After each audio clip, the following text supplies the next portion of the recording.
check. Hello, check.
very good morning, ladies and gentlemen.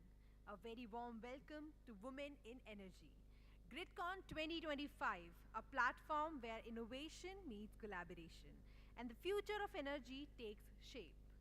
It's an honor to be surrounded by the industry strawberries, thought leaders, and change makers from the central public sector enterprises, private organizations, academic institutes like IIT, global energy experts, all gathered here to dive into the transformation into the power sector. To inspire, encourage, and motivate Power Grid, Chairman and Managing Director and directors are here. Let's welcome them with a huge round of applause, everyone. Now I request Manju Gupta ma'am to facilitate them with a beautiful bouquet of flowers.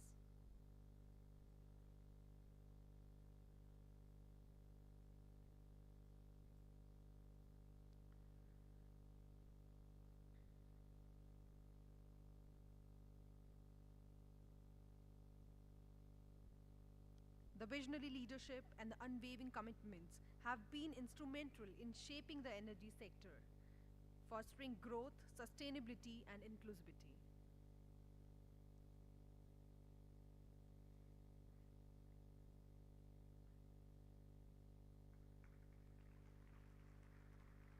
We welcome you, sir.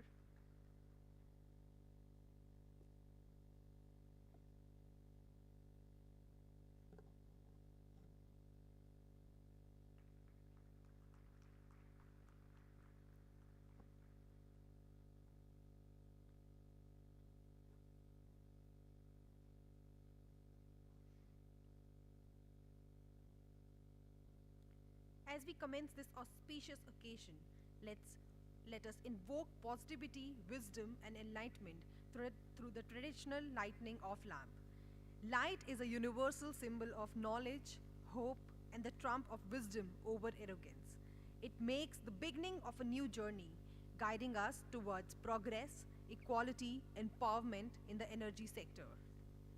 I invite our esteemed chairman and managing director Power Grid, Shri R.K. Tyagi ji, along with other dignitaries, to kindly step forward and light the ceremonial lamp for us.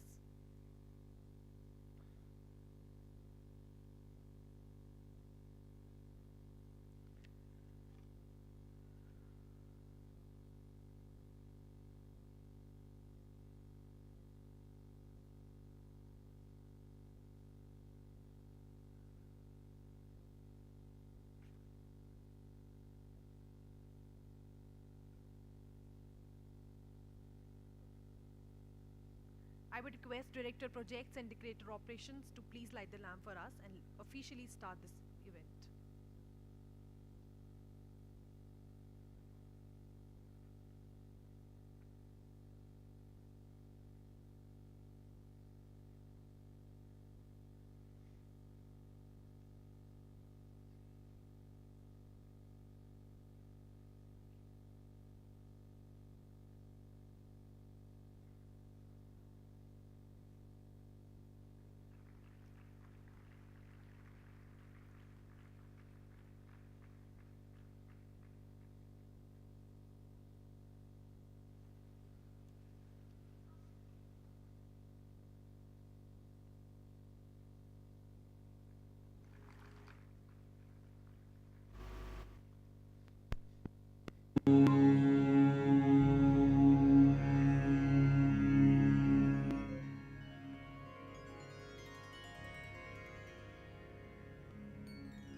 May this light illuminate our paths towards a more inclusive, diverse, and progressive power sector.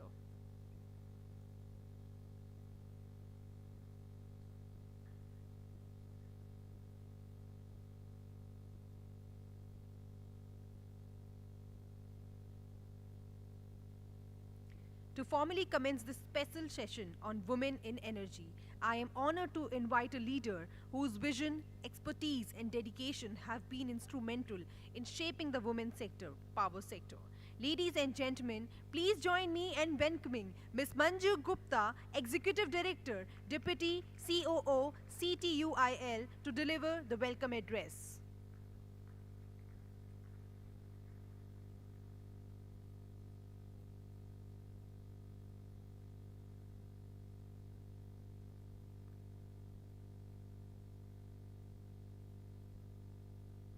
With a huge round of applause, let's welcome Ms. Manju Gupta, ma'am.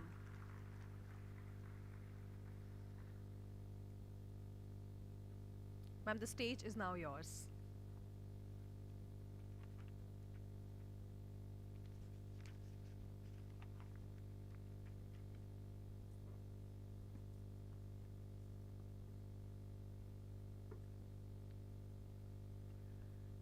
Good morning, Director Operations, Mr. Naveen Srivastava, Director Projects, Mr. Vamsi, all the panelists, and all the incredible ladies present here, and all the men who are supporting them. It is a privilege and great honor to welcome you all to this special session, Women in Energy, as a part of GRIDCON 2025. This forum stands as a tribute to our collective commitment to advancing gender diversity, inclusivity, and innovation in the power sector.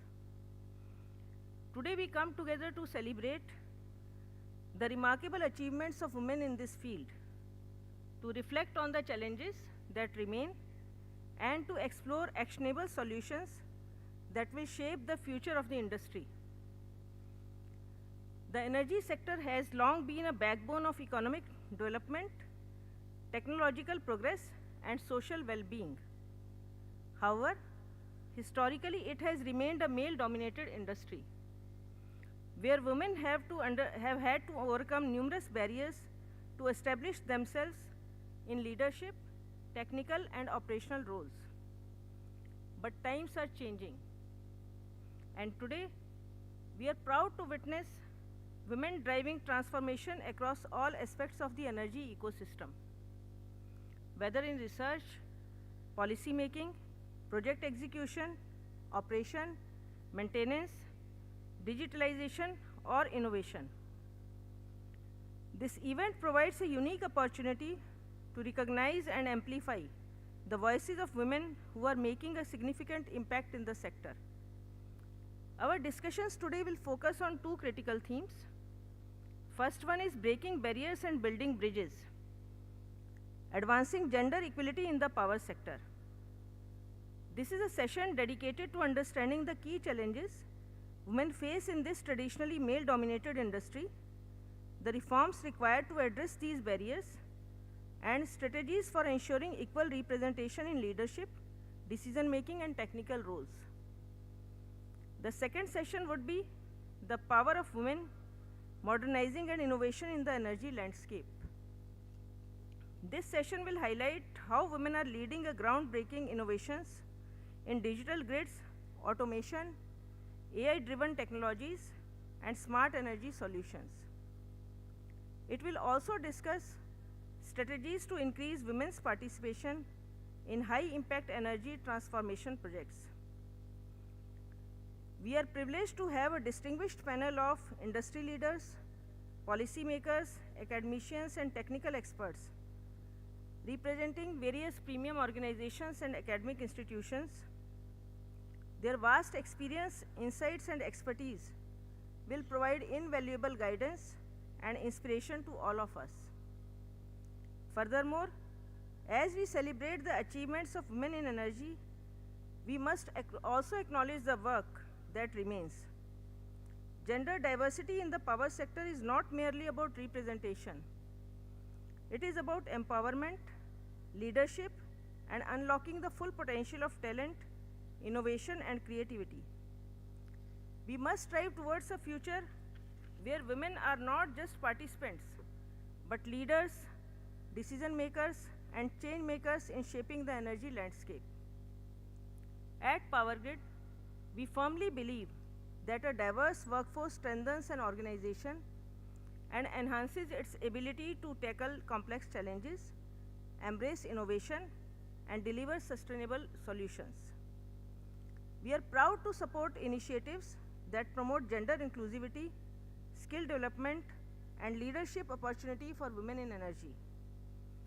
As we go on board on today's discussions, let us use this platform to engage in meaningful conversations, exchange ideas, and inspire one another to drive a truly inclusive and resilient power sector. I encourage all of you to actively participate, share your perspectives, and contribute to shaping policies and practices that empower women in energy. With that, I once again extend my warmest welcome to all of you and look forward to an insightful, engaging, and inspiring day ahead. Thank you. Jai Hind. Thank you so much, Madam Manju Gupta, for your kind words and setting the context for the event.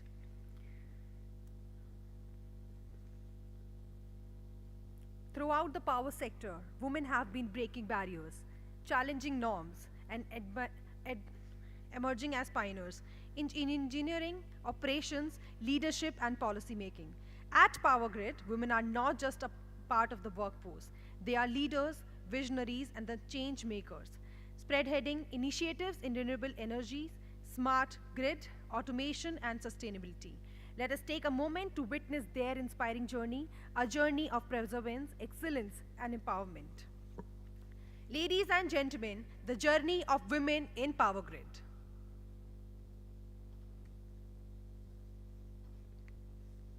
A woman is backed with trust, given a stage to lead, and a wind beneath her wings. She doesn't just rise, she soars.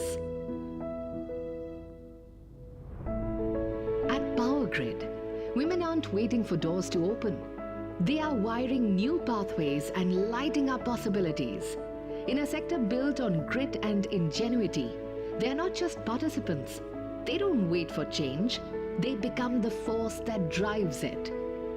For decades, the energy industry has been the bastion of determination, resilience, and innovation. And at PowerGrid, women don't just walk shoulder to shoulder. They lead from the front, dismantling barriers and proving that power has no gender. My journey in the power sector has been both challenging and rewarding. With over 36 years of experience, I have had the privilege to contribute to formation of national grid, leading to one nation, one grid, one frequency, one price. Introduction of new technologies in Indian transmission network, key policy reforms, regulatory advancements, and international energy cooperation. PowerGrid has been instrumental in shaping my career. I strongly believe that determination and perseverance can break any barrier. The power sector needs more women to step forward, take charge, and redefine leadership. To all young girls aspiring for a career in engineering and technology or management, dream big, work hard, and carve your own path. Aligned with the Ministry of Women and Child Development's Mission Shakti, PowerGrid's women-centric initiatives ensure safety, security, and growth. Our efforts go beyond representation. They are about transformation. From mentoring young women in STEM to equipping them with scholarships, grants, and career resources, we are lighting up careers and aspirations alike. Powering change, quite literally, our pink stations, Chandigarh GIS, Tughlakabad GIS, Mariani Assam, and Yelahanka GIS. These are more than substations. They are the symbols of leadership, run entirely by female executives who are setting the gold standard and raising the bar in the field. Apart from the pink substations, there are other substations like Pirana substation that are headed by women. Women are leading the construction and operations activities in Power Grid, showcasing their technical skills and leadership qualities. My journey in Power Grid has been very enriching, both professionally and personally. I have got opportunity to work on many state-of-the-art systems such as load dispatch and communication facilities, wide area measurement system, renewable energy management systems, and unified network management systems. I have also got opportunity to work on several overseas projects and also presented my professional experience at various national and international forums. I feel that if you set a goal and work sincerely towards it, you can achieve it in the ever nurturing environment of Power Grid. Power Grid has been ranked among the best organizations for women 2024 by the Economic Times and has been awarded the prestigious Nari Shakti Award for its outstanding HR practices in diversity and inclusion. But beyond the accolades, the real reward lies in the culture we cultivate, one where every woman feels valued, respected, and empowered. With over 3 decades of experience integrating IT and OT technology, I take immense pride in contributing to the sector's technological evolution.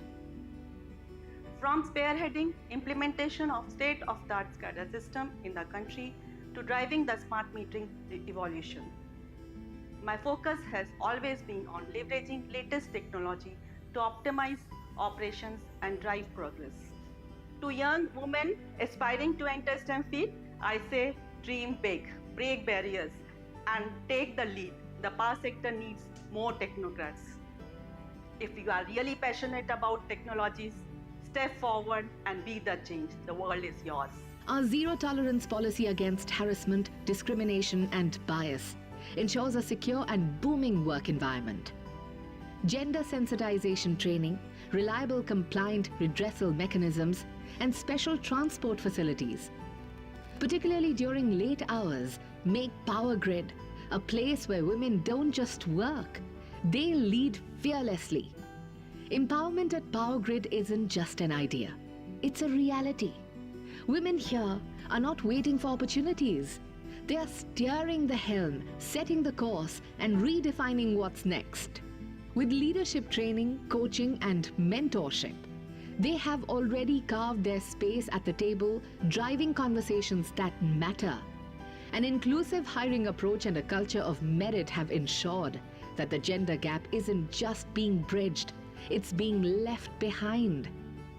With over 3 decades in the power transmission sector, my journey has been both challenging and rewarding.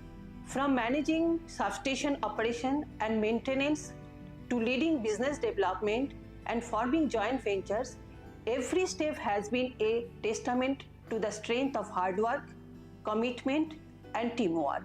The energy sector is not just limited to men, but welcomes all who dare to dream and deliver. To young girls aspiring to enter technical fields, do not let stereotype define you. The future belongs to those who take charge of it. Stay determined, be fearless. At Power Grid, women aren't just part of the story. They are writing it, turning every challenge into a new chapter of success. What once started as saplings of ambition has grown into an unshakable forest of leadership. With deep roots of strength and branches reaching new heights, women at Power Grid stand tall, firmly grounded in a culture that nurtures both ambition and well-being. Maternity leave, flexible work options, childcare assistance, wellness programs, and financial aid are not just policies. They are the fertile soil that ensures no woman has to choose between her career and her life. My journey in the power sector has been one of resilience, growth, and breaking the barriers. Over the past 3.5 decades, I have worked across multiple roles in Power Grid. I have always believed that competence speaks louder than gender bias. Like many women in the male-dominated fields, I have faced challenges. Some doors opened while others had to be pushed upon. To young girls and aspiring women professionals, never hesitate to take tough roles. The power sector, like any other sector, needs skilled and determined women. Here, growth is not a struggle, it's second nature. Beyond policies and initiatives, it is the culture of support that truly makes a difference. Power Grid enables a thriving community where women can connect, learn, and uplift one another through forums, networking groups, and participation in industry-wide conferences. Because true empowerment is collective. It grows when we grow together. As we march ahead, our mission remains clear: to create an inclusive, progressive, and equitable workplace where women are not just accommodated, but celebrated. At Power Grid, we don't just power the nation. We power dreams, ambitions, and infinite possibilities. Because when women are empowered, they merely shatter glass ceilings. They build new skylines for us all.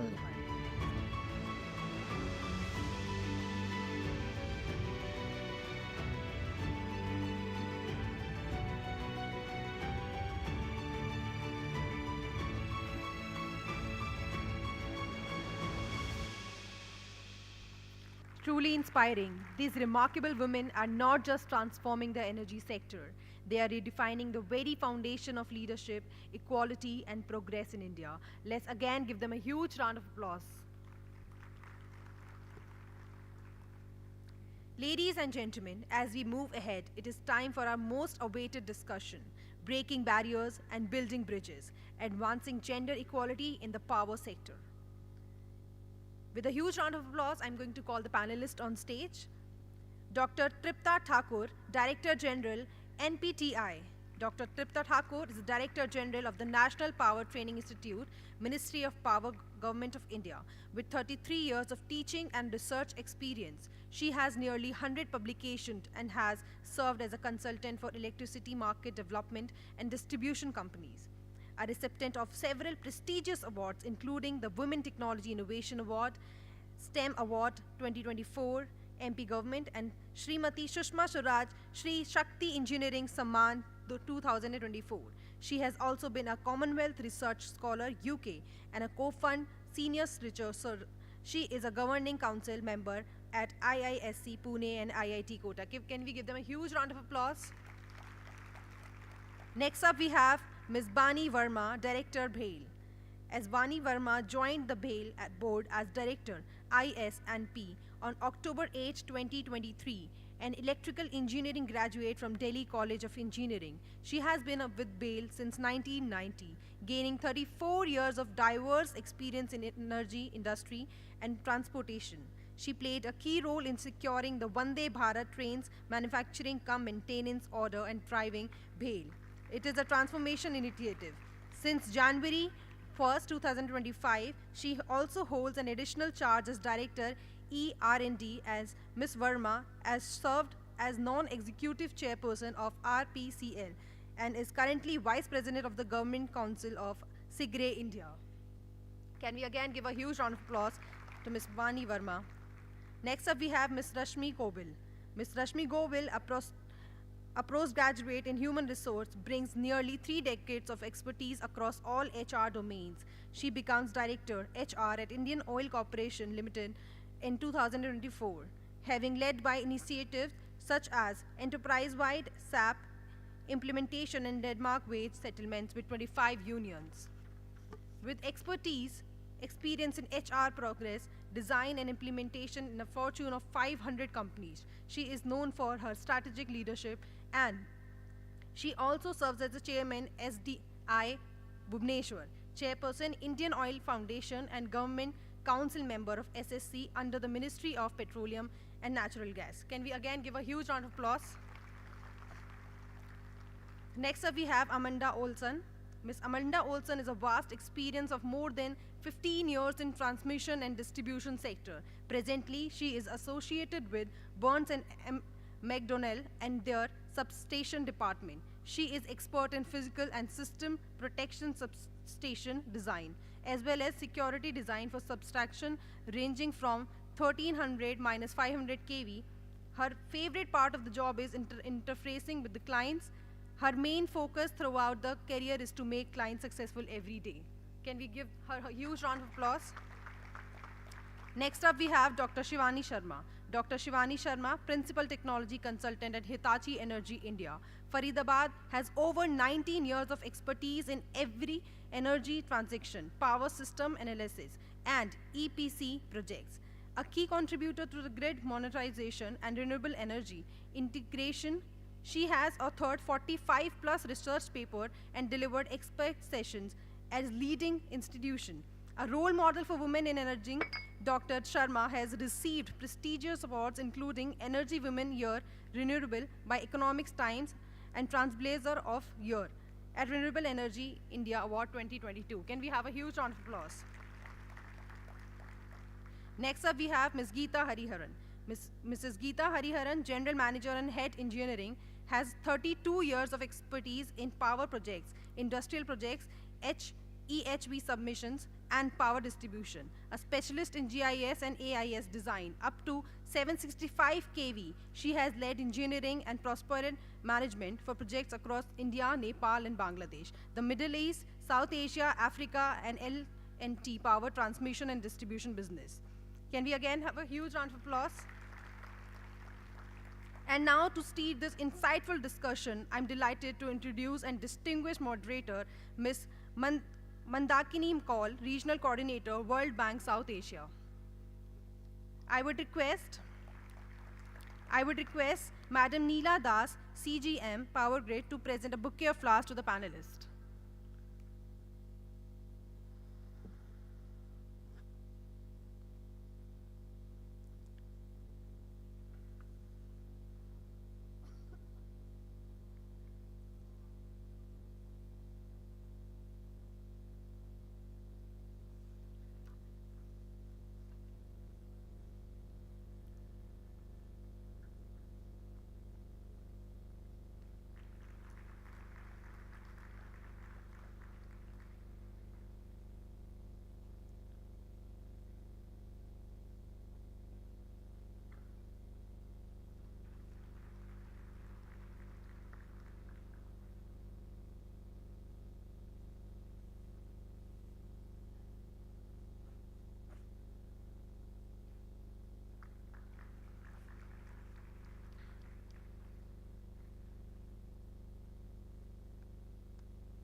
Now let's start the insightful panel discussion now.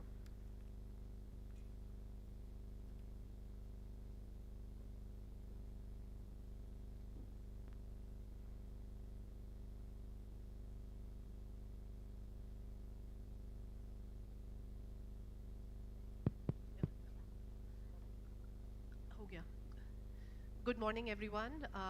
It's a pleasure to be here today at this event, GRIDCON. And I would like to begin by congratulating Power Grid India, also the Ministry of Power and L&T for organizing this important and path-breaking subject that I think is now on the minds of everybody. I know that International Women's Day was 2 days ago, it was on Saturday, but let me take this opportunity to wish all the women and the men in this room a very happy Women's Day. In fact, I had the pleasure of being with Dr. Tripta Thakur in the National Power Training Institute on Women's Day. So today the panel that I am moderating with what is an extremely distinguished set of, I would call them professional, technical path leaders. I don't think I'm going to simply say pioneering women, but more than that, I think very technical professional people, is on breaking barriers and building bridges, advancing gender equality in the power sector. We have, I understand, about an hour for this session. So what I will do is that I will address one question to each of our panelists, one question each. And after that, if we have time, we will take some questions from the audience. So I would encourage all of you to think of questions as you hear our panelists speak. Now, I represent the World Bank. I work on regional cooperation in the World Bank. And one of the things that we do well is data and analysis. And so maybe I just frame the conversation a little bit, and then I turn to our panelists with the questions. One of the things that we do know is that women are significantly less likely to enroll in STEM subjects as compared to men. In fact, globally, women account for only about 28% of engineering graduates, 40% of computer science graduates, and currently only 1 in 5 women tend to enroll in artificial intelligence. Even in India, which graduates the most engineers in the world, just 32% of engineering graduates are women. We also know that there is something called the leaky pipeline. Women begin by enrolling in STEM, so when we are looking at primary education, it's about 96% with girls and boys both enrolled. But as we go to secondary education, this falls to about 77%. In tertiary education, this falls to 43%. And then after graduation, only about 26% remain in STEM. So clearly we can see that there is ability, there is interest, but then there is something that compels women at various points of time to sort of drop out of this subject, this area. Secondly, and I think even more importantly, in South Asia, the gap between men and women in the workforce is still amongst the widest in the world, with only 32% of the women engaged in the workforce. Now, I know in India, huge strides have been made in the last few years to increase this, and we know especially in urban areas, female labor force participation continues to be very low. We also know that in technical roles, such as engineers, such as IT professionals, including in the energy sector, women tend to have a low participation, which could range from about 1% to a maximum of about 21% in the technical roles. So today, I think we are with women, and I said this the other day also, we should applaud every woman in this room, because you are the women who have stayed the course, who have not dropped out, who have, in spite of all difficulties, in spite of all barriers, in spite of all maybe cultural norms, hurdles, you have stayed the course. And I think that in itself is a cause to celebrate. You know, I have a son who's nearly 13, and I know how hard it can be at times. They say that it takes a village to raise a child, to allow a woman to go to the workforce, to be in the workplace. So I think really you are all champions in that sense, that you are all engaged in the energy sector. And what we have today is a panel of extremely inspirational people who will share their experience with us as role models, as champions. And I hope that we can learn from them and also go back to wherever it is that we are and share some of this experience, so that we are able to encourage more women to join this very important sector. Having said that, I will now turn to the panel, and Tripta ji, I'm going to begin with you. So with we have a very interesting in the World Bank in 2019, we started something called the South Asia Women in Power Sector Professional Network, WePower, which is one of the World Bank's priority engagements to promote women in STEM. And the NTPI is the India chapter of WePower. So I know from experience that every time Tripta ji speaks, there is a lot of applause. So I'm getting ready for that. So Tripta ji, as the head of the NPTI, as the first woman director of NPTI, as someone who is, I know, working very hard to promote the WePower network, my question to you is, what are you doing on training? Where are the priority areas? And why is skilling, reskilling, training so important today for women engineers? Please share some of these experiences with us. Thank you. Thank you, Mandakini. Am I audible? Yeah. Thank you, Mandakini, and thank you, GRIDCON, for giving this opportunity. I'm so happy to see hall is full for the women event, and thanks for the men who are attending this event. And as we all know that we inspire, India inspired to become a developed nation by 2047. And we have around 49% women population. If we ignore this 49%, it is not possible to achieve the status of developed nation. So we need to do everything to increase the number. And I'm so happy that we have a young people here sitting as an engineer in this conference. This number is increasing, Mandakini, and very positive about that. But as we all know that sector is in the energy transition we are going through. And in this energy transition, it is so important to reskill, to do the capacity building, because the technology penetration is little bit different. We are in the era of environmental concern. We know that energy security is very important for every country. So we are going for renewable capacity addition. For digitalization also, we need a lot of skills. And we know that disruptive technology like AI and generative AI and blockchain, all these things are going to come. We know that it is very challenging, and these technologies are going to help us. So there is a need to reskill women. Women can participate because the role of the sector is changing. Distribution companies are becoming the IT company. Transmission company is already using a lot of technology. So there is a huge opportunity. Only thing is that we need to give the confidence in the women that they can sustain their career, they can become CEOs and the leaders of the organization, and they need to really keep abreast themselves with the latest happening, so that we don't want any kind of reservation. We really want equal opportunity for women, because I, being a woman, understand that we have multitasking capability, and we can take any challenge which will come in front of us, be it the home front or the office front or anywhere. We will take that challenge and we will come as a winner. So NPTI is doing a lot of training, as you mentioned, WePower. So when you started this mission, World Bank, and they thought that why not to train women in this sector. So immediately we designed 10 modules.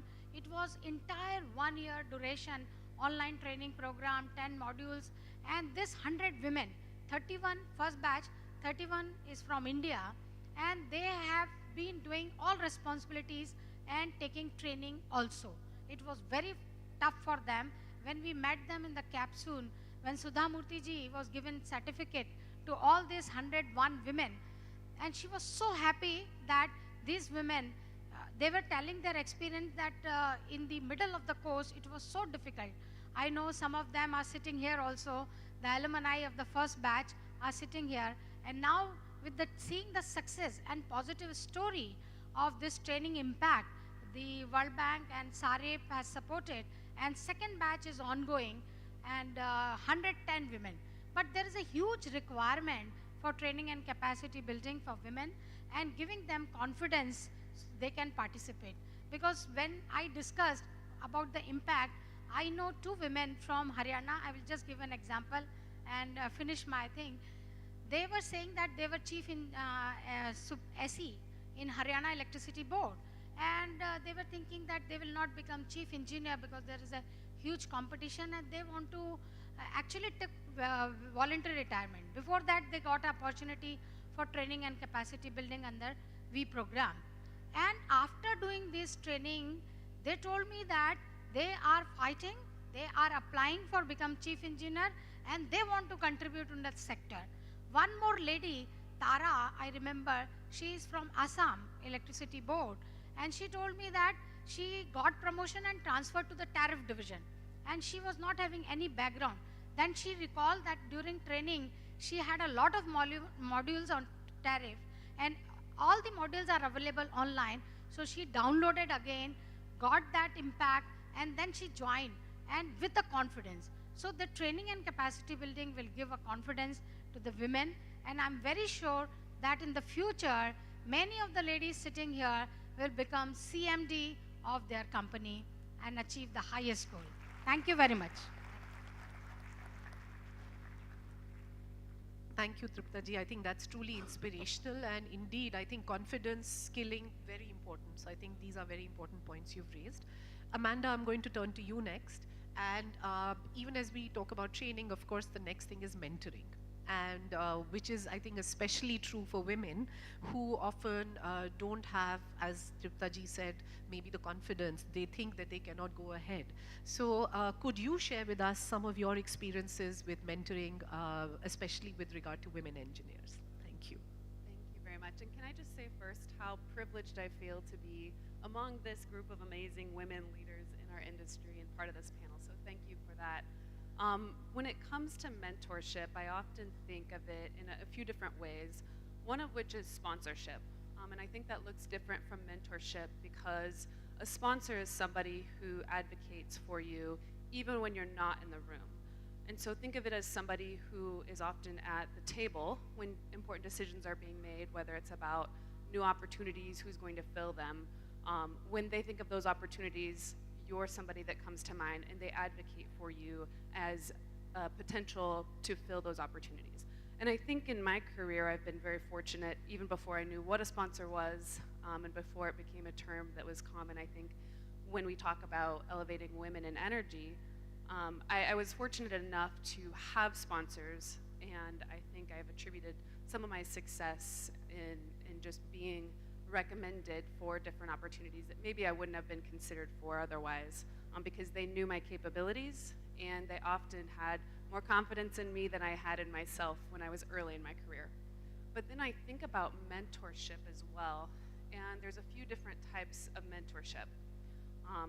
We have a lot of formal programs, whether it's through your organization that you work for, or through organizations like CGRE, where often you're paired with other women leaders or leaders in the industry in general.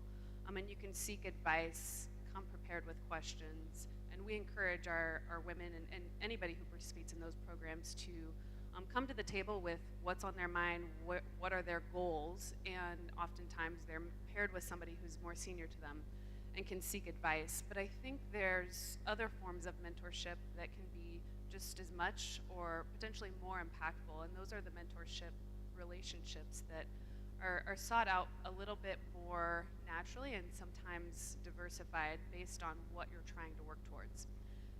Where I've seen this come into play is if you're a woman or a leader trying to become a leader in your organization and you want to work on soft skills, seek out somebody who you view as having excellence with soft skills.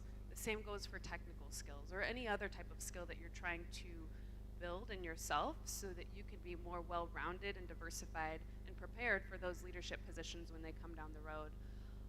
And so I think when it comes to seeking those relationships out, we need to encourage our up-and-coming leaders to be active in finding those individuals that they connect with on a personal level so that they can feel comfortable getting some of that mentorship. But I think as we here at this table and leaders in this room also need to be active in finding people that not only we can be mentors for, but we can be sponsors for. When we have a seat at that table, we can advocate for them because we know what they're capable of, and that they would be excellent to fill some of these opportunities that are coming within this rapidly growing industry of ours.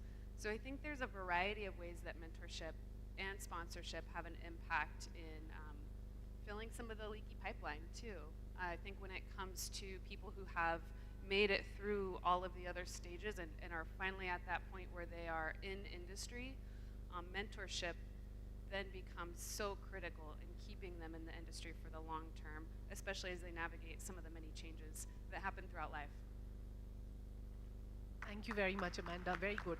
I think you're really talking about networks, allies, finding allies where we go, supporting each other, having these coalitions that we can all promote and work together. I think that's a perfect segue for me to turn to Bani ji, who is, of course, a very, who's director at BHEL. Again, I would say, as all of the people on this platform, someone who's pioneered, and as I said, stayed the course. So, can you tell me a little bit about, in your opinion, how do you think organizations can create more opportunities for women to take on leadership roles in high impact projects, strategic business transformation? Share a little bit of your experience and what you think can be done. Thank you, Mandakini, and good morning. It's an absolute pleasure and delight to be present here among all of you. The question is very good, Mandakini, but unfortunately it doesn't have a very straightforward answer. So, because the easiest thing to say is that, okay, let's frame policies and let's frame guidelines, but I don't think I'm a very big fan of that. Of course, you need policies and guidelines for, for the basic hygiene in any organization. But I think that managerial intent, I think that is very, very crucial. Because we all know, like, if you take for example, I mean, like, the maternity, when women come back from after maternity leave, as per the policies, I mean, it's not supposed to be a deterrent for them for any promotions or so. But if the managerial intent is not there to promote a woman, we all know how that actually plays out. So I think that management intent is there. And how do we create that intent? I think that is the crucial question. So here I'll just like to say, I think I was just an incident that a few days back I was sitting on a panel in which we had Director HR of PGCIL, and he said something that actually, it stuck with me. He said that in PGCIL we have a culture of asking and not assuming. So we ask the women that, are you going to head the substation? Would you like to go to a site? And we don't take it as an assumption, those biases that, a woman will not be able to do it. And that, I think, is perhaps the reason that we were just discussing, I mean, when we were all of the panelists, we were sitting there, that we found that PGCIL has such a large number of women in senior management roles compared to, I think, any of the other public sectors. So I think that probably that kind of culture, I think that is the culture that we need to, that all superiors, I think they have to ask themselves that, why should I not take this woman for this position? Having said that, I'll also say that it's not just, just giving a woman a position and then, like we can't set her up to fail. We also have to handhold her. We have to see that whether she is skilled, does she have the requisite resources or the expertise to handle those positions. And there, like Tripta said about skilling and training, and like what Amanda said about, I think, mentorship. Mentorship, I think, unfortunately, in my career came very late. But when it came, I realized the actual benefit that, a mentor can actually give you. And sponsorship is a new thing that I have learned today. So I suppose we'll go back and we'll also explore how sponsorship can be used. So I think providing women with the requisite training and all these resources and providing them with the visibility, I think that is important for all organizations. But at the same time, I will say that this is not a one-way street. I advise all the women here, just as I'm saying that the management has to ask and not assume, I have to advise all the women that you also please ask and don't assume. Don't assume that that project was not given to me because I was a woman or because my boss did not have faith in my capabilities. You also have to step up forward and ask for those projects. So it's not a one-way thing. It has to work both ways. And I'm sure that in my career, I found that wherever I have gone up and asked for something, I mean, I have been given that project.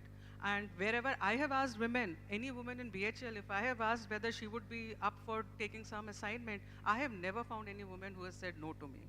So I think we have to both work symbiotically in this, the management and the women here. Thank you. thank you. I think that's really, I like short, snappy things that we can take with us. And I think from yours, really managerial intent, but also ask and not assume. I think that is super important. I've faced that personally myself as well, so I can fully understand what you're saying, and that's very important. But you know, even as we talk about all this, there is an enabling framework which is important. HR policies are indeed important for retention, for training, for just making the workplace more, what should I say, equitable.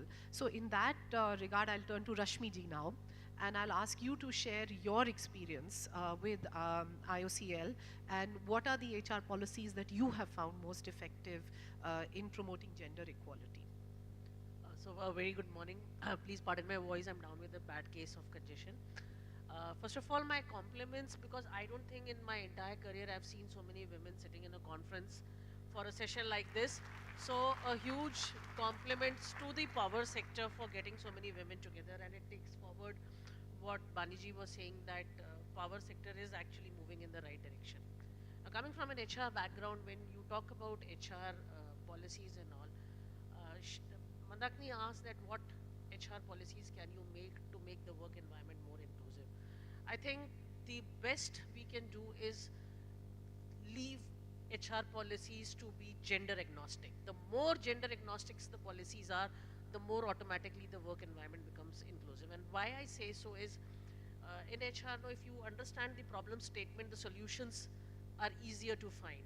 So the problem statement right now with the PSUs is not the women joining the workforce, because what we have realized is that as many women who are applying with us from engineering background, the same ratio is getting selected also. So at least on the selection level, there is no bias seen in the data.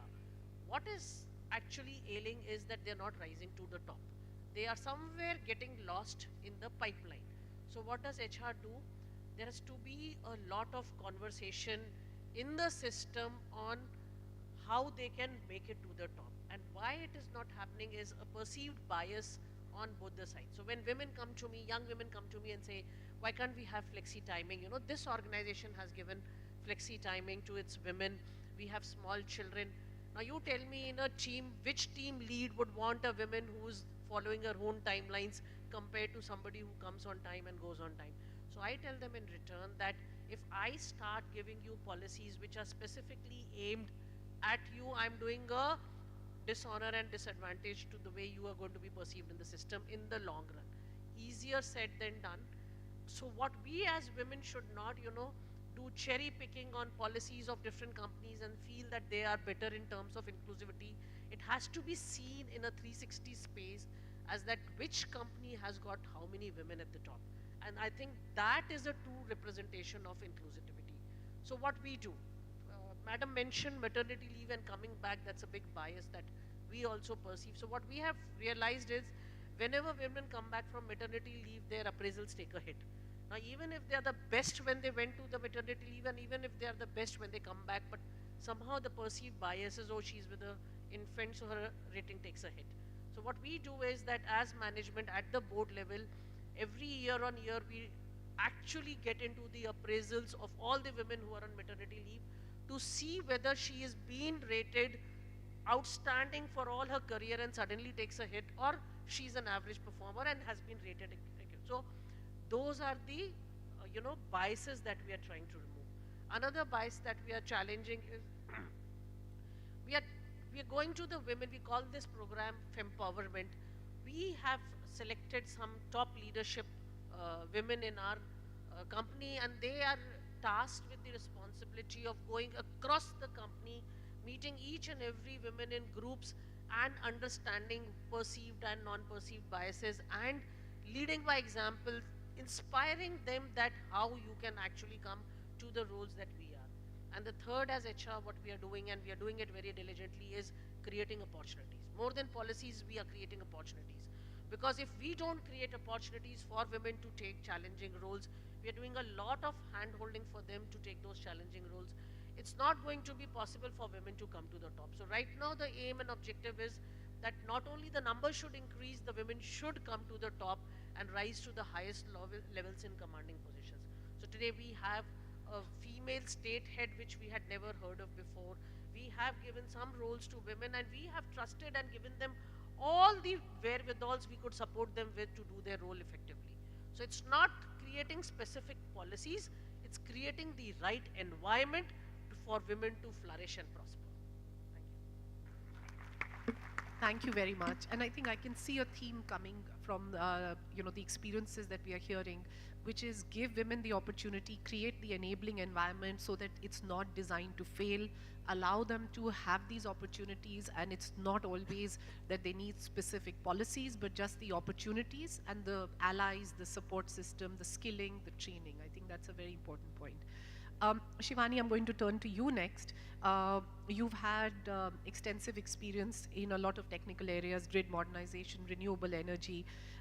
My question to you, similar to what I've asked the others, is in your opinion, how can organizations create a more inclusive environment to support the growth of women employees? And I think you are also involved in mentorship and training, so perhaps you can share some of that experience with us. Sure, thank you. And first of all, a very good morning.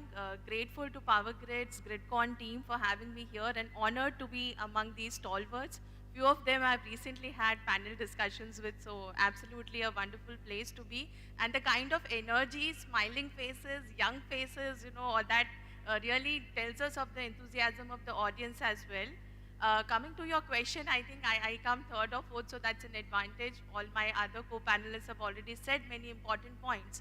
But I think coming to today's world, where it's also mentioned that the energy transition, now we have taken a phenomenal leap towards energy transition, and it is asking for new skills. Now, as women, I feel it's very important for us to have a game plan ready. So we shouldn't miss the train, say in the other conventional, what we have been hearing, that these are the male-dominated industries and so on. Let us leave that kind of mindset behind. This is an energy transition world, the new kind of skill set which is required. I would also say that when we talk of equal opportunity, let us also focus on equal outcomes, right? As maybe not, I would, thank you. I hope you don't hate me for this, but I think it's important for all of us as women to realize this, that when you sit at a particular position, it's not a woman leader, a woman engineer and so on. We are all professionals, right? And once you are there at that position, let us also not tag those people as diversity hires. It shouldn't be taken as a light way. Oh, there was some ratio, some quota they had to fill, so we have this, lady here. You are a diversity hire, it could be the case, but you have been there because you have the potential to be here, because of the skill set, the competence, and the value that you bring into the organization. And also, during hiring, the kind of language that you use, the kind of questions that we ask, right? I think all of us have, as stakeholders, we have to also ensure that all of it is a very smooth and a positive mindset kind of exercise. So I remember maybe 2 decades back when I started, it was really a concern where, maybe I'll say, oh, I belong to a tier 2 city, or, am I at a marriageable age? Oh, you've recently got married and you may enter the maternity phase and so on. So gone are the days, let's not, take those personal phases as your interlocks. Rather, these are the inherent characteristics that we have, right? There should be no guilt to motherhood or other phases of your life. This is how the universe is going to go ahead. So not going too much into that, coming back to the technical part of it. So once you are hired, how is that resource being nurtured? How the talent is being developed? And not only that, how do you well define that this is the next leadership position that you have? And is there a female candidate available? Yes, let's do a competency analysis. Let's see whether there's some gap, whether we can, help them get trained on that particular topic and so on. And also I would come to us as professionals. When I talked of equal outcome, it has to be equally ensured with the kind of game plan or upskilling that we do, right? So I think few years back we had the conventional power value chain and some 4 or 5 tasks that will be listed. In today's world, energy transition, if we have to really evolve, the kind of technologies are changing and the kind of mindset as performers that we'll have is also different. So someday you will be dealing with some contract management, someday with AI, someday you'll be negotiating, Someday you wish to be a lawyer looking into contract management and so on. So there's no limitation, I would say, when you move towards your vision, the kind of vision that you have to move ahead. And being said that, when we say the skill building, it's also important, especially for us women, not to get bogged down. Oh, I'm not good at this. What happens? It's important for all of us to establish today strongly in our mind that the technology is changing. Every 2 to 3 years, all of us in our professions might have to unlearn, relearn, start producing new outcomes, right? And when we say this, how do you ensure that you are not going too much into an imposter syndrome, doubting yourself and so on? Rather, you identify, these are my strengths. You play your strengths. So it's like entering your journey, playing with your strength, having that vision in mind, and also for that matter, having more and more, when we say senior leaders, it's more important. I have been personally fortunate in my younger days where, I had female HODs and so on, and I saw them leading like a pro, which has a tremendous impact on me. And sometimes there could be small conversations which can really help you. So having more kind of role models, breaking those stereotypes where you're expected to go on a project, stand on a side, get work done, but then it shouldn't be expected that you are having an aggressive leadership style. No, we can be sophisticated, we can be soft-spoken, we can have an assertive style of leadership. The main thing is we are getting the task done, right? And it doesn't have to be a heated debate always or some kind of shout-outs and so on. And coming to the mentorship part of it, I think as Hitachi Energy, we have wonderful CSR initiatives where we have selected almost 200 girls from underprivileged background, or else there are a single parent or a single child kind of students who are academically good, who maybe belong to tier 2 or tier 3 cities, and also might not have engineers into their family, which again is important. So we enroll them with a very selective criteria. We facilitate with them with laptops, internet, and most important is the kind of trainings that we give. So throughout the year, we have different kind of trainings which we give to them, which I think is a very important part, because we need to hear from people in the industry what happens, and maybe more from women in the industry.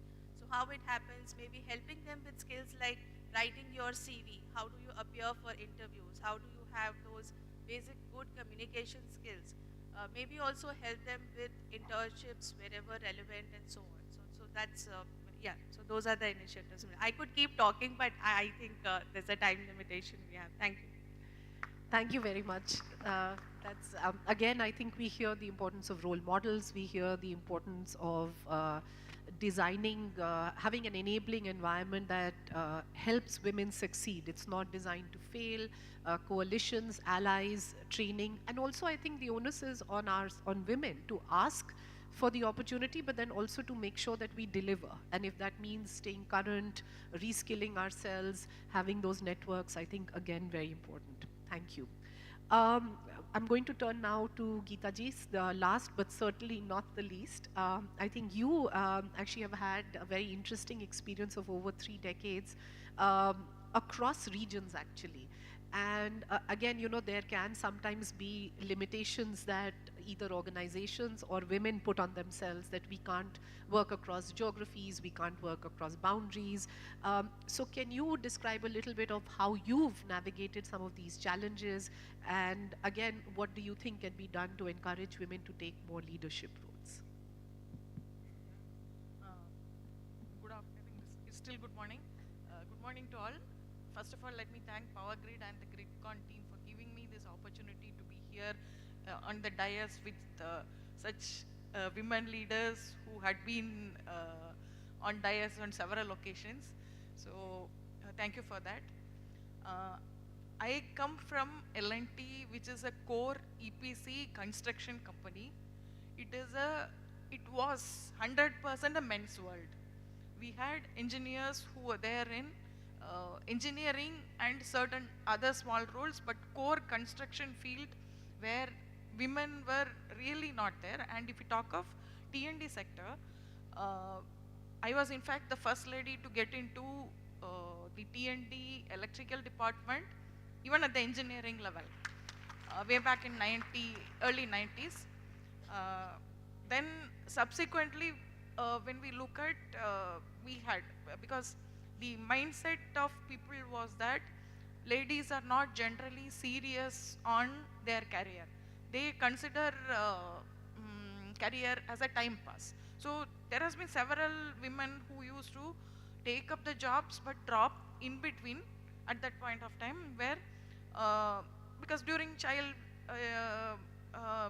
when the child comes or immediately after marriage there could be relocation, so they drop the job and they move forward. That was quite obvious. Ladies were considered not serious on their career, so we had cases where managers never used to like engineers, women engineers in their team, because they may not stay back. And when we talk of particular T&D sector, our continuity in our operations or whatever work we do is very important, because we get into a project, it is very much crucial that we complete the project and come out. If we have so many people dropping out of it, then the project timelines are affected. So I can understand that. So there was a bias at that point of time. But subsequently, when you look at ladies also for that matter, was like feeling kind of guilty that I'm leaving my family and getting into a job. Why am I giving more importance to career? Why my family is not taking the first? Because there used to be family also making questions at that point of time. So several setbacks, challenges I had also gone through, and there has been several pushbacks for ladies in meetings or in leadership levels. When we get into as a lady, there used to be several pushbacks happening. But now when we look at the situations have changed and ladies have proved in, because the crowd over here, the large number of ladies sitting here itself proves us that ladies are serious in their career. We are here to pursue a career equally serious to be like men in careers. So that mindset has shifted. And initially, because L&T being a construction oriented jobs, we used to see that if a person doesn't go to site and have an experience in site, their growth is going to be not as fast as the others who do that. But now we have, when trainees are coming in, we see a lot of lady or young women who normally tell that I want to go to site, I want a site posting, please give me site posting. That is the outlook that has changed now. So when we see this particular change in the attitude of the women, that is a real welcome one.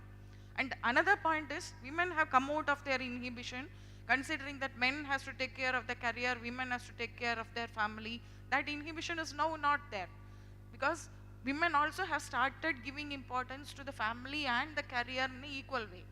So that emotional issue of leaving the child and then coming and all those things we have all overcome. We have all proved ourselves that we want to have a career and want to move ahead. So once we have that mindset, companies also have started providing special strategies to facilitate women to be safe at work and also to make them convenient, like providing special attention for transport, accommodation and all those things. If single ladies are going to be there, these are being promoted at the HR level, and also specifically to bring them to leadership levels. There are special programs, we call it Winspire in our company, which mentors and identifies the women with good potential, trains them, mentors them into bringing them into leadership roles. So they are specially trained to be confident, resilient, and also to break the barriers and to come out of our inherent feelings what we have, that we are inferior and we cannot do things. So it is for young ladies. Now the situations are different, situations are becoming more conducive to become take up the jobs by all the women. So it is for ladies, young ladies, talents to come up and join, because we are looking at a diversity figure from the like what I told, I was the first lady to join the T&D sector. In T&D sector alone, we have got 350 plus women employees and also 150 plus in the engineering itself, which is roughly 10% of the overall strength, which is a good move we have. So it is, our chairman also has one point of time were telling there is no limit to what we can grow. So there are several opportunities which are available for ladies to grow. Let us make use of it and move forward.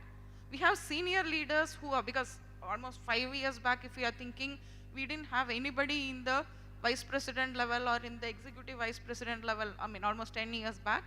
Now we have head of finance who is the vice president, Ms. Niranjana over there, and also Ms. Bhavani, who's heading one strategic business group in the business. As a business leader, she is executive vice president. So we have several engineering heads, head of SCM. So there are people who are slowly rising into senior positions. So we have a lot of opportunities. It is for ladies to break the barriers and move forward. Thank you very much. I think that's, you really, first of all, thank you for being the pioneer that you are. And also really that the responsibilities on both sides. I think that's very important. Now, the advantage of having an all-women's panel is that we tend to be super efficient, and everyone has stuck to their time limit. We've had a good discussion. I just want to check with the organizers, how much time do we have left? Do we have another 15-20 minutes, or kitna time hai abhi hamare paas? Yeah, good. So I'm going to suggest that we open up to the audience if you have any questions, or if you want to share your experience. We also, I believe, have We Power alumni here. So anyone who has a question or wants to share their experience, I can see some hands raised. Is there a mic? Please introduce yourself, and if it's a question for someone specifically, mention.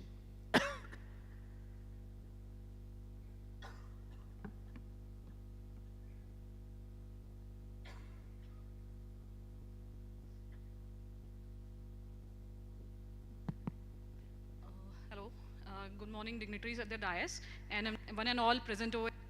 I am Prantika Srivastav, Power Grid Corporation of India Limited. Thank you, one and all, for such a great takeaways. Like ma'am said, get your game plan ready. The ma'am said that, okay, search for sponsorships and mentorship, which is really required right now. And ma'am said that, okay, ask for the opportunities, don't wait for it, just go and ask for it. Get yourself upskilled, make changes in the HR policies. And ma'am, especially like on-site experiences, ma'am is such a pioneer in that. So I would like to ask a question from Geeta Hariharan ma'am. Ma'am, what are the most significant barriers you feel women face in on-site field projects, and how do you address them? I will start from the basic one. When we started, or maybe 20 years back, even some of our Power Grid officials were confirming it. We had sites where we didn't have even the basic sanitation facilities in that places. So women cannot even go to site because they can just go there and maybe there for 1 hour, 2 hours, not more than that. That was the basic facilities which were not available. Now those and all are set, right? And women are staying at site and taking up a project manager role at that sites. And other thing is, they find it because sites are generally remote areas. So for them to be there and being single, staying and travel, all those were challenges. So we have made arrangements for specifically, because irrespective of the cadre what they are getting in, even if it is a trainee who has just entered the company, there are special policies which allow them to be provided, or it is a must that all of them should be provided with transport as well as proper guest house accommodation with food and other facilities, so that they are taken care and they can be at site. So those are the basic facilities. Further growth per se, like what I said, there are several policies which are there. Once they get into a marriage, then maternity, there are special facilities which are also being provided so that they are able to be comfortable as well as safe at site. There are certain policies like PALASH, which is against sexual harassment, which is also in place, and anyone can approach the committee in case they face some inequality in the site or in any workplace. So it has been made that site has been made safe, comfortable working environment for women to be properly delivering and be giving, because there was a mention outcome is also equally important, so that outcome is also considered important. So that facilitation is done and it is for us to give the outcome. Thank you very much. Actually, maybe I can add to this. We were working on an inland water transport project, and we were trying to understand why traditionally women tend to use inland waterways less than men do. And we commissioned a study, and it turned out it was, among other things, it's because where you have the stations to get onto the boat, they're not well lit. They don't have restrooms, and women don't feel safe and secure, so it's much easier for them to take other modes of transport than something. So sometimes it can be, as you're saying, providing those basic facilities, security, restrooms, and then of course the other things that we've looked at. Thank you. Any other questions? Yes, madam. Yeah, we have 1, 2, 3, 4. So Thank you, madam. I'm from Rajkumar from CSTV Solar Energy Promotion. Thank you, the organization of the Ministry of Power give a role of women in the transmission, grid development, solar energy application is very good. Thanks to the government of India for about the development. But the women's role, there is a need of a skilling, upskilling and advanced skilling in the women's sector. So the renewable energy can be up to that mark in India. Maybe solar, maybe wind, maybe renewable energy, biogas, hydrogen, ammonia, anything. Second, I belong to Rajasthan. Rajasthan, our CM introduced the Solar Didi project.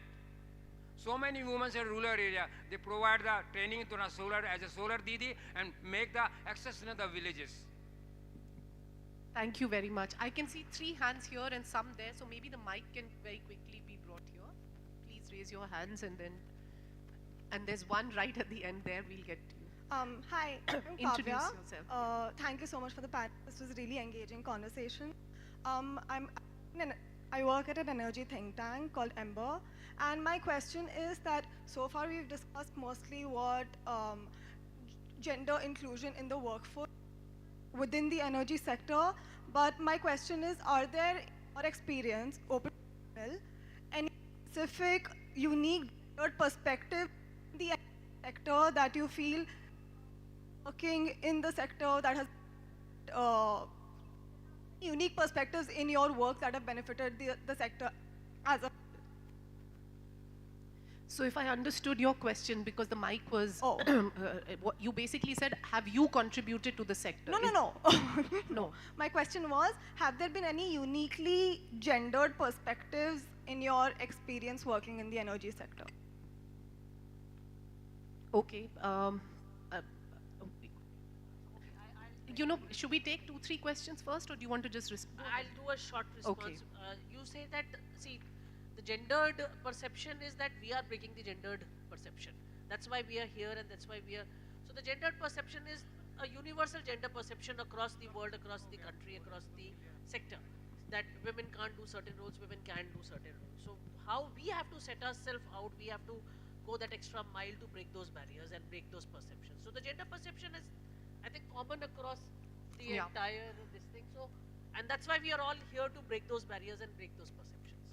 Great. I know Shivani also wants to come in, and till then maybe you can give the mic to the next person. Go ahead, Shivani. Right. So I'll maybe quickly add an aspect there. Thank you for that question. And let me tell you that now we are talking not only of the gender biases, we are talking of lot of kind of diversity, the stress on diversity. So it's just not a male and a female, but also of different ethnicities, the kind of educational background that you come with, the kind of nationality, maybe the kind of other gender that you have, maybe disabilities, special abilities, and so on. So that's the world where we are talking of diverse perspectives. Also, if I understood your question correctly, you were asking of our particular sectors and what is that specific contribution we would do as a unique gender perspective, right? I see her nodding, so thank you for that affirmation. So let me, before few years when we were discussing, we used to ask that why women, why do you need women for this role? So I think the answer is very simple. Then why men? Why do we need men in this role, right? It's the same answer that we are looking for. Also, if you look at the energy transition perspectives, there's a CGRE group, Women in Engineering, a net zero initiative that we are doing, and that specifically talks of, when we talk of energy transition, the climate change being the other part of it, how does it impact the more vulnerable groups, which are women? That's one side. At the other side, what are those unique skill sets which women would bring along, right? So it's not that whether you are right or I am right or who's the better one. It is about diverse perspectives. And when we talk of these diverse skill sets, you might bring a lot of innovation and impact into the activity that you are doing. So that's where my organization, Hitachi Energy, we have a diversity 360 initiative all around, talking of all kinds of diversity. And when you combine diversity with collaboration with the relevant stakeholders, innovation is what comes out, be it in any of the fields that we are in. Thank you. And I think this question has elicited a lot of comments because now Tripta ji would also like to. मुझे ऐसा लगता है आप पूछना चाह रहे हैं कि हमने कभी फेस किया है क्या? She was saying, what are the gender biases that you feel? I think we can go to It was mostly if there have been any specific, unique approach that you have had as a woman in your line of work. Okay, so I'm now going to suggest that there's one question patiently waiting there. So let's send, okay, if you have the mic, you ask a question and then we'll close with the last question. She already has the mic and then we'll send it over there. Sorry? She likes to answer that question, the one that she asked. No. I think maybe we can have those conversations over coffee. Do you ask your question, please. Go ahead. Good morning. My name is Nida Sayyeda. I'm from Siemens Energy. So my question is for Rashmi, for you. It's about the leaky pipeline. So like all organizations, we know that we don't have enough women on top management and senior management. What special programs, support programs, and trainings have you like curated just for this purpose, like for top management, senior management, leadership trainings, etc.? Yeah, so we do have leadership programs for women specifically because we believe that, women tend to undersell themselves, and we are trying to, get them to be more confident about themselves, their capabilities and their delivery. So we have leadership programs aimed at creating women leaders at the junior level, which we call Udita, which have a lot of confidence building measures. We have coaching built into it, mentoring built into it, and a lot of psychological inputs built into it, so that women at the ground level, foundation level also, start acting boldly and start looking for challenges and opportunities. Then as they drop along the line, we have specifically something which we call Arohi for women at the middle management level, where we reinforce their decision-making capabilities, we reinforce their technical inputs, we reinforce, again, we do a lot of coaching, and then, so what we are now really aiming at to create more and more women leadership pipeline. Though, for one, I believe that leadership should not have the word leader itself should not have a gender attached to it. Leader is a leader, be it a male leader or a women leader, but having said so, understanding that there are very few women at the top, we are focusing on developing a women leadership pipeline. Thank you very much. We'll turn to the final question. The lady has the mic, so please go ahead and ask. Hello, I'm Vaishali Choksi. I'm from the Transrail Lighting Limited. I'm working there for the design, like I do the structure design of the transmission towers, and I'm here in this industry for last 30 years. We all have put all our views and everything. I think most important thing from our side, अभी मैं ये सोचती हूँ कि हम लोग gender bias की बात करते हैं, लेकिन we are the responsible for that thing. If we are raising our children accordingly, अभी हम हमारे बेटे को साथ ये शुरू से बताएं कि there is nothing like girl or boy, तो शायद वो आगे जाके हम सब के लिए एक समान होने का फ़ायदा दे सकती है. अभी हमारी जनरेशन में शायद ये चीज़ नहीं थी, तो that we face so many challenges, but now if we train our children accordingly, if we tell our boys or our बेटे को हम पहले से बोले कि नहीं भाई आपको भी ये करना है, इनको भी ये करना है, हमारी बेटी को हम सिखाए कि आपके लिए कोई लिमिटेशन नहीं है. If we raise accordingly to them, I think that will help a lot. I hope all of you agree with that one. Thank you. Very good point. I think we have, in the spirit of gender equality, we have one gentleman here who wants to ask a question. Mic यहाँ दे दीजिए please. कहाँ है mic?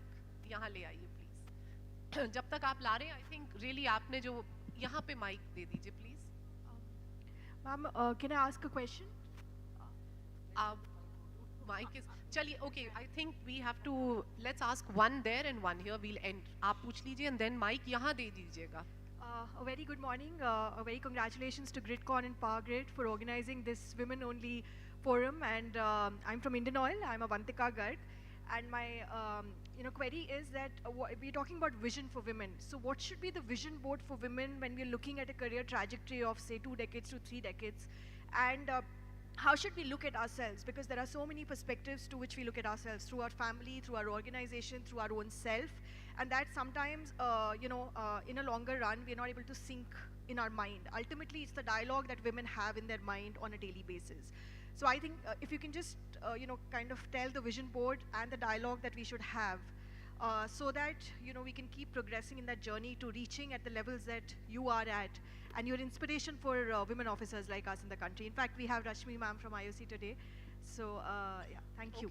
I think that's a very good question, and maybe we can get the panelists. I'm going to ask you also to pose your question, and then we will close. Go ahead, please. Thank you for giving me an opportunity. I got a question for Mandy, because I think to just give a broad perspective, Mandy, you grew up in a very developed society. You work in US, and I'm sure you have faced some of the barriers while achieving such a great success. Would you like to share at least one of the barriers which you faced in your journey to what you have? I'm sure you have a lot more to go ahead, but even in this in this time, you have one of the barriers you have faced, and how did you overcome? Or is there a one specific policy at your organization, Buns and Mac, which you feel is worth mentioning, which may have not your own cause, but in general as a woman, progression of women in Buns and Mac? So, may I? Thank you.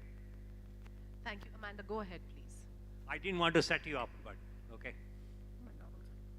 Thank you. There are barriers, I think, no matter where you live and no matter where you come from. I would say we talked a little bit about some of the barriers that we've seen already, but I think one that was largely left unsaid was somewhat of what we call an unconscious bias, and we all have them. I have them. I think everybody here has them. But one of the most common ones is a similarity bias. And it's where you naturally gravitate towards people that are similar to yourself because you feel more comfortable. And so I think when we look across the industry, and statistically there are more men in engineering, men gravitate towards men and they tend to want to mentor men.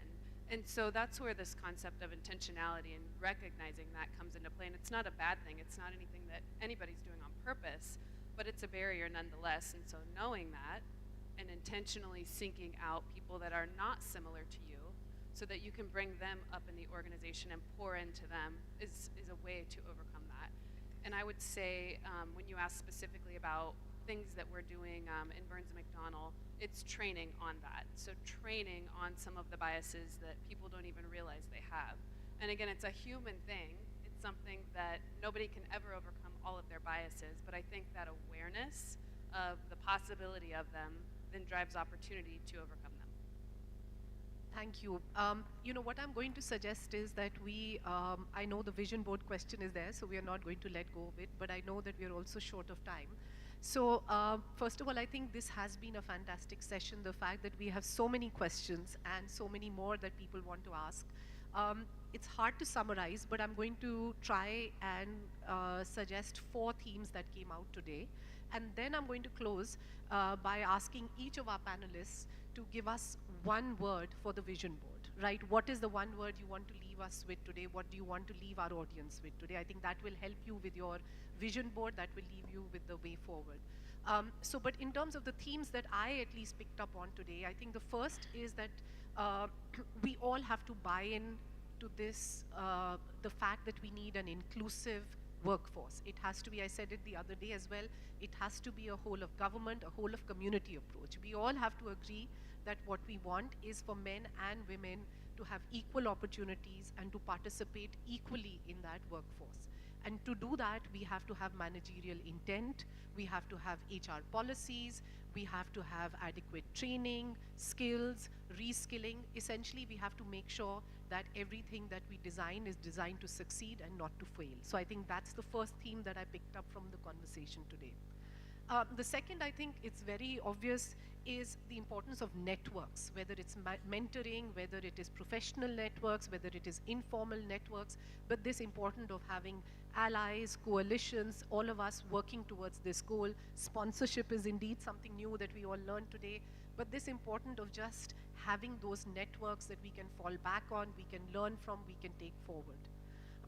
The third, I think, is also the importance for all organizations to actually include women in the decision-making process. They may or may not be leaders, but to ask them, to consult them, to seek their views and include them. And I think fourth and the final, of course, is the importance of the demonstration effect. When you have role models, when you see leaders, you're more likely to feel that you can also succeed, that it is possible, that I can also do this. If she has done this, why can't I? So I think this importance of what GRIDCO has done today, what PowerGrid has done today, to bring this set of visionary women so that we can all discuss, we can share our experiences and demonstrate that it can be done. So on that note, I'm going to conclude the session and now turn to whichever side wants to go first and ask you to share one word that is the most important for you in terms of our session today. Should we begin with Geeta ji, since you go ahead, please? Yeah, resilience. Resilience, beautiful. Aspire. Aspire. So resilience, aspire. Work-life balance. Don't hesitate to discuss your problem with your colleagues, make mentors and discuss your problem and do networking. Excellent. Self-belief. Self-belief. I would say ask. Ask because you're curious, ask for training, ask for mentors, and ask for opportunities. Shivani. So mine would be empowering. Wherever, whatever you do, empower yourself, the others around you. And I think the vision board, we have the choice, we have the power. Whatever is your own vision, let's define it and get it done. Excellent. I think that's such a nice note to end on. So thank you to all the panelists. Thank you to PowerGrid. And let's conclude the session then. Thank you. As we conclude this insightful and inspiring discussion, it is time to express our gratitude to those who have shared their wisdom, experience and vision with us today. Now I would like to invite Ms. Manju Gupta ma'am on stage to present a token of appreciation to our esteemed panelists.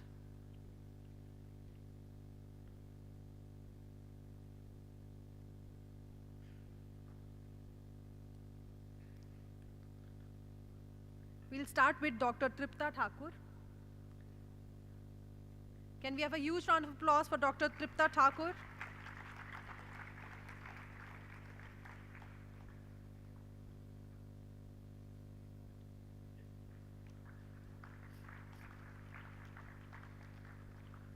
Thank you so much. Next up we have Ms. Bani Verma. Can we have a huge round of applause once again for Ms. Bani Verma?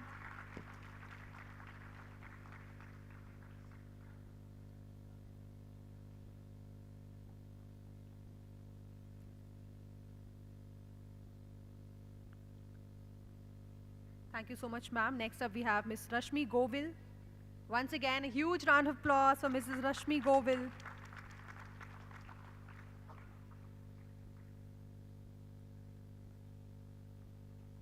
Thank you so much, ma'am. Next up, we have Amanda Olson. Can we have a huge round of applause for Ms. Amanda Olson?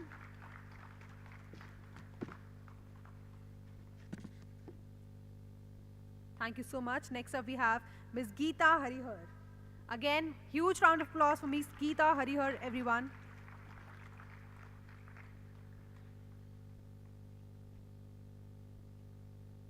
Thank you so much. Next up, we have Dr. Shivani Sharma. Can we have a huge round of applause for Dr. Shivani Sharma?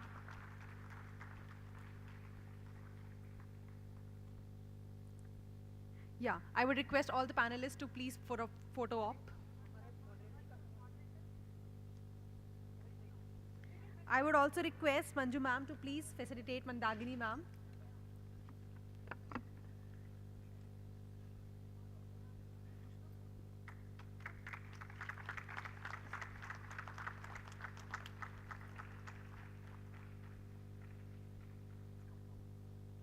I would request all of you to please come forward for a photo.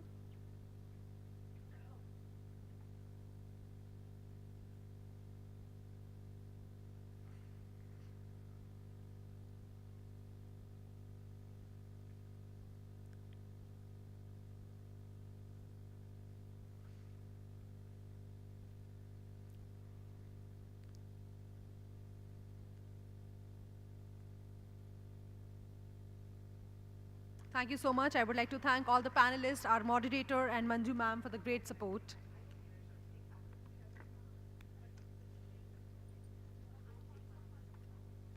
And now, ladies and gentlemen, we are breaking here for a tea break of 30 minutes. I would request all of you to enjoy a tea and do the networking here. The tea break arrangements are made at the hall, which is at the end of the corridor outside. Thank you so much once again.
closer than we think. Using digital technologies, we're implementing futuristic solutions to make quantum improvements across all our businesses, resulting in smart engineering, smart manufacturing, smart project management, smart infrastructure.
The future is closer than we think.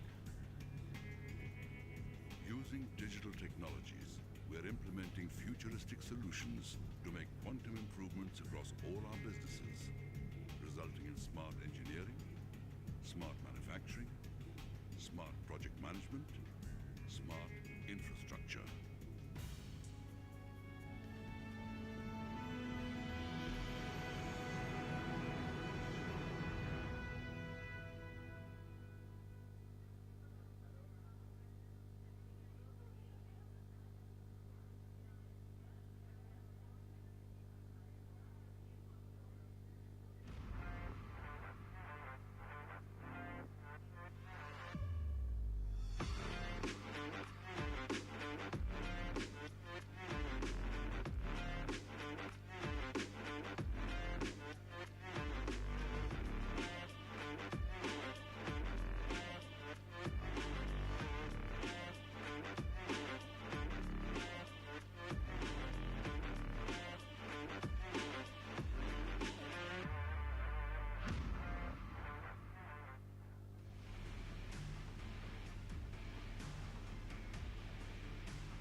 is closer than we think.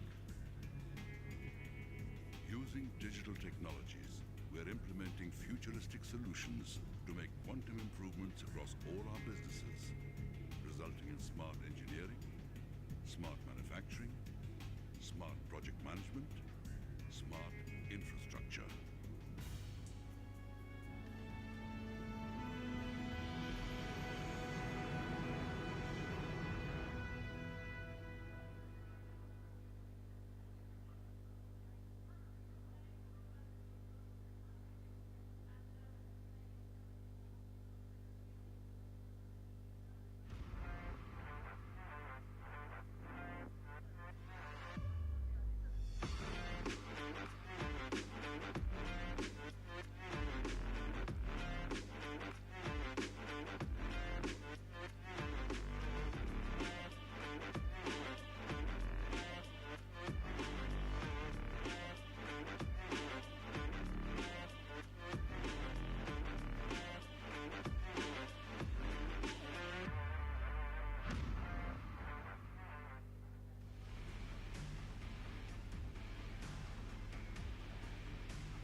The future is closer than we think.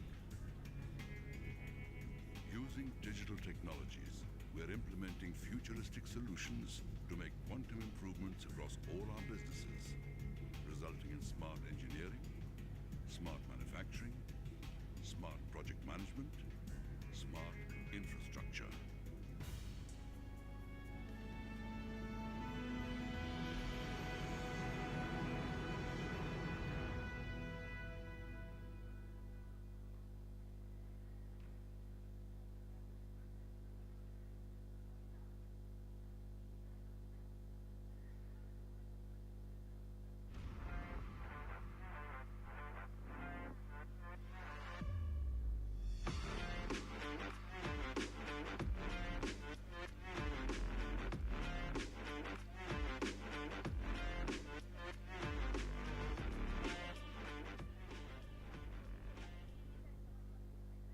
I would request everyone to please settle down as we are going to start the next session very soon. CMD sir is also joining us very soon. I would request all of you to please settle down.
Welcome back, everyone. I hope you all had a refreshing tea break and some great conversations.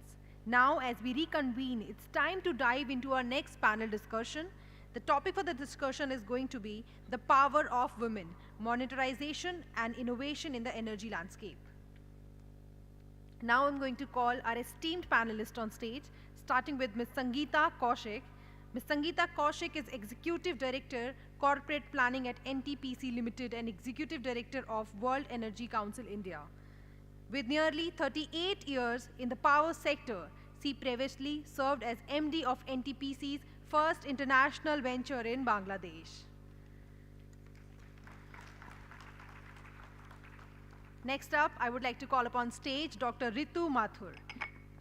Dr. Ritu Mathur, a climate and engineering policy expert at TERI, has over 30 years of experience shaping national policies. She recently led the modeling unit and Niti Aayog, strengthening evidence-based decision-making and coordinating the Indian Climate and Energy Modeling Forum, ICEMF.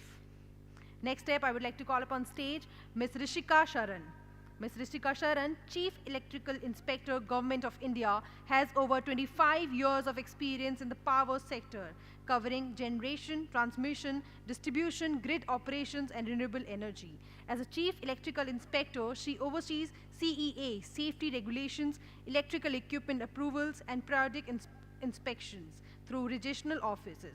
She actively promotes safety awareness at national and regional levels, leading initiatives like Lineman Divas at March 4 and National Safety Day on June 26. She also serves as a Chief Engineer and Member Secretary at National Power Committee, CEA. Next up, I would like to call upon stage Ms. Vibha Gupta. Vibha Gupta, with over 25 years at Siemens as the business segment head for Turkey Solutions. She has led key roles including heading protection and automation system for sales for digital grid in India. Her expertise spans competitive tendering, operations, and team management. As vice chairman of the Smart Grid division at EMA, she actively contributes to advancing smart grid technologies in India. Next up, I would like to call upon stage Professor Rachna Garg. Dr. Rachna Garg, Professor and Head of Electrical Engineering Department at Delhi Technical University. She is also the Founder Director of Equal Opportunity Cells at DTU. With over 100 publications in national and international journals and conferences, she had made significant contributions at IEEE. Her allocates includes a IEEE PES Outstanding Chapter Engineer Award 2017, multiple Best Paper Awards, and recognition for leadership in IEEE programs. Next up, I would like to call upon stage Ms. Manisha D. Shukla. Ms. Manisha Shukla leads the transformer service business at Hitachi Energy. Since joining ABB in 1997, she has held key roles in sales, marketing, engineering, operations, driving the distribution relay businesses to market leadership. With extensive experience in working with a consultant, EPCs, industries, and utilities, she has traveled over 25 countries for business engagements. And last but not the least, and now to share this insightful discussion, I'm delighted to introduce our distinguished moderator, Ms. Surbhi Goyal, Senior Energy Specialist at the World Bank Delhi office, World Bank South Asia. Can we have a huge round of applause for all the panelists and the moderator here? Now, I would like to call upon stage Madam Shruti Mishra, CMG Power Grid, to hand over beautiful bouquets of flowers to all the panelists.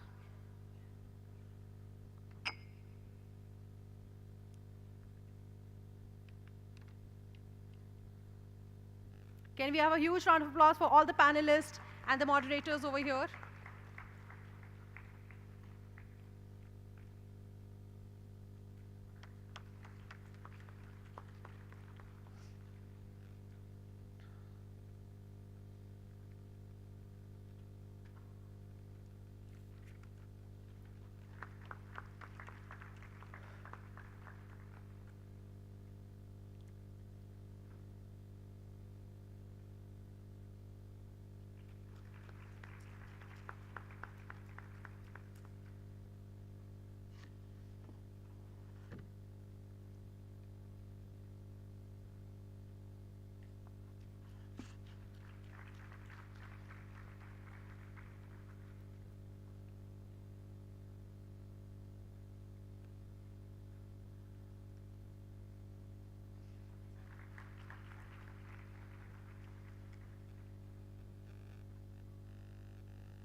Thank you so much, Madam Shruti Mishra, for your support.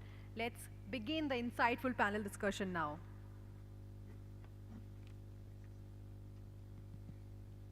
Hello? Yeah. Great. Thank you so much for setting the context and the stage. I think we have a very diverse panel here, ranging from the research to the academia, to the policymakers, to the private sector. And I'm sure after this session, probably you might take some key takeaways from the various stories that the panelists are going to share with you. I must begin by saying that we all are here in the room, which is very, very exciting. And we all, in one or the other way, probably have broken some of the stereotypes, either in the family or at the workplace. And the more we discuss about it, the more we think, you know, there is so much scope for an improvement in there. And probably these discussions will contribute towards shaping up the ecosystem. So every voice, every person matters in this entire, you know, journey of pushing more women in the power sector. And we all know, and we have been discussing this in the previous panel, that generally the power sector has been more male dominated so far, but probably like the way renewable energy share is going up, the women's share in the labor force will also go up gradually, and much faster, I would say, than ever.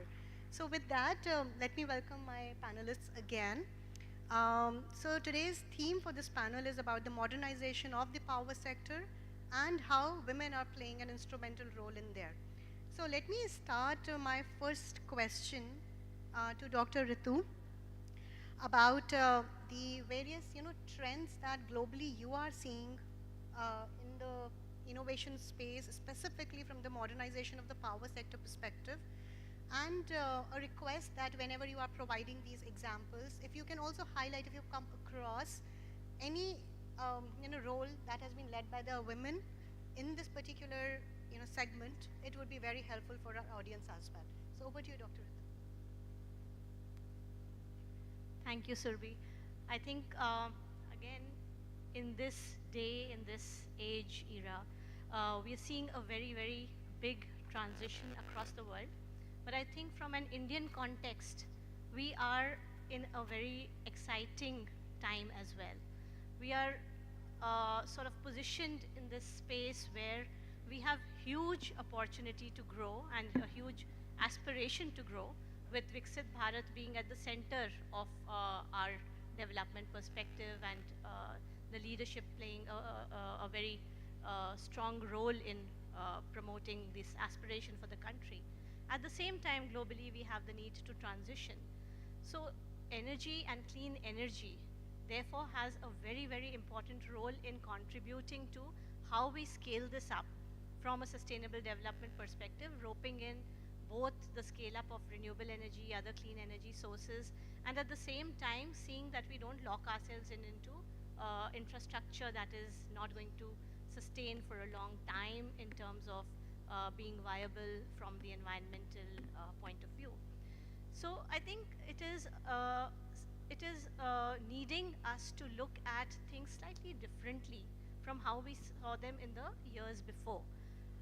Technology was technology 20 years ago.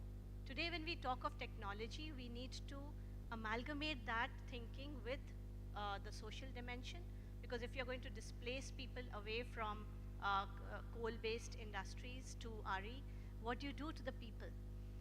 You are needing to integrate this with resilience and insurance, and you need to look at the finance space, because there's going to be impact of climate change, and therefore there's again going to be an impact on infrastructure.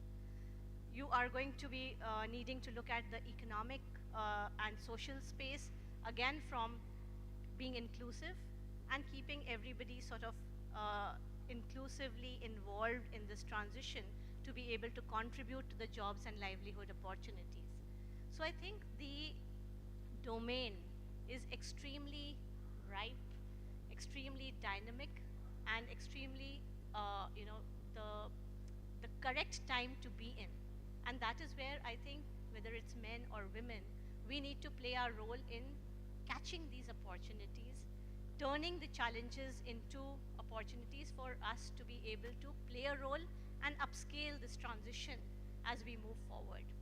Now, having said that, I think Surbhi also asked me to bring in how and where one has seen this kind of role play. And I will just throw in, maybe small anecdotes. I think when I started off 30 years before, in terms of my career,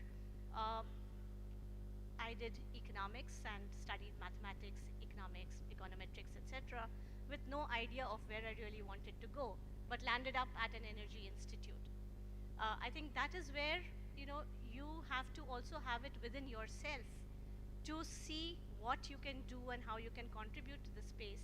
And I think I was one of the few, if not the only women at that point in time to be getting into mathematical modeling for energy systems, and made the first national energy model at that point in time. Today, of course, this is used across different kinds of think tanks, consultancies, etc., to play important roles in looking at strategic planning and looking at the pathways forward. So I think in the earlier session, also in the morning, we heard that there are opportunities which need to be provided and ecosystems which need to be created, but inherently within us, we need to believe, we need to be able to catch the opportunities and make sure we also deliver on those opportunities and see ourselves as not people who are to be pulled down, but people who can contribute to making this world a better place to live in. Thank you so much. Thank you so much, Dr. Ritu. With that, I think we should pass on to the education side of the things, because what you have raised is very true. In the power sector, from the World Bank, we are trying to be more inclusive. So what our management and the board has asked us to include indicators on the women. Now, they want to see that how the technical roles can be more, attuned or more adjusted for the women to come into the sector. Now, our, one single point to them is that unless and until you have inflow of the, engineers, women engineers, the targets being set are not, going to be met. So there is where a very important role that is being played by institutes like DTU. So passing on to Madam Rachna about how you see that this, I would say, shift of getting more women candidates to the professional courses in the engineering and beyond is helping shape the sector. You have had experiences of the placements, etc. But what do you see that how many percentages probably change are happening in terms of girls actually taking up the professional courses, engineering courses, and getting into the power sector? Because there is always a barrier after every milestone. After even getting engineering degree, they don't generally pick up their jobs at times. So what's your experience? Thank you, Survi, for the nice question. And it is really very important to see that first the women, they should come into the engineering field. Then we talked about the retention of women.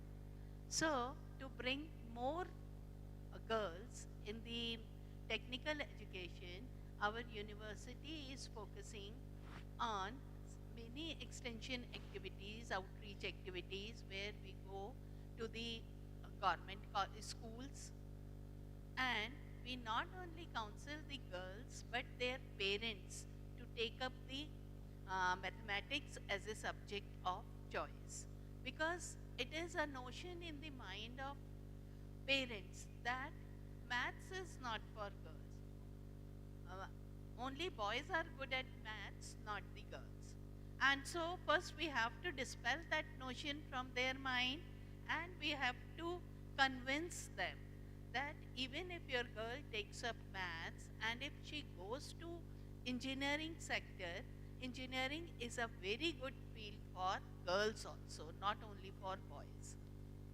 So for this, we regularly held counseling sessions in government school, not for girls but for their parents, because it is the parents who stop the girl from taking up maths as a course. So this is the first thing that we do. And then secondly, we had started from this next session, that is from 2025 session. I had taken great pains for doing this. We had started 20% supernumerary seats for girls students. Because when we see in our classes, the ratio of girls to boys is only 5%. maximum in some classes it is 10%. So girls, very less girls, they are coming in the field of engineering. If they are not coming in the field of engineering, then obviously they cannot join the companies. Out of them, if 10% are coming, out of those 10%, only 70-80% will go and join some organization. Some of them, they may even remain at home, not working anywhere. So it is our prerogative, and we will be starting this 20% supernumerary seats for girls. As such, this will not affect the boys because we don't want to create any bias between girls and boys. These are supernumerary seats which are over and above the normal intake of the DTU. So this is the second step that we are taking to increase the number of female students in the university. Then once they enter the university, again we have to make them industry ready. Many a times, I have many girls scholars working under me on various projects, but when they come, they always have this big block that they cannot do hardware. They feel that girls are good at simulation only, hardware is not their cup of tea.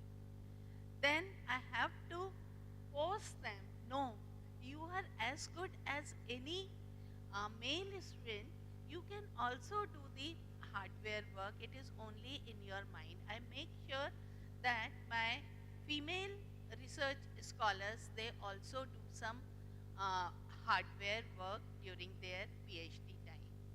I tell them that if you sit regularly in the labs, some output will definitely come out. And never hide behind your gender. It is always your skill which will make you strong, which will make you industry ready. Your gender is not going to help you. There may be policies which are helping women. There are so many things. We can encourage you, we can empathize with you, but finally it is you who have to do it. You have to have a belief in yourself, you have to develop your skill set, then only you can succeed in the real world. Great. Thank you so much for explaining, how more female students can be brought into this sector.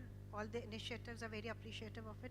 Can I have the hands up from the audience who all have faced these kind of challenges when they were in the education, making choice between commerce versus science?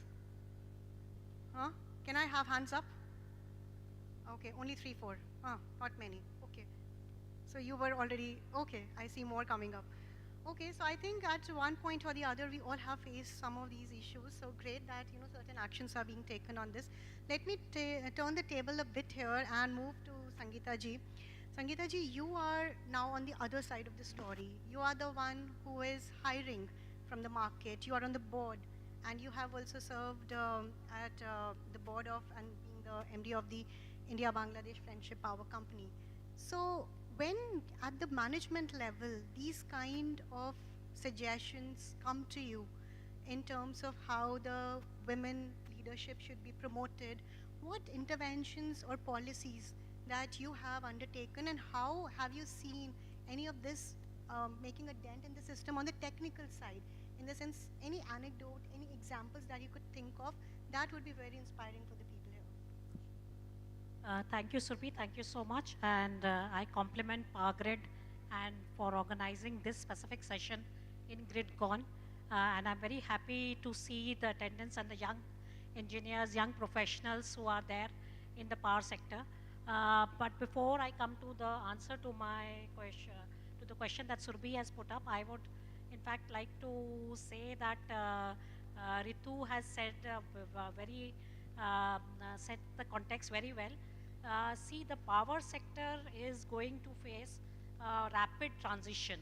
We are all aware of it, and it is happening right now. And this is going to be the growth accelerator of the century. In fact, power sector, I would say energy sector, is going to be the growth accelerator of the century. And I would say all the young girls who are into energy sector, and in fact, I would like to tell Rachna ji also, she should encourage girls to come into power sector, because this is going to be the next growth accelerator of the century as compared to IT or anything. You talk about artificial intelligence, you talk about blockchain, you talk about operational technologies, everything is going to come in power sector. And so this is where I think both men, girls and boys will find their careers advancing. Having said that, I think the organizations have a very, very important role to play, because induction may, yes, the women, girls are getting inducted. I think all the organizations have a gender neutral policy, because there is a competitive exam, there are interviews, and so there is a gender neutral policy. I think all the public sectors have, and mostly private sectors, all the big private sectors also have the gender neutral policy. The issue is that they drop out. The girls, because they are the natural caregivers of the family, so along the journey or the professional journey, they drop out. And this is where the role of the organizations come in. First thing, I think what Amanda had also said in the morning when I was in the session, that comfort, that similarity comfort that is there, I think we have to break that bias. And I think NTPC did a very good initiative as this was concerned. NTPC, we in our operation of the power plants, we did not have any women because they had shift duties. And putting one woman in a shift, which was an all-male shift, was very, very difficult.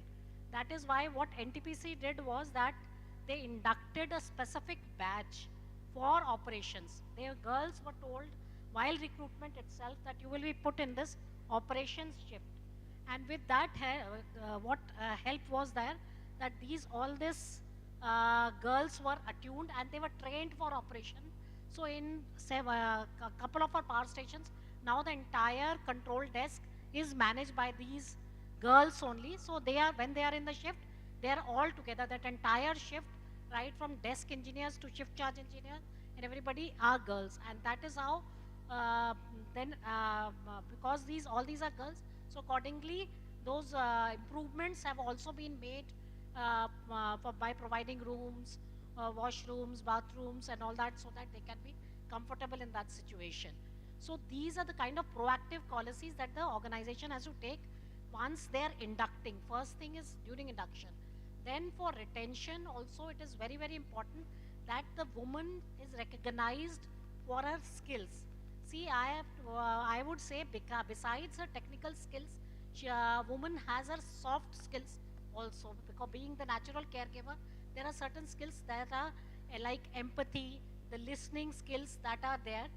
These are the skills I think the girls should also focus on, and the management should also recognize and post these girls where cross-team collaboration is required. I feel that girls are very successful in these roles, because see, every organization needs an innovation and has to work on modernization, and their cross-team collaboration is very necessary for generation of these ideas.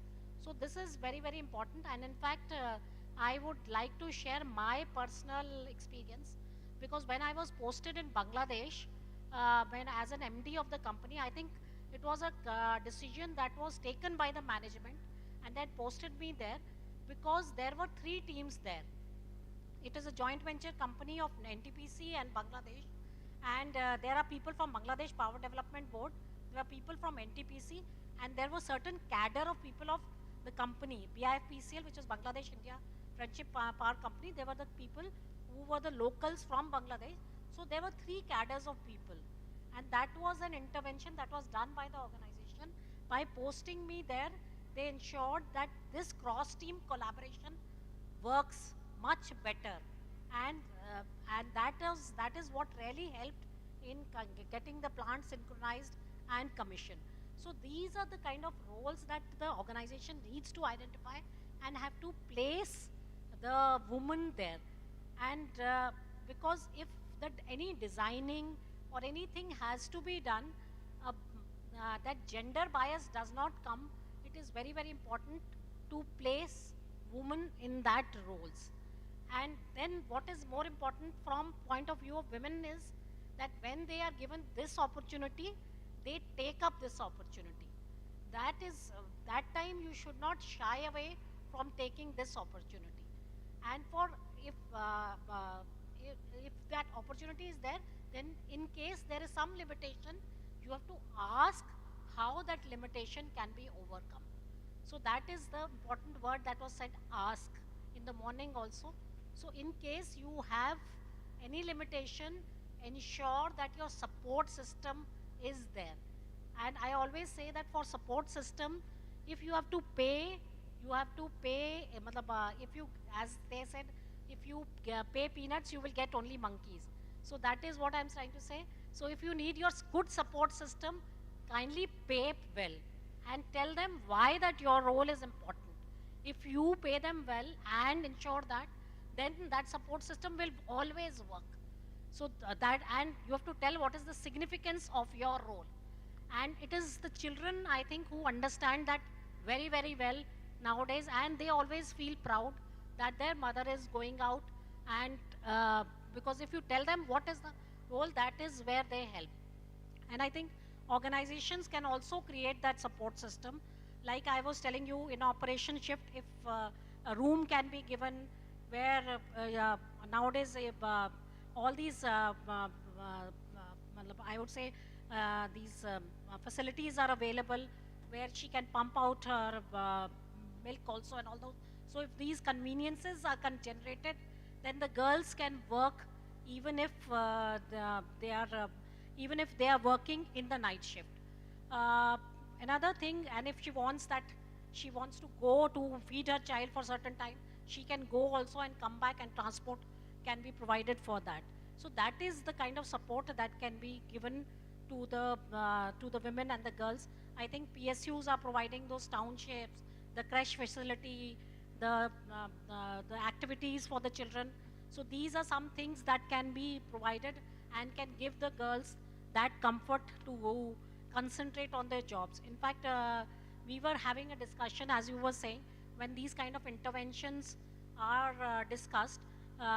In fact, what we suggested is when she goes on a maternity leave, it is not that she's 100% engaged. And what is happening is generally these girls, when they go on maternity leave, since they lose more than half a year and all that, what people tend to kind of give them a lower grade when the performance appraisal is there. In fact, that is what we suggested to our organization. Give them an assignment, which they can do it at their own pace, and then you kind of evaluate them on that assignment. Rather than, since they were absent, I think the managers also find it very, very convenient that they can be placed at the lowest bracket. So these are kind of the interventions that the organization can use. So the skills have to be used, and they have to be placed at the right place at the right time, and that is where, but specifically where the organization is involved in innovation, and they can bring soft skills as well as their technical skills to the table. Great, thank you so much. I think many of us have been through this. So just to share a quick anecdote, I have 2 children, and whenever I went on maternity leave and I was leading a couple of projects, I was so nervous that by the time after 6 months I'll come back, majority of my projects will be given to somebody. And you know, our work, like all of us, work also requires so much of travel. And like, how will I travel? So you know, the management, if they take cognizance of the points that Madam has just raised, I think it's very critical. I was allowed to do day travel up to me. I wake up at 3 a.m., getting back at 12, but at least I know that I'm back in the evening hours, right? All that was enthused in us that, you know, please do whatever makes you comfortable. Family is first. Once you are concentrated there and you relax from there, you will be able to contribute productively on the other side. So I think this is what many of you are business leaders here, and you will be taking back for your respective organizations. I think very, very important points that Madam has raised. We all should be learning from it, and even if you're not business leaders, you will be sooner or later, right? So I think that's very important, conducive environment. Now let me shift gears a little bit and look on the more manufacturing technical aspects of the power sector. And we have private sector players, we have Madam from CEA here. So coming to the manufacturing bit here. So in the sense that we are talking about, the transformer services head here, Manisha Shukla ji, who is in Hitachi, and it's a very well-known name. And we have heard one voice in the morning about how Hitachi is shaping up the space for the women leaders, for the women engineers. So I would like to understand more, specifically drilling down on the manufacturing side, that how Hitachi is looking at promoting the women in this particular segment, and what innovations are to look forward to when some of these young women engineers sitting in the room are looking at this sector. So over to you, Manisha ji. Okay, so thank you, Surbi, for the fantastic question and leading this moderation very well. I must congratulate you for that. Let me come to the innovation and manufacturing sector and how women can be placed there. So yes, I've been in this sector for now 3 decades, and it is very conducive. Yes, we passed through the same, like I heard in the morning, we passed through the same situation where we did not have the restrooms. But we have come to the stage where it is so conducive that we do not see any gender bias, or we do not see any discrimination. We see ourselves as engineers, we see ourselves as leaders, we see ourselves as doing transformer service or the protection and IC 61850 SCADA integration and so on. So I see that over 3 decades we have really come up very well. Not only Hitachi Energy, many of the companies have really come very well. But let me go back to more than 2 decades and share my experience. I was expecting a baby, and it was the time I was handling a crucial project of IOCL, and my boss said, you cannot take the leave. And then Hitachi Energy, then erstwhile ABB, at that time it was ABB, and I said, okay, but here is a doctor's certificate which says I cannot sit for 8 hours and you need to do something. And it was my boss who said, don't worry. And then it was 1 hour in the afternoon, I used to go to dispensary, take a nap, come back and work. So this is how companies, various organizations, including Hitachi Energy, including erstwhile at that time it was ABB, have been doing. And I would say it is up to us to take this opportunity, and I really go back to the first session, ask for it. I mean, I could have simply said, no, I will not be able to work because doctor said you cannot do. So it's more on us, how do we take this opportunity? And I would say, please remove this gender word from your mind. It is really not helping us. It's really not helping. Let it be manufacturing sector. You go and say that I will be able to work in the shop floor. I'll be able to do the panel testing. I'm ready to travel. If you are ready, I think there is no one in this world who can stop. At the same time, I would say from our end, I always call it R&R. We have to take the responsibility and we have to be reliable. We cannot just think that today I have guest at home and I will forget the assignment. We have to make some arrangement back home. I do not say we leave those responsibilities. But we have to also decide when we start working. We are a mini organization organizing our home. We are CEO there. So put the backup system such that you can really deliver excellence at work, which is very, very important in my opinion. Coming back to Hitachi Energy and those kind of companies, definitely we have these basic facilities of having a crèche in the organization, so that mothers, and I would say that these are again gender neutral facilities. I have seen many fathers bringing their kid there. So I completely agree with the earlier panels who said that let us make the policies which are gender neutral. If we need flexi working, the same way men also needs it. I would say it is completely on us how we can really deliver more. Why I would say women can deliver more or better? Because probably, at least in Indian context, we are groomed that way. When I was a child and my brother would be there, mother will more focus on you have to learn this, you have to learn that. Probably unconsciously, we are so much trained. We know all the management jargons. We are just applying at home. If you're just managing your milk bags, you are just applying Kanban of supply management. Or if you are keeping some semi-cooked food at home for your husband, you are managing just in time. So there are a lot of things that we are already doing. So if you just think and apply this analytically, we can do much better, because our management learning has already happened from the home.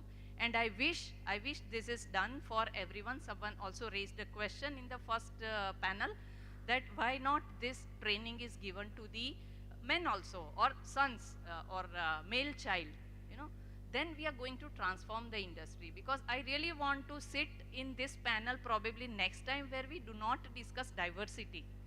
That should not be the topic of discussion. We say we are there, we are engineers, we are there, we can do, and why do we compare that we will be equal to men? I think both are designed differently.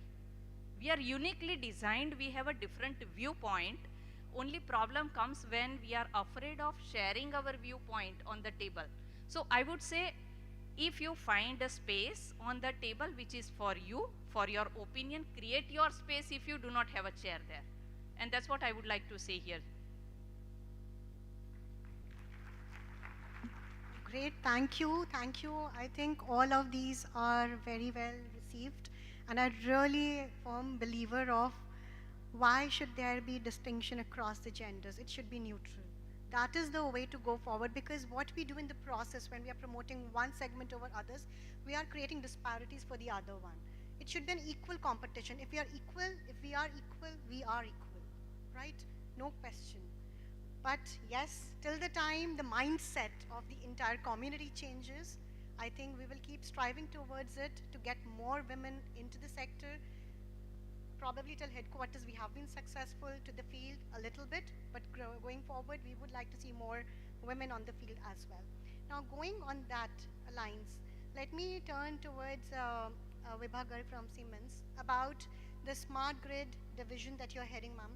In the entire journey of your career, you have worked across various divisions.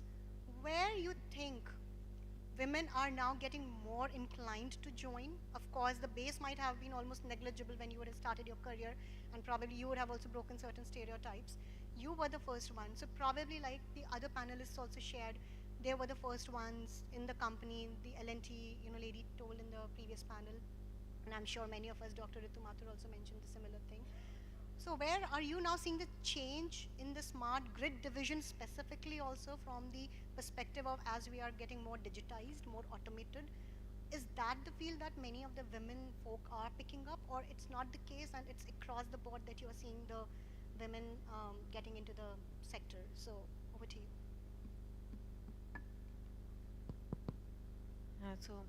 Thanks, Surbi. Am I audible? So I think this was a favorite sentence all of us used to hear during COVID times. Am I audible? So that was the first statement we used to have. And that is what digitalization has done to us. Digitalization has definitely helped us in modernizing the society, modernizing the infrastructure.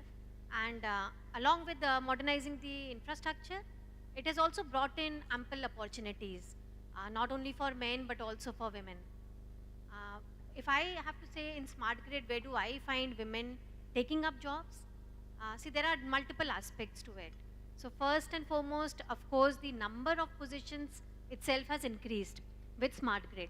So earlier there used to be very limited positions that were there. So in engineering, especially when I was there 25 years back, you either pick up sales, you pick up engineering, you pick up manufacturing, where again, there were no females, especially because of the shift duties, or you pick up site roles, which was not thought of for women because of the remote location of sites. You take up commissioning, again not possible for women. Now there are n number of other roles which have got added. So cyber security is one such role, then artificial intelligence. And we also know that most of our children, I have 2 children, a son and a daughter, and both were very clear what stream of engineering you want to do. Computer science. One, it pays more. Second, I can relax, I have flexibility to work. So now with digitalization and automation, we can see that both computer science and electronics comes together hand in gloves with each other. So a woman can choose to be a computer engineer, still come and work in the power systems. Like she can do artificial intelligence, she can work on cyber security, she can work on multiple domains, yeah, IoT, digital twins, because all these are technologies which we are now using in our electrical domain as well. So gone are those days when we used to go to sites, we still go to sites, but we can still replicate that model using a digital twin. We can replicate FAT, so we used to do a lot of FATs, we are doing through remote. So we are not calling customers, but we are also telling them, okay, you sit at your workplace and then we can demonstrate the FAT. It is different that many customers still want to come for FAT, especially because for us, fortunately, our factory is located in Goa. So they would like to come to Goa and do the physical FAT, but it is not really a requirement anymore. So with digitalization, there are multiple facets, there are multiple places where women can still join. And at the same time, I will also say that we heard enough about gender diversity. We heard a lot about what ecosystem the organizations are building for women so that they can strive in the organizations. And I will say that this is the best time for us as women to really grow into the next roles and take up leadership, because the ecosystem is ready to support us in all ways. In our times, we used to find that we had to really ask, we had to really show, and we had to prove that, okay, even though I'm a woman, I still can take up this position. And I had to go out of my way. So even if I was scared of traveling, of going alone, I had to still say, okay, I'm not scared, and I will go alone. And then show a brave face to customer that, yes, I am here in front of you. Today, I mean, that is not the case. Even though you are a woman, people are there to support you, to listen to you. And that is why my appeal to all of us will be that there are ample opportunities out in the market. There is a lot of flexibility in the market. So digitalization and automation, what has it offered to us? It has offered to us extremely high flexibility. We can work from anywhere. We have hybrid working, which was not there earlier. So even if I was awake the whole night, next day I have to go to the office. But today I can decide to have a hybrid working. I can decide to work from home 3 days a week, and my husband can work from home 2 days a week. So that kind of facility stays. If I'm not able to sleep the whole night, I have a flexibility, okay, I can start late, because that is what automation helps me to do. I can start late, I can work till late. So with these kind of these kind of facilities already existing for us, now is the time for us to invest in ourselves and grow to the next levels. And my question here to the audience, how many of you would like to really take up leadership roles in the next 3 years, 5 years? So I can see a lot of hands already raised, and which is a good sign, because I would like to end by also quoting a famous saying that there is no force more powerful than a woman determined to grow. So sky is the limit for us. The ecosystem is already there to support us, and now we have to decide where we want to take ourselves to. Thank you. Great, quite inspiring words. So we have covered 5, but still we have one more very, very important panelist whom I would like to now turn towards.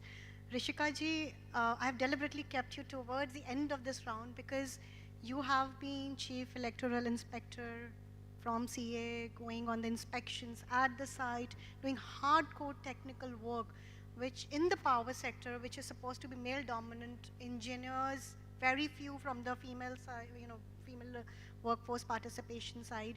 So what has been your experiences? Have you faced any challenges while delivering your role?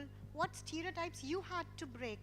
And then I would also like you to also comment upon that when you are at the site, how, in the sense that you probably would have changed your thought process about what the site level challenges could have been, but probably they weren't there. And on the innovation side, if you could also throw light from your experience, a lot of questions bundled up in one, but please feel free to comment as you like. Just wanted to give a landscape about, so that the audience understand that why or why not field is good for them. Yeah, good afternoon to all of you. Thank you. It's a very important question, and among this panelist and previous panelist also, I am seeing that I am the only panelist who is from government side actually. and all are from CPSUs and private sectors and academia, and so they have different perspective, different, it's not different actually, it's the same perspective but in a different way. So first, I would like to, first I will go to my joining actually. When I joined this service, engineering services, at that time the women dominance were very low in my organization also, Central Electricity Authority. Only 5 officers were there, and I was the 5th one, and all male dominated, and I was not much representation from the women. But now I can say that with the policies, and I remember that at that time when I joined, the policies were not so conducive as now it is, because they are in central government only. They initiated this policy that there will be a child care leave, there will be a special leave kind of thing, and for women, and then all the private sectors and public sectors and other organizations, they also took these initiatives in their domain, so that they can have similar type of policy, and this helped us a lot. And now I can say with only 5 officers at that time, now we are of 15% of all the officers in our Central Electricity Authority from engineering services. That's a great achievement in my career only, in between 25 years back I am saying, and now it is 15%. So it's a great achievement for us, and I also urge to all the CPSUs, because many of our from at leadership position, and they can take a decision to how to make your workplace also so conducive, so that more women can join, and they can have similar kind of environment to grow and give their best. Because women, I think they can, they have their inner capability to have a multitasking at the same time, and they can deliver best whatever they can in every field. And they have a different perspective also to see the things in a different way. And from my experience, I can say. And the second question, what you said, that yes, Chief Electrical Inspector, I joined, and it's a completely men-dominated field.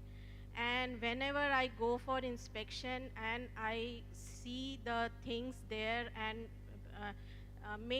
one or two inspectors only I have met in the states.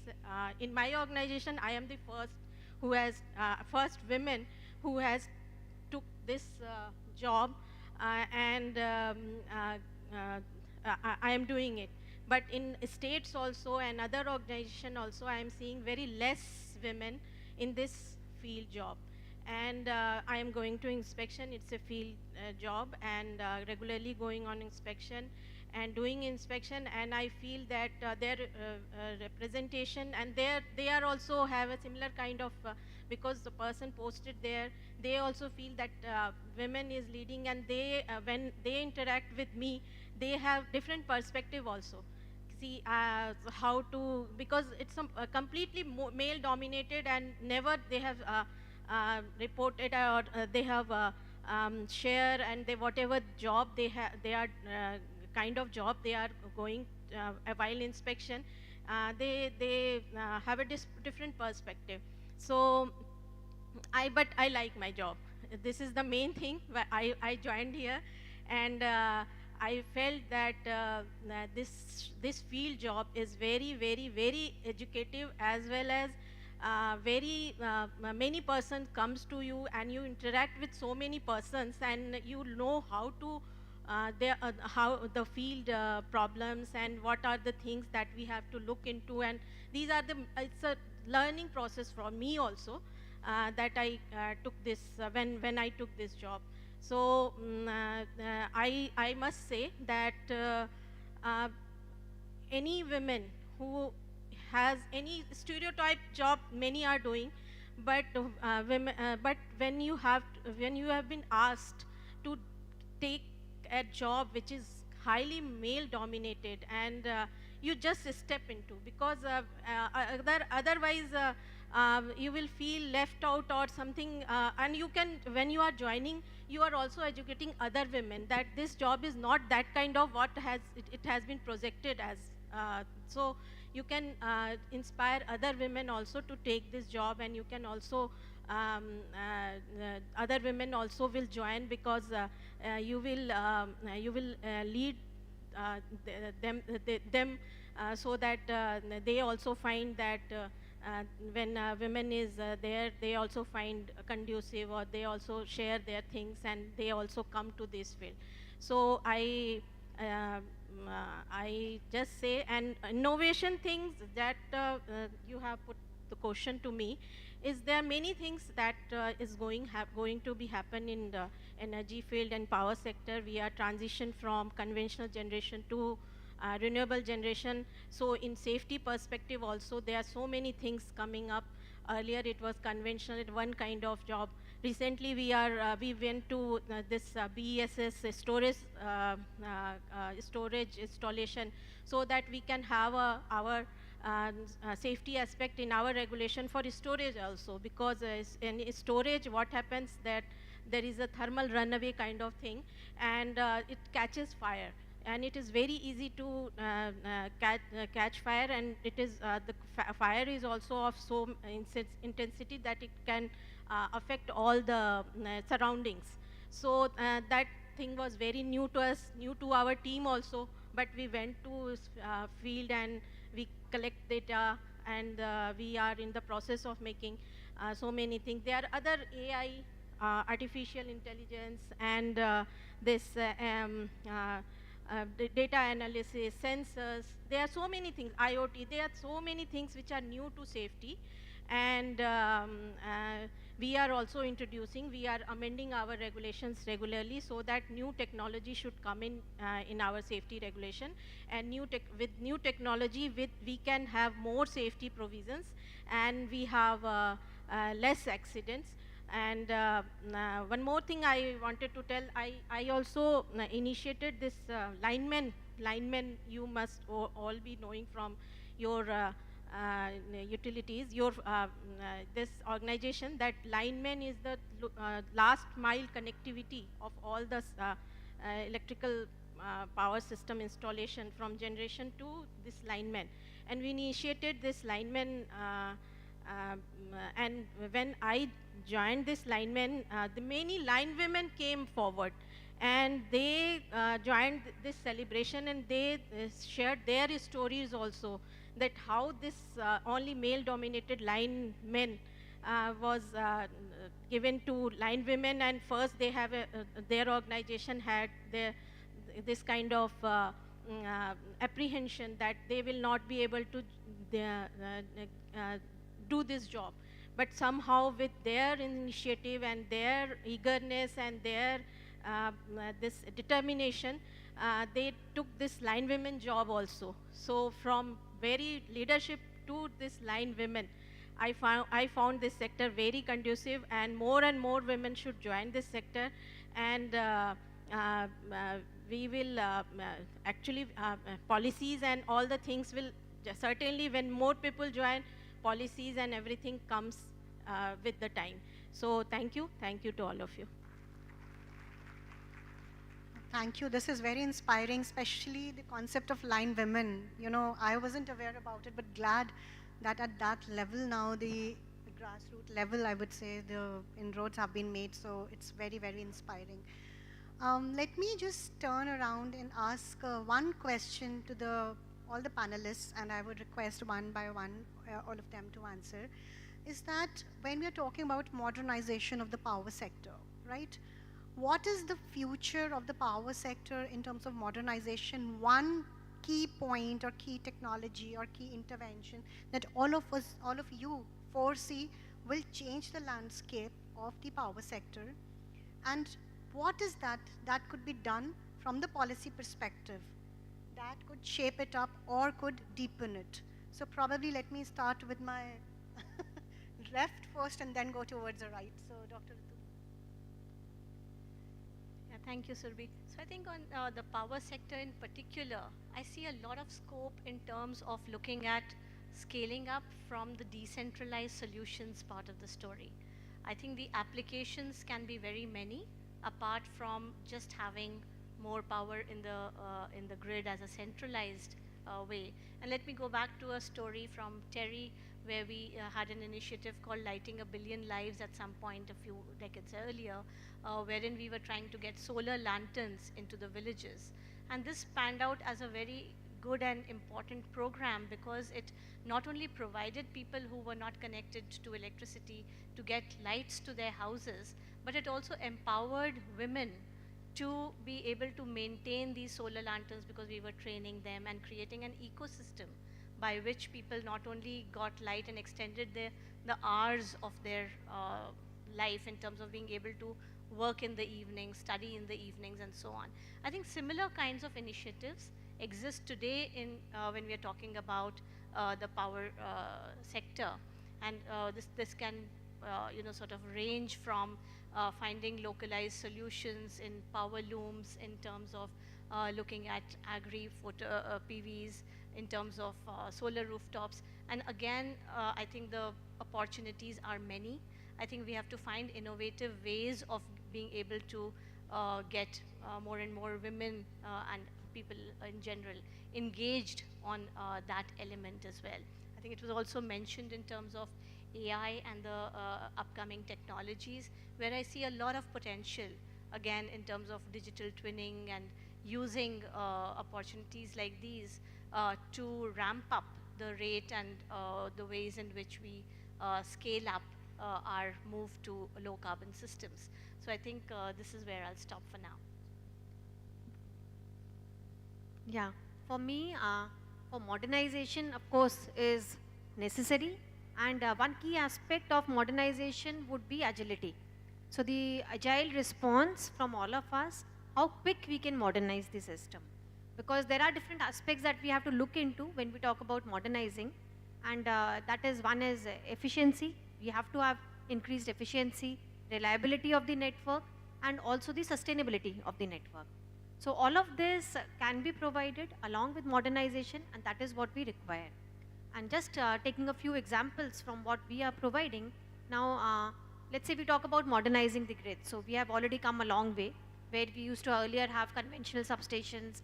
Then we started with from electromechanical to numerical technology. Then 61850 for interoperability. Then digital substations and process bus based substations. Then we also have grid codes which say that all distribution substations, RDSS schemes being launched by government, which said that all the conventional substations, especially at the distribution level, should be automated. And how do you achieve that? Because we all know, especially like all of us staying in Delhi, what it is in peak summers. So you cannot have a load shedding even for 1 hour, what it will do to the people. So how do you have an agile system that can support you? So we have to, when we talk about modernization, we have to come up with standard solutions that can support us. We have to come up with agile systems. So one such example that I came across in one of our projects recently was like an e-house type of substation. So e-house type of substation is a distribution substation on, and it can be like a compact substation. So here you have the 33 kV, 11 kV, every bay, which is there in a kind of porter cabin. So like a large porter cabin, you assemble everything at the manufacturing location, and simply when you are coming to the site, you can do a plug and play. So it does not require much time. It does not require any shutdown. You simply come and place the entire substation, and then you change the wires, and it is ready in a matter of around 15 to 20 days. So, and these are the kind of solutions that we will have to come up with if we have to really modernize the grids at a faster pace. And that is just one of the solutions that we can have. Second very important aspect for modernizing would be cyber security. So the more we talk about digitalization and interconnection of the grids, we also have cyber risks that are there. So we will have to talk about and work out some mandatory policies from CEA and other and some guidelines which are there, which can mandate the requirement of cyber security that have to be implemented across the substations. So I think these are the two aspects that I would like to cover. Thank you.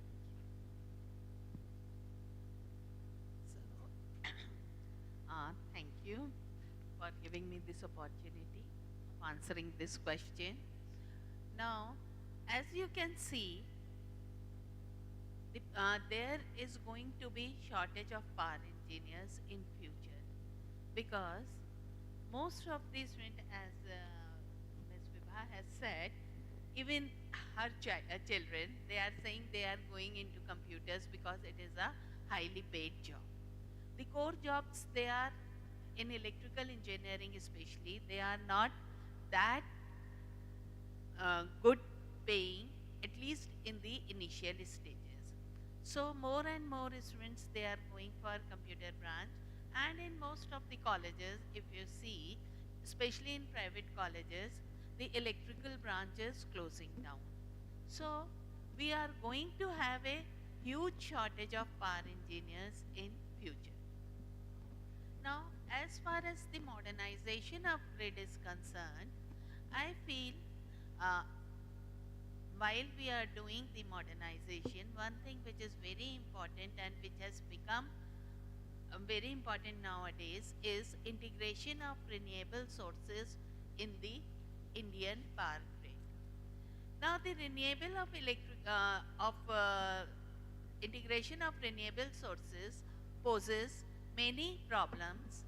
One of the very big problem is the power quality, because whenever we are integrating the renewable sources with the grid, a power electronic interface is a must. And so, when we are talking about the modernization, we must develop some power electronic techniques, some new power electronic devices which can control this power quality, which will give us a better quality of power. The second important thing that is going nowadays is the electric vehicles. The electric vehicles are coming up in a big way. Again, they are posing a different type of stress on the electrical distribution system, because you cannot, again, just like any other load, we cannot forecast this type of load. And since this is most of the electric vehicles, they use battery in their operation, then this battery has to be charged through the through our normal grid, AC grid. Again, that poses the problem of power quality. Third thing, with the integration of renewable sources in the power system, now the power flow is not unidirectional. It has become a bidirectional power flow. And for that, we have to use a different type of protection scheme. So protection schemes need to be modernized for a to be capable of providing secure protection to the modern grid. But again, with that comes the problem of cyber security, as again Vibha has said. The cyber security is very important, because all these things nowadays, they are automated, the relay settings, etc. They are not manual. They had to be done by some PMUs, SCADA, or some other form of automation. And imagine if this system is hacked, what is going to happen if somehow the relay settings has been disturbed? How this will affect the consumers, how this is going to affect our entire power system. So, along with modernization, we have to see the modernization three pillars. One is the technological aspect, another is the reliability, and third is the security of a modern power system. So I feel these are the three pillars on which the modern power system will stand, and they will become very important in the future days. Thank you.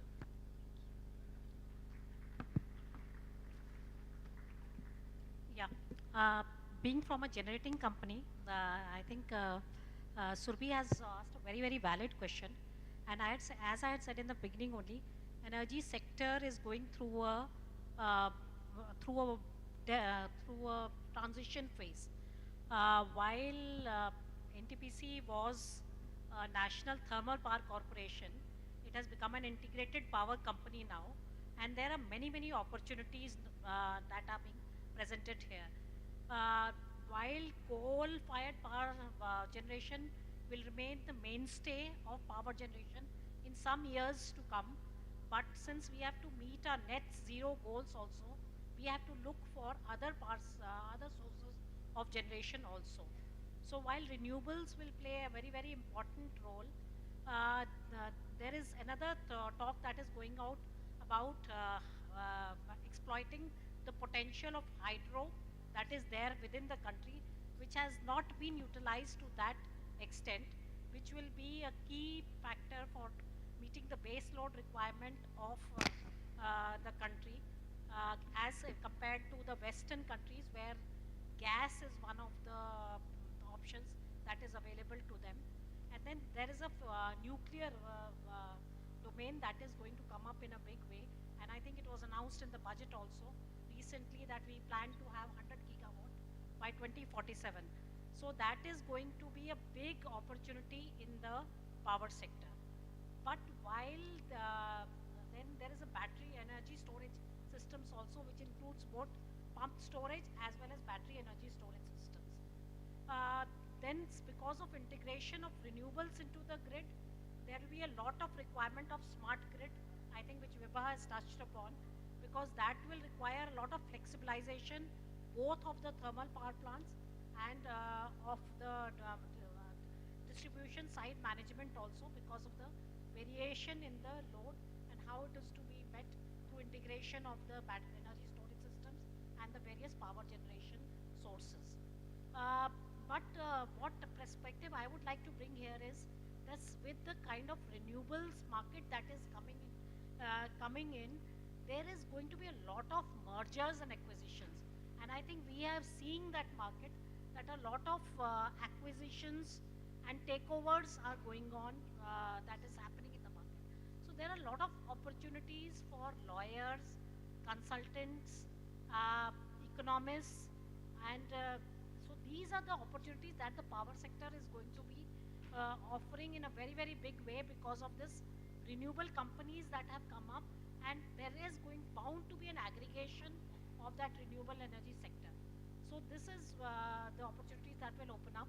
One more field that is going to open up is regarding this. We are moving towards carbon capture.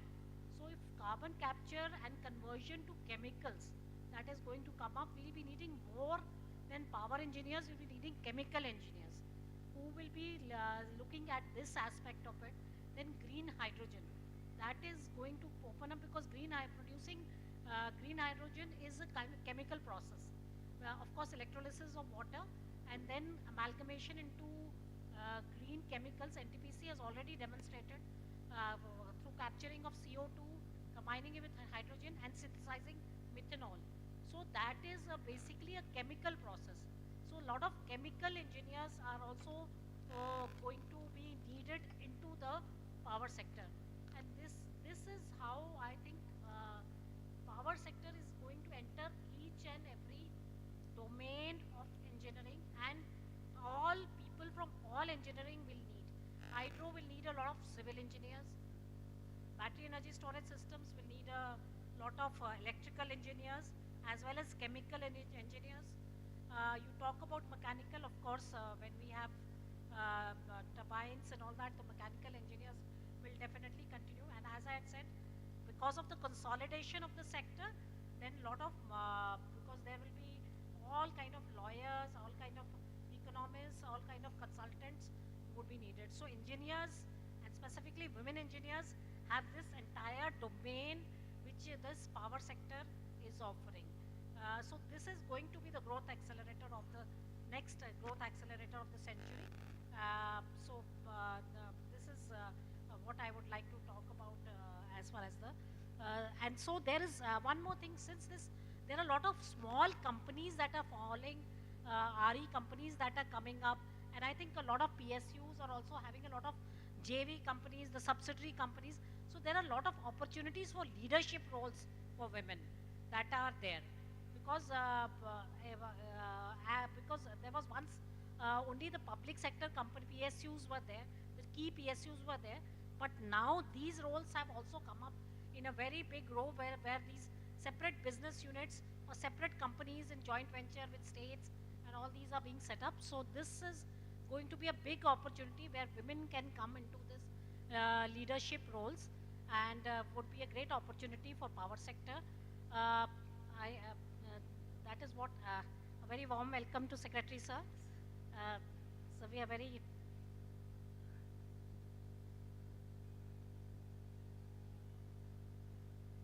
a very warm welcome to you, sir. Good morning, sir. A very warm welcome to you. In fact, sir, your presence itself shows that the importance that you are attaching to this role of women in the power sector. In fact, we were just talking about what is the transition in power sector, and I was talking about that there are a lot of opportunities, that mergers and acquisitions and the companies that are joint ventures and subsidiaries that are coming, which can offer an opportunity for the women in the leadership roles. So with these words, Surbi, I would like to end here. Thank you.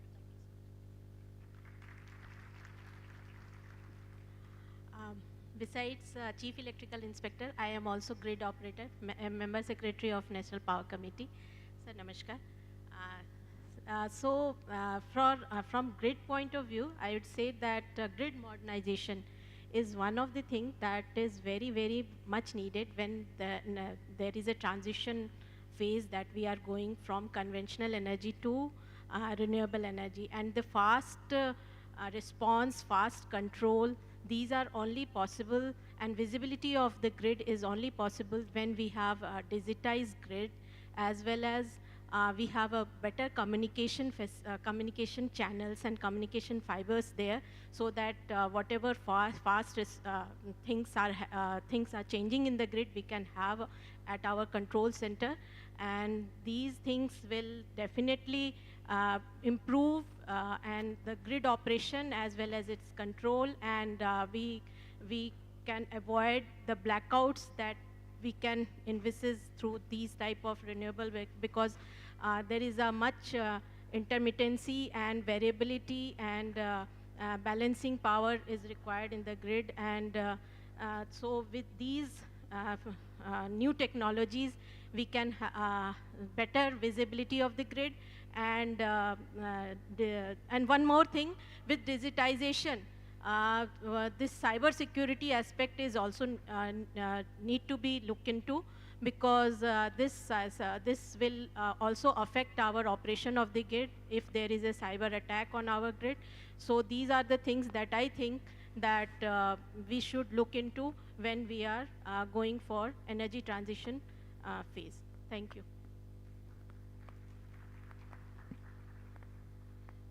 Thank you, Surbi, for this question. I'll straight away move to the question where you said that what are the key actions we should take to accelerate the power sector and energy transition. So a lot is covered. We heard from Vibha about the new technology, the agility, the new protections coming from Professor Madam, and Madam talked about also the generation and the core requirement. I would say I'll just touch upon the two topics which are missed, and to the dignitaries, I am Manisha Shukla. I take care of transformer service business of Hitachi Energy. So what I am seeing here is we are talking a lot about the new technology, but we should not forget that we have a great legacy of huge number of power stations, huge number of substations, which are having old assets. So if Vibha Madam, you are saying that we have to have an agility, that means we are asking a 60-year-old person to run faster and, also win the marathon. So I would say very important thing is to look into the health of these assets, which we are already having regularly. Like after 40, I have a health checkup regularly. So it's very important to have the condition assessment of these assets, because if we lose a transformer, if we lose a breaker, if we lose even the control panel. It's really challenging to restore, and we lose the availability and reliability. So one of the area which we must focus is our existing base, how to really upgrade it, expand its capacity and make it more agile.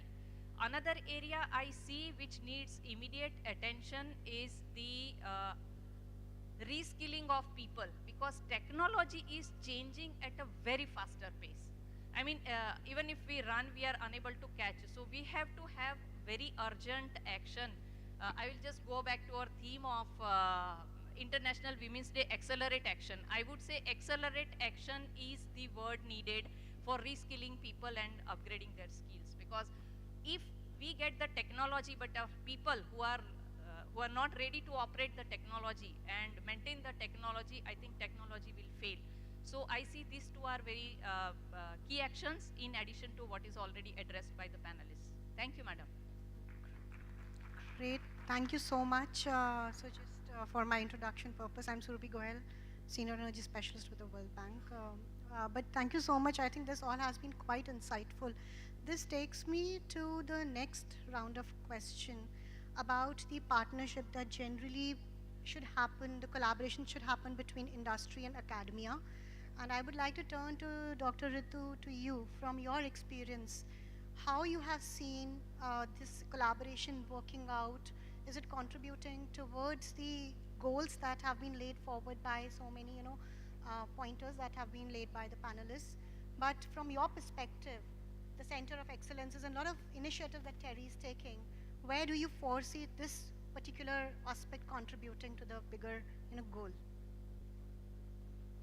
Thank you, Surabhi. I think there's a very, very strong symbiotic relationship that needs to exist between academia and industry in going forward and accelerating this transition to clean energy. Coming from the academic side, I mean, while I teach at the Terry University, the courses, I think, need to do a transition towards being more meaningful, being able to contribute directly to the change that we need in our energy systems. So I think shorter modules which are directly suited to the needs of the changing industry are extremely important to have across the board when we are talking about academics and the link of academics with industry. And again, this need not be only at a graduate or master's level or so on.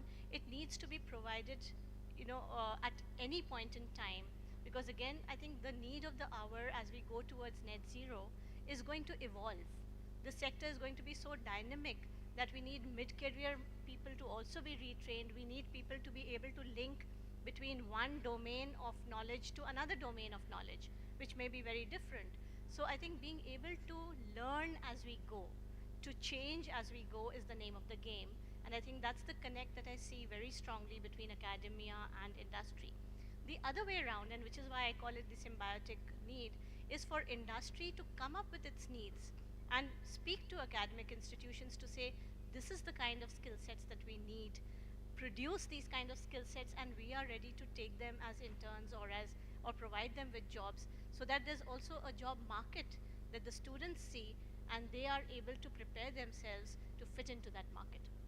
So I think this is a need which needs to be strengthened, and I think with the Center for Excellences that Terry is coming up with and other universities, I think again the tinkering missions, etc., which have been set up, all these are in the right direction, but again need to scale up. Great, thank you. Now one last round, 1 minute each, and I would like all of you to just comment upon one technological innovation or intervention that has turned the power sector around, and one stereotype that you have broken in your careers, of course, being a woman. So starting with you probably first, and then we can go 1 minute each. Yeah? Okay, so innovation, I would say I'm also a hardcore protection engineer, and IC 61850 and numerical relays has really brought in a big change in power sector, or the way the substations are managed. And the stereotype that I have broken is I took over as operation manager, was handling the workers, and people called me Sasuma of the shop floor. So, and then I brought female supervisors where it was completely, objected that we cannot have, but then we brought 3 of them. So that's what I would say. Yeah, I have already said that grid modernization and communication and digitization and cybersecurity, these are the things that we really need. These are the need or need of hour. And I would say that I have taken many jobs which were firstly male dominated throughout my life career, and I have broken those stereotypes. So daring is the one of the things that I would say that women should take on.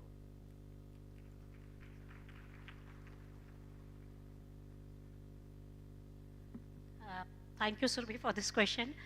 First of all, as you said, innovation and kind of transition. I would just like to give an example. We had a power plant that we were proposing to build in Pudimadka in Andhra Pradesh, which was supposed to be based on imported coal. But because of the change in the policy of the government, that land was already acquired by us. So we had to kind of think of what could be the possible use of it. That is where, when I was heading the business development division, that we looked at that place because it was near to the sea. There was supposed to be a jetty, and looking at what are the opportunities that the energy transition is offering. And it was at a location where there were a lot of refineries and there were a lot of power plants where carbon capture could be done, and hydrogen domestically could also be used because refinery was there. Steel plant was there, water was available. So through desalination of water, hydrogen can be produced. We kind of proposed it as a green hydrogen hub in Pudimadka, and I'm very happy to share that. And that was through the cross-team collaboration and brainstorming within business development. And very happy to share that the Honorable Prime Minister recently kind of laid the foundation stone for it, for this green hydrogen hub, which was something that, as per the transition, this was changed. As far as stereotype is concerned, I think one of the major stereotypes that I broke was when I was posted in Bangladesh as the MD of the company, which was unheard of, and kind of in Bangladesh power sector, that was the first woman MD of the company. And as I had shared, what helped was the cross-team collaboration and my role, because there were 3 different cadres, and that is what helped in achieving what we could commission both the units and could take both the partners together. Thank you. Thank you. Yeah, so I think sticking to my domain, I think I see the need for moving forward with the power system modeling, integrating into economic modeling as well as resources modeling to enable a clean transition across the economy, moving to net zero. And in terms of breaking a stereotype, I would start with earlier in my career when I worked with the coal industry for a lot of years to look at the ash handling and the economic beneficiation, things, etc. I think for nearly 10 years, I went to all these coal conferences as one of the very few or single ladies out there, and kept on getting ties as gifts for my husband. But only after 10 years did they realize that women could also be there, and I started getting scarves. That was really nice. So for me, just like Manisha said, I'm also a hardcore protection engineer, and I was also the first one to do the 61850 project in Siemens for 765 kV, which was also from Power Grid. That time I was the only lady in the department, and slowly became a benchmark, and that is when they thought, okay, ladies can do better work than men, and they started hiring more ladies in the department. And the result was that there were few years where we go out to campuses to hire, and there were at least 2 or 3 years where we were consecutively hiring only female graduates in the organization. And one stereotype that I broke was an interesting example when we first took a project of Qatar. So Qatar, if many of you would know, is a country in Gulf, and 20 years back it was still not a country that had opened up so much, even for males, leave aside for females. And I was given that project by my manager at that point of time. He had not also thought that it's an Islamic country, so should I give or not? Our own people in Qatar, based out of Qatar, said that you have taken a wrong decision and maybe you choose an alternate person to handle this. But then he said, no, she will handle. And I used to go there. So first time when I went to Qatar for a site survey, they were shocked. So they said that how can a woman come to do a site survey at site? And they were normally unmanned substations even at that point of time. So I had the key with me. I used to go, open the lock, again lock it inside, and there would be a single person at site. And that person would looking at me, okay, how can a woman, I have not seen women even on the streets, and now she comes in an unmanned substation to do a site survey. And okay, I do not know why I was not terrified, but then I said, okay, now you, instead of being surprised that there's a woman who has come, you help me take the dimensions of the panels that I have come to do the survey for. So then he was carrying the inchy tape along with me, and we were together making the measurements, and then he was signing on the documents. So that was a big stereotype that I had broken, and after that, all the Qatar projects, because we had a multiple series of Qatar projects for multiple years that came in, were being handled by not only me, but many other women who were there. So that's from my side. Thank you. Thank you very much.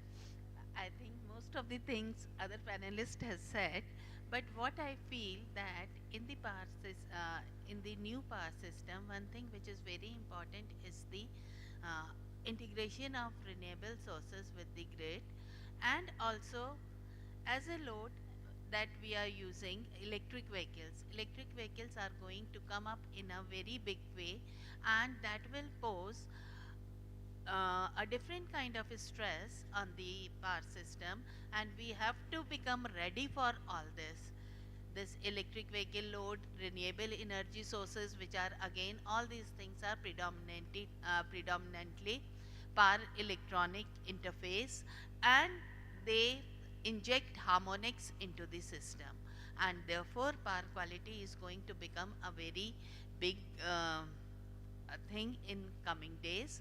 And also the cyber security, because we are going for automation, we are digitalizing our complete smart grids are being used, microgrids are being used, we are using PMUs for getting the data and for setting of different equipments like relays, etc. And therefore cyber security will become a big issue in the coming power system. Then as far as the stereotype that I had broken is, actually in my family no girl was ever a engineer.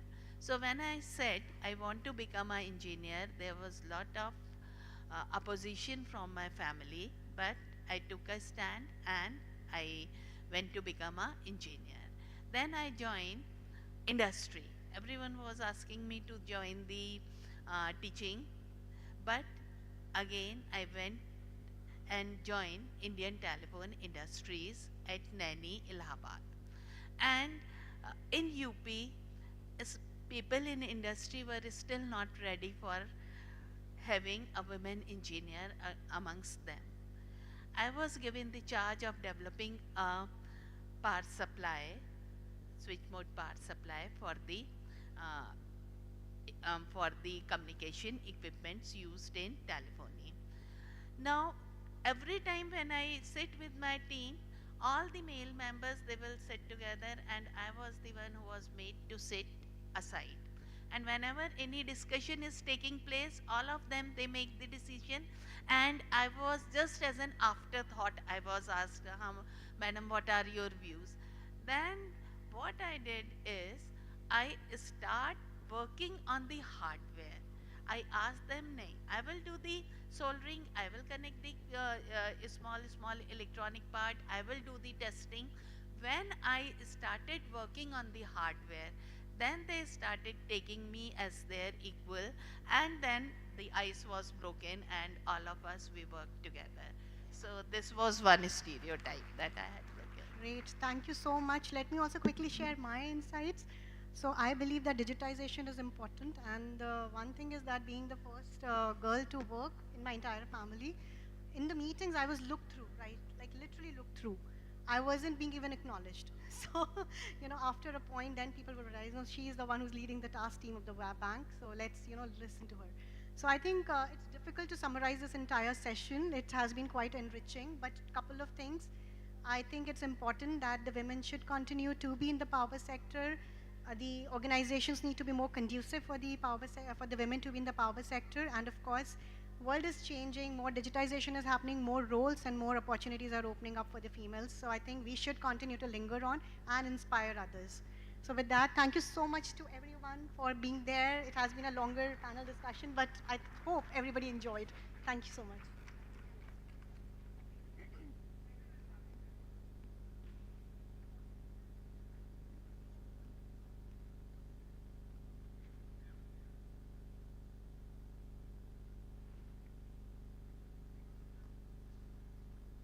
Thank you so much, our esteemed panelist and our moderator, for such an insightful panel discussion over here.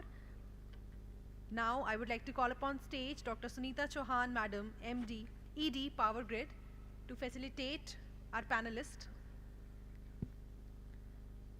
Firstly, can we have a huge round of applause for all the ladies on the stage right now?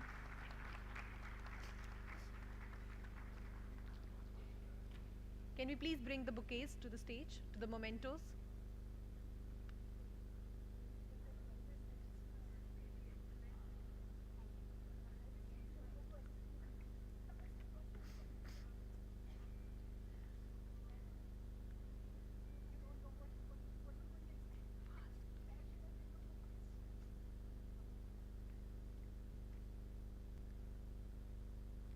Starting with Ms. Sangeeta Kaushik, Madam, Executive Director, NTPC. Can we have a huge round of applause, ladies and gentlemen, here?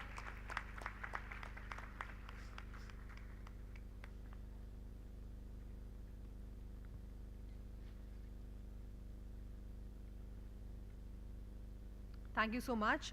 Next up, we have Ms. Rishika Sharan, Chief Engineer, CEA. Can we have a huge round of applause for Ms. Rishika Sharan, everyone?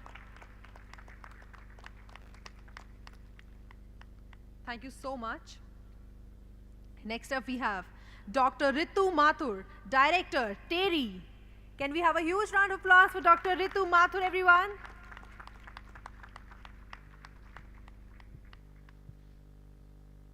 Thank you so much once again. Next up, we have Professor Rachna Garg, Head of Department, Electrical Engineering, DTU.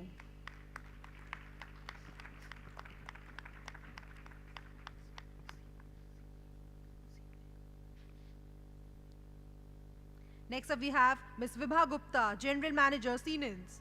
Can we have a huge round of applause for Ms. Vibha Gupta?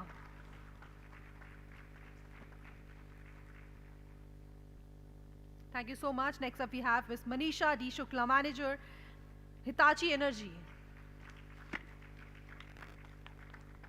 Thank you so much, ma'am. Can we again have a huge round of applause for Ms. Manisha D. Shukla, everyone? And now our moderator, Shurbi Goyal, World Bank.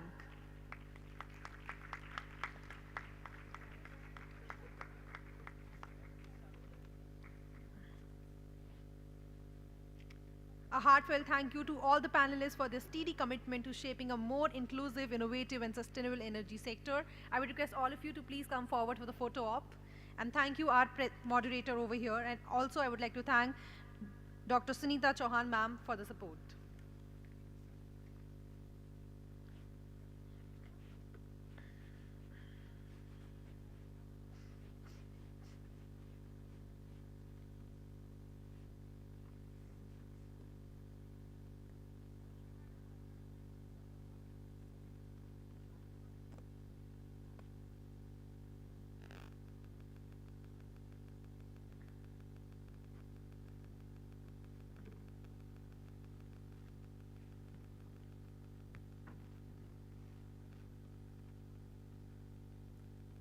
Let's have another round of applause for the incredible set of panelists we have today here.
Thank you so much. Can we have some energy in the house? Can we all? Women in energy can clap with some energy. Thank you so much, everyone. Thanks a lot. With that, we wrap this incredible session on the women, power, modernization, innovation, and energy landscape. May the insights shared today inspire future leaders, drive impactful policies, and pave the way for a truly diverse and inclusive water energy sector. As we come to an end, to close this insightful and inspiring session, it's time to express our gratitude to those who made it all possible. To formally extend our appreciation, I would now like to invite Executive Director, Power Grid, Srimati Sunita Chauhan ma'am, to deliver the vote of thanks.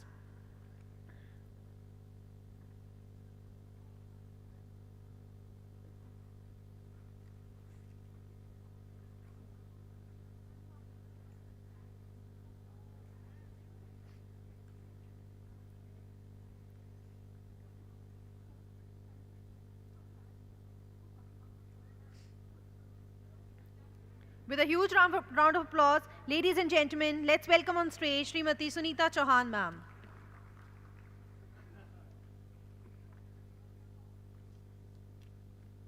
Respected dignitaries, esteemed panelists, distinguished guests, industry leaders, professionals and students. As we conclude this inspiring and thought-provoking session of Women in Energy at GRIDCON 2025, it is my great honor and privilege to deliver vote of thanks today.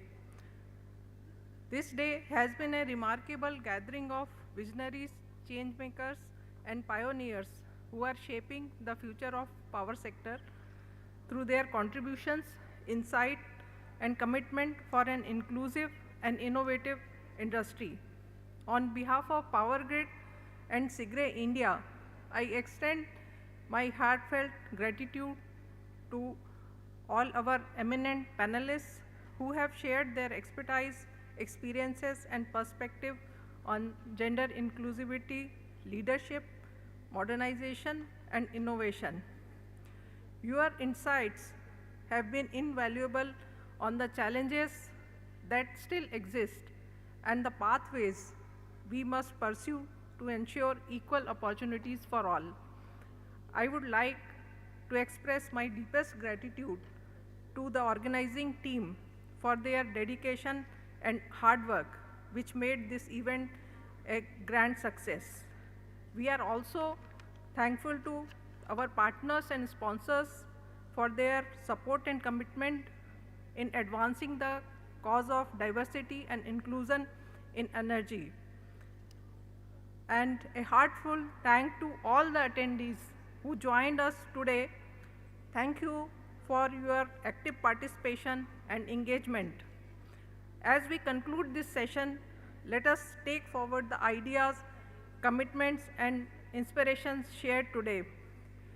Once again, I express my sincere gratitude to each one of you for making this event a great success.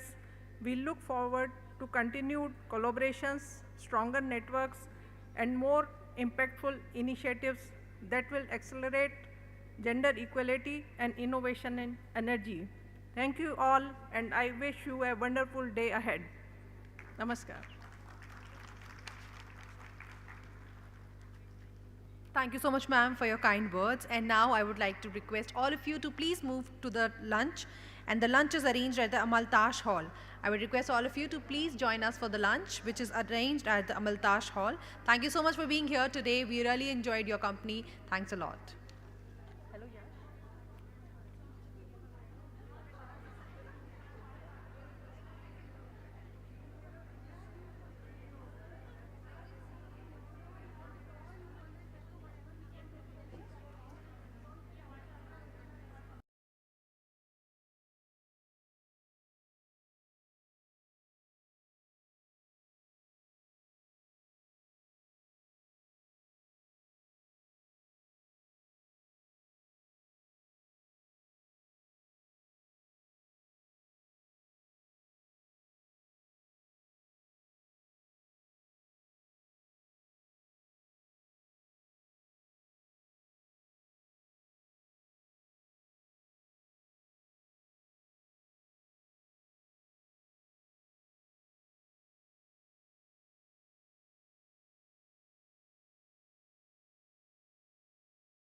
Power professionals. This session is about SIGRE NGN, Next Generation Network India. SIGRE, as you all know, provides a platform for collaboration development for focusing on present and future energy industry challenges through a pool of power system experts. In this context, the SIGRE NGN seeks to facilitate a young, successful transition into power system industry to young professionals and students by providing technical resources and relationship connections to foster technical knowledge and career development. It also provides reference, publications, brochure, and many more innovative practical and analytic data. Lots of changes have been taken place in recent past and decades due to fast technological advancement. Therefore, it is the right time to connect young professionals with SIGRE to harness maximum benefit from the past learning and experience as well as ongoing activities and innovations. Power industry is also facing lots of challenging situations such as energy transition, integration of green and clean energy, and an expansion of related infrastructure. This requires high capex and technical expertise.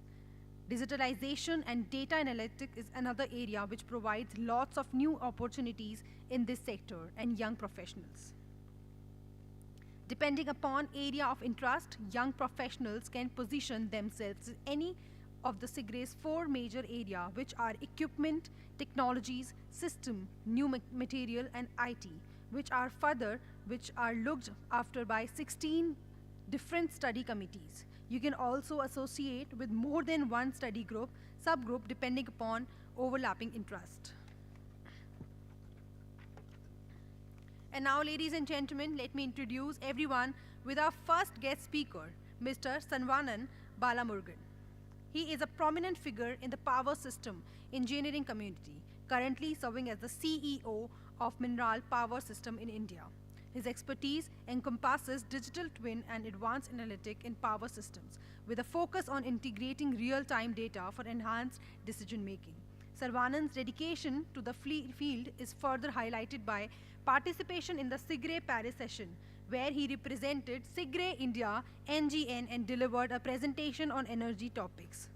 His active engagement and contributions underscore his commitment to advancing power system engineering and fostering innovation within the industry.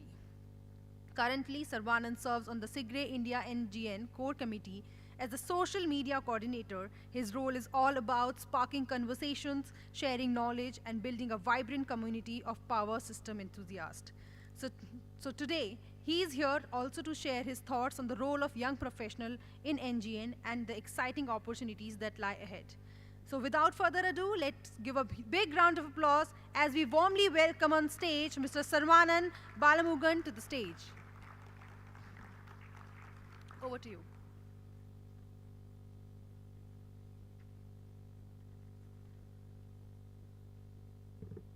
Good afternoon, everyone. It's a pleasure to be here at the NGN Forum of GRIDCON, and I humbly thank PowerGrid and SIGRE India for giving me this opportunity. My name is Saravanan, and I am currently the chair of the Next Generation Network of SIGRE India.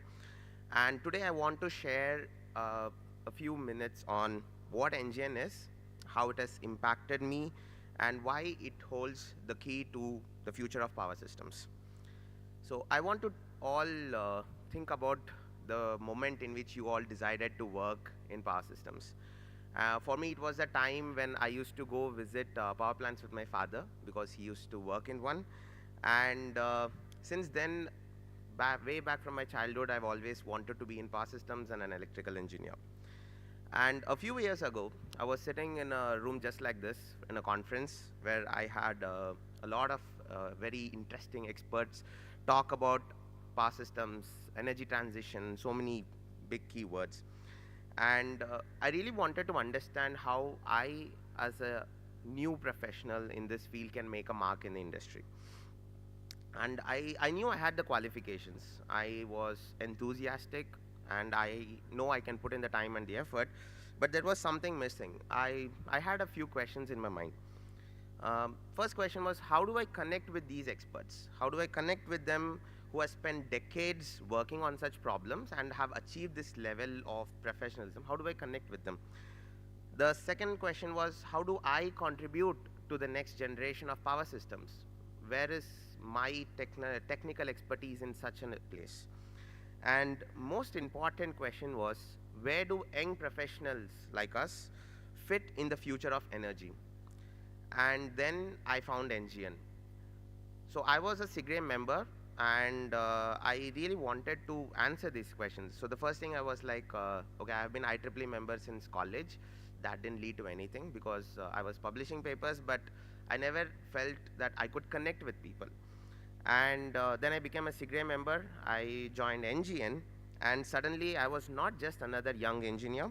I was part of a global movement, a community of professionals working together to shape the power systems of tomorrow.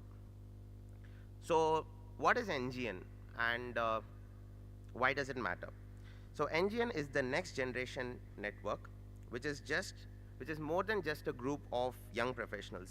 It's a platform, it's a launch pad, a bridge between knowledge and action.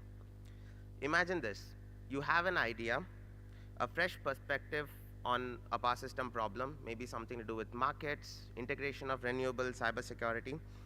But where do you take the idea, right? You need some kind of mentorship, you need some kind of a platform, you need some kind of a help to bring that idea into fruition. So in NGN, you bring it to a global network of experts, engineers and researchers who are solving the very problems.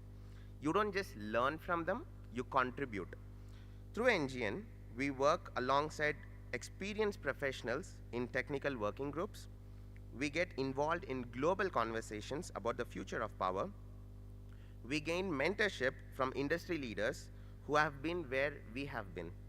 And we can turn our ideas into real-world actions. It is no longer just about waiting for our turn. NGN ensures that our voices are heard today. What in NGN India has done so far? So NGN India was established in October 2023, and since then we have hosted multiple technical events, mostly about online webinars.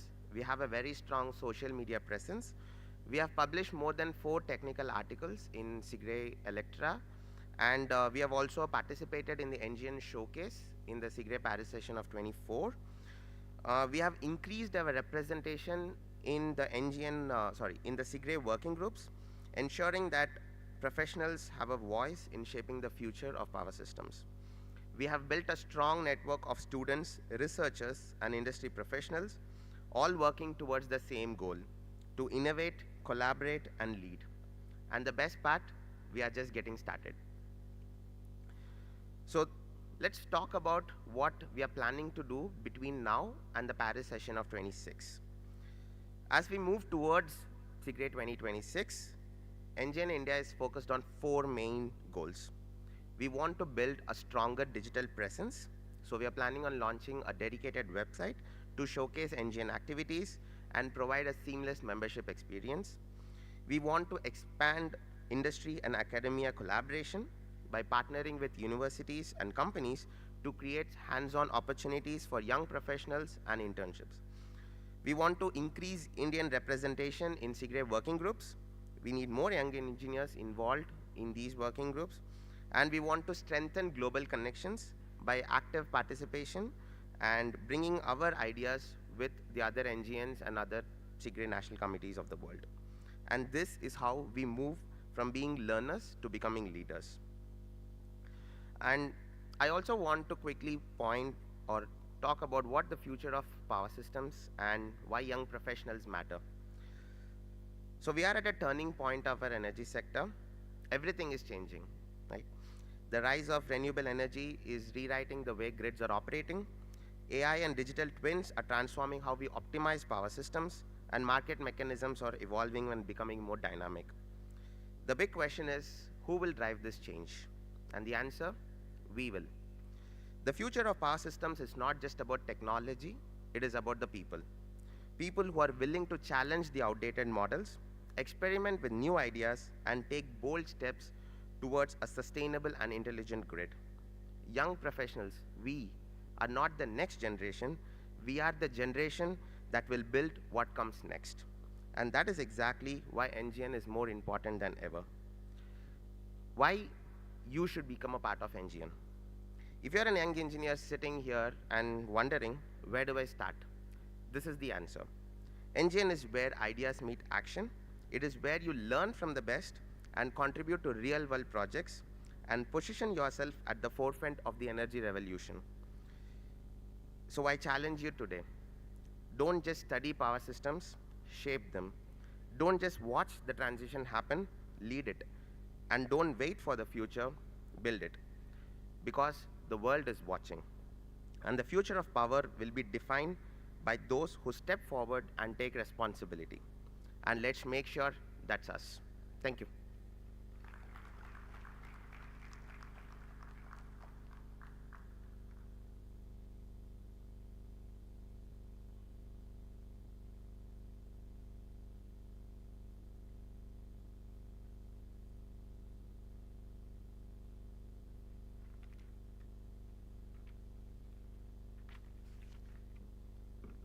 Thank you so much, Mr. Sarvanan, for your wonderful session.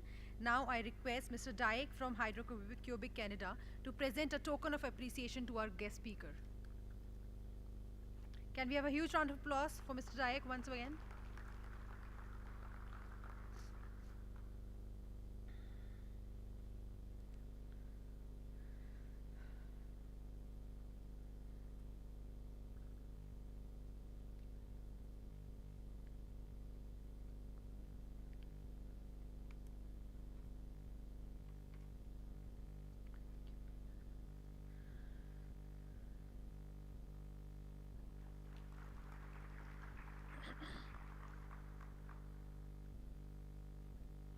Thank you so much, sir, once again.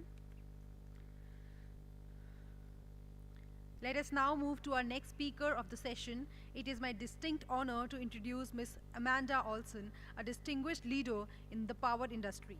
She serves as Vice President of Engineering in the Transmission and Distribution Group at Bruns and McDonnell, where she drives innovation in power infrastructure. Beyond her professional role, Ms. Olson is actively involved with SIGRE, having chaired the US National Committee Next Generation Network and contributing to the industry's growth. Her dedication has earned her prestigious honor, including the SIGRE NGN Award 2020 and the Women in Energy Award 2022. A licensed engineer with degree in electrical engineering and business administration, she also serves as editor of SIGRE Electra magazine, further shaping the industry disclose. It is a pleasure to invite you as a speaker for the Next Generation Network session at GRIDCON 2025 to share your insights on your NGN experience, offering valuable perspective for the next generation of power professional. Please join me on stage, Ms. Amanda Olson. Can we have a huge round of applause, everyone?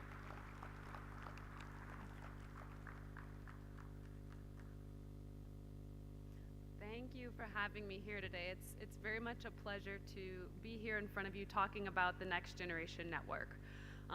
Raise your hand if this is your first time hearing about the Next Generation Network within SIGRE.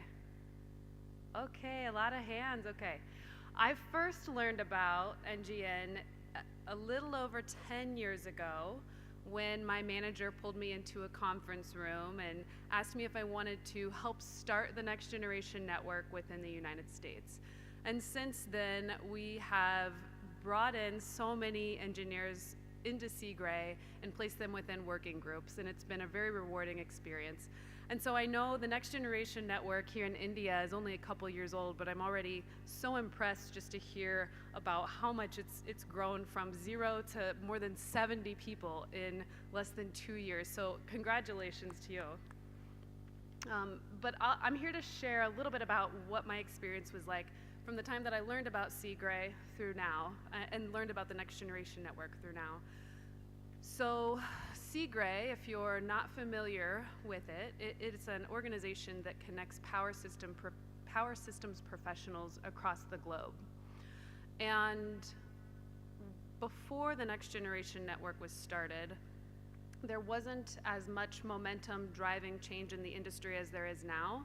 And so what the leaders started to notice is that they had the same group of professionals interacting with each other, contributing to working groups and developing the technical brochures that come out of CGRE, but there weren't a lot of new members joining. And it was soon discovered that they needed a way to bring early career professionals into the organization, and that is essentially what started Next Generation Network within CGRE. And so most of our national committees now have these groups of early career professionals. So the intent behind the Next Generation Network is not just to bring early career professionals into CGRE, but really to place them within working groups, which is where all of the action happens in the organization. And so I think, you know, with that purpose, there's a lot of other benefits that come with it, but one of the things that you can almost immediately get value out of if you were to join the Next Generation Network is becoming a member of one of the working groups that are active and getting to work alongside experts from across the globe in contributions to that brochure. And you can learn so much in doing so. And so with that kind of underlying driver, I think one of the benefits that you get from just being involved with the Next Generation Network is that growth of your personal network. You get to learn technically alongside leaders from across the globe, but you get to build lasting friendships with others in the NGN alongside you. So when I joined in 2013, today, some of the people that I joined with are now my best friends, and we've been able to stay in touch throughout our careers as we've grown and changed and people have changed companies. The one constant is that we have each other. We can still learn from each other. We can still call each other when we have either a technical question or a professional question. And I think that's just something special that you get. And I haven't really seen anywhere else outside of CGRE and other professional societies. You get this network of people outside of your professional organizations. The other great benefit that you get automatically by joining CGRE and becoming part of the Next Generation Network is access to eCGRE. Has anybody heard of eCGRE? Not a lot of, okay, a few hands, great. I think that is kind of a hidden treasure trove that probably doesn't get used as often as it should or could, but that is where all of these working group brochures and books are housed, and you get access to that plethora of information. And within each of those brochures, it's a compilation of best practices around a lot of the challenges that we face in our industry today and that have been faced in the past. And so anytime you come across a question in your work, oftentimes there's already a working group brochure out there. You can go find the topic, go read about the way that others have faced that challenge and solved that challenge, and be able to apply it in your daily life. So I've talked a little bit about the growth of your professional network, the value that you get from joining a working group and kind of growing your technical strengths, and some of the access that you have to eCGRE. I think there's also so much value that goes in just being part of an organization that is serving with a common purpose to help enhance the power sector and help drive that transformation that we all talk about and work towards every day. And so working with a common purpose alongside your peers from across the globe, I think, is something that I haven't seen any other organization be able to provide. So I've been so thankful for my involvement within CGRE for those reasons. And I think along the way, something else that I noticed that I didn't realize was happening at the time, you're part of this volunteer organization, right? And the way that I think you get to add and contribute to that is by raising your hand and taking on leadership roles within that organization. So you're volunteering yourself, and you're leading other volunteers when you do that. And one of my favorite people within CGRE, his name is John McDonald. He's our technical committee chair within the United States National Committee. He has always said that if you can lead a group of volunteers, you can lead anybody. If you can motivate people who are volunteering their time, then you can lead people in your professional life. And so not only are you getting your network growth, your technical growth, access to all of this amazing documentation, you're building leadership traits that will help you add value to the companies that you work in every day and help prepare you for leadership roles within your organizations. And I think that's what I have noticed, and it's easier to see looking back than it was at the time. It was such a rewarding experience taking on those leadership roles within SEGRE and getting that experience that I didn't even realize I was adding to my professional worth. But now it's fun to see the way that it's helped me in my career personally, made me feel a lot more confident going after opportunities than I probably would have otherwise. So that's a little bit about my story today. I just wanted to share, and I'm happy to answer any questions later if anybody would like to talk about the Next Generation Network and some of what we've done across the United States. But again, I want to recognize the work that's been done here because I'm very much impressed with the growth that the Next Generation Network in India has had in such a short amount of time, and I think there's so many places you'll continue to go and take it. So thank you very much.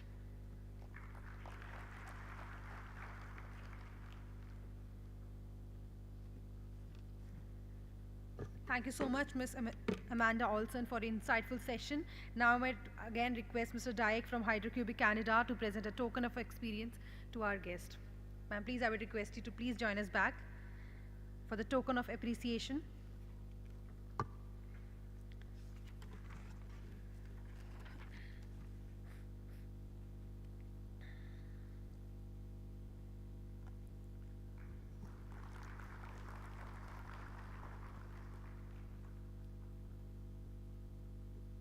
Thank you so much once again.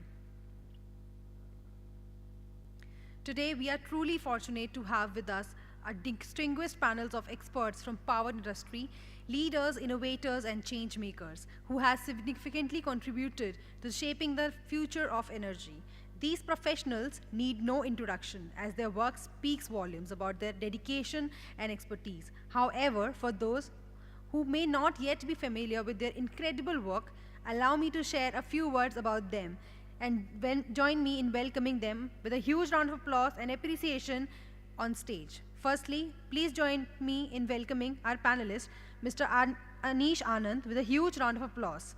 Shri Anish Anand, retired Executive Director of Power Grid, is a prominent Indian transmission expert with more than 38 years of professional experience in power sector. He has been associated in design, project engineering, and execution of around 100 transmission projects, including India's first 765 kV line, 400 kV high SIL, 765 kV double circuit lines, 800 kV UHV DC lines, and 1200 kV lines, and also undertaking various international consultancy assessment.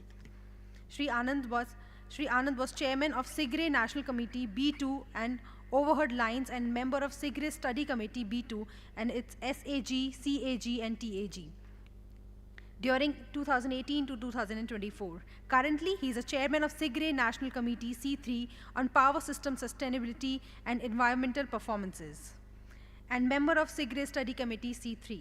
Shri Anand has also contributed more than 40 technical papers in national and international conferences and seminars. Shri Anand was conferred SEGRE's Technical Council Award during SEGRE's Centennial Session 2021.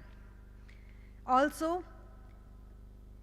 beat at IEC 1906 award by IEC Switzerland in 2022 for significant contribution in international standardization activity. Can we have again a huge round of applause for Mr. Anish Anand? Now let us welcome our next panelist, Dr. Subir Sen, with a huge round of applause, everyone.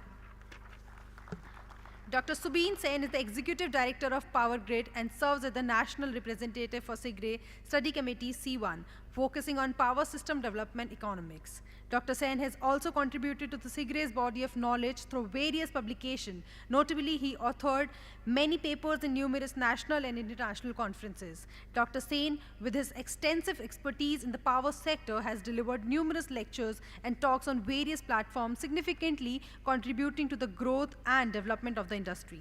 Dr. Sen's active involvement in SEGRE and IEEE underscores his commitment to advancing power system development and sharing expertise on the global platform. Can we again have a huge round of applause for Mr. Subir Sen?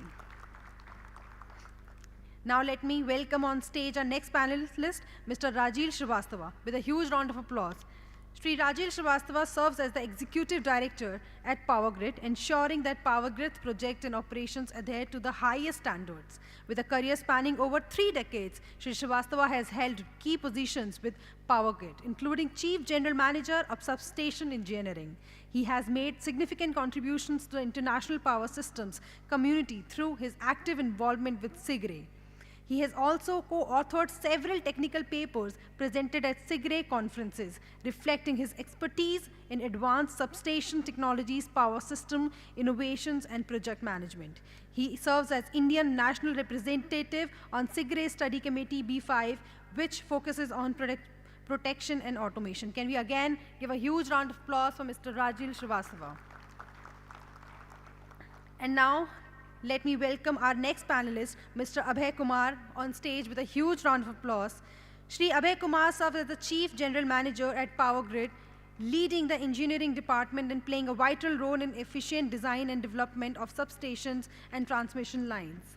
Shri Abhay Kumar has made significant contributions to the international power systems community through his active involvement with SIGRE.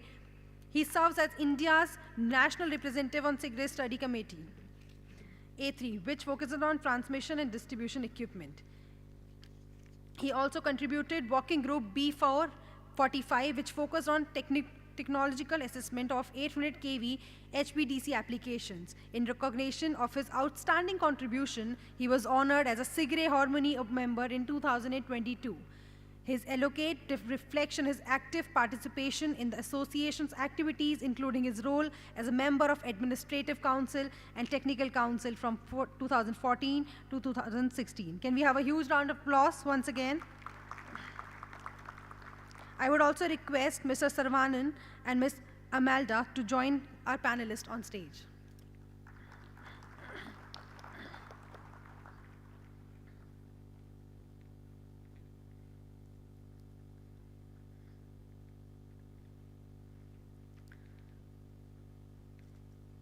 Now let us start the technical paper presentation by our young professionals. It is requested all to presenters to kindly finish your presentation within 6 to 8 minutes. Our first paper presentation, Global Grid Resilience Strategies, a comparative analysis of development and developing countries by Mr. Vaibhav Chandradas. Now I request Mr. Vaibhav to please come on the stage and present your paper. Let us all welcome Mr. Vaibhav, please, on the stage with a huge round of applause.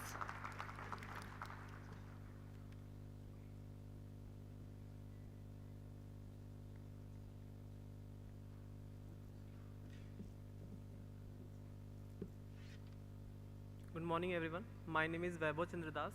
I am working in Grid Control of India Limited as Deputy Manager. Thank you for giving me opportunity to present in this prestigious event, GRIDCON 2025.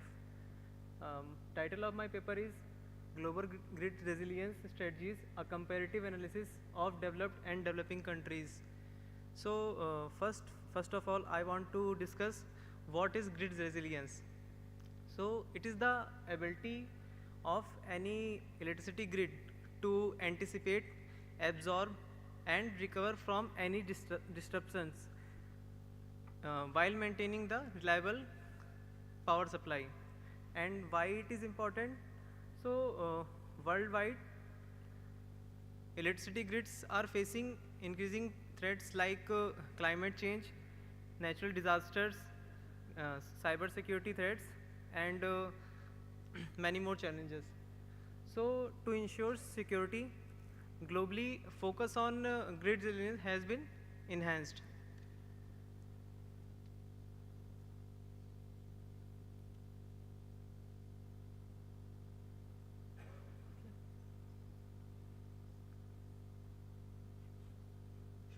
So in this paper, I have chosen 8 countries for their diverse challenges, varying social and economic conditions, and innovative strategies providing a balanced perspective. So this paper explores strategies to strengthen global grid resilience by analyzing case studies from Japan, Australia, Germany, USA as developed country, and Brazil, Egypt, Bhutan, India showcase the approaches of developing countries that often focus on cost-effective and localized solutions. This paper provides a comparative analysis of global strategies to enhance grid resilience, focusing on the differences in approaches between developed and developing countries. By sharing insights and comparing global strategies, this study aims to contribute to build stronger and more adaptable electricity grids worldwide.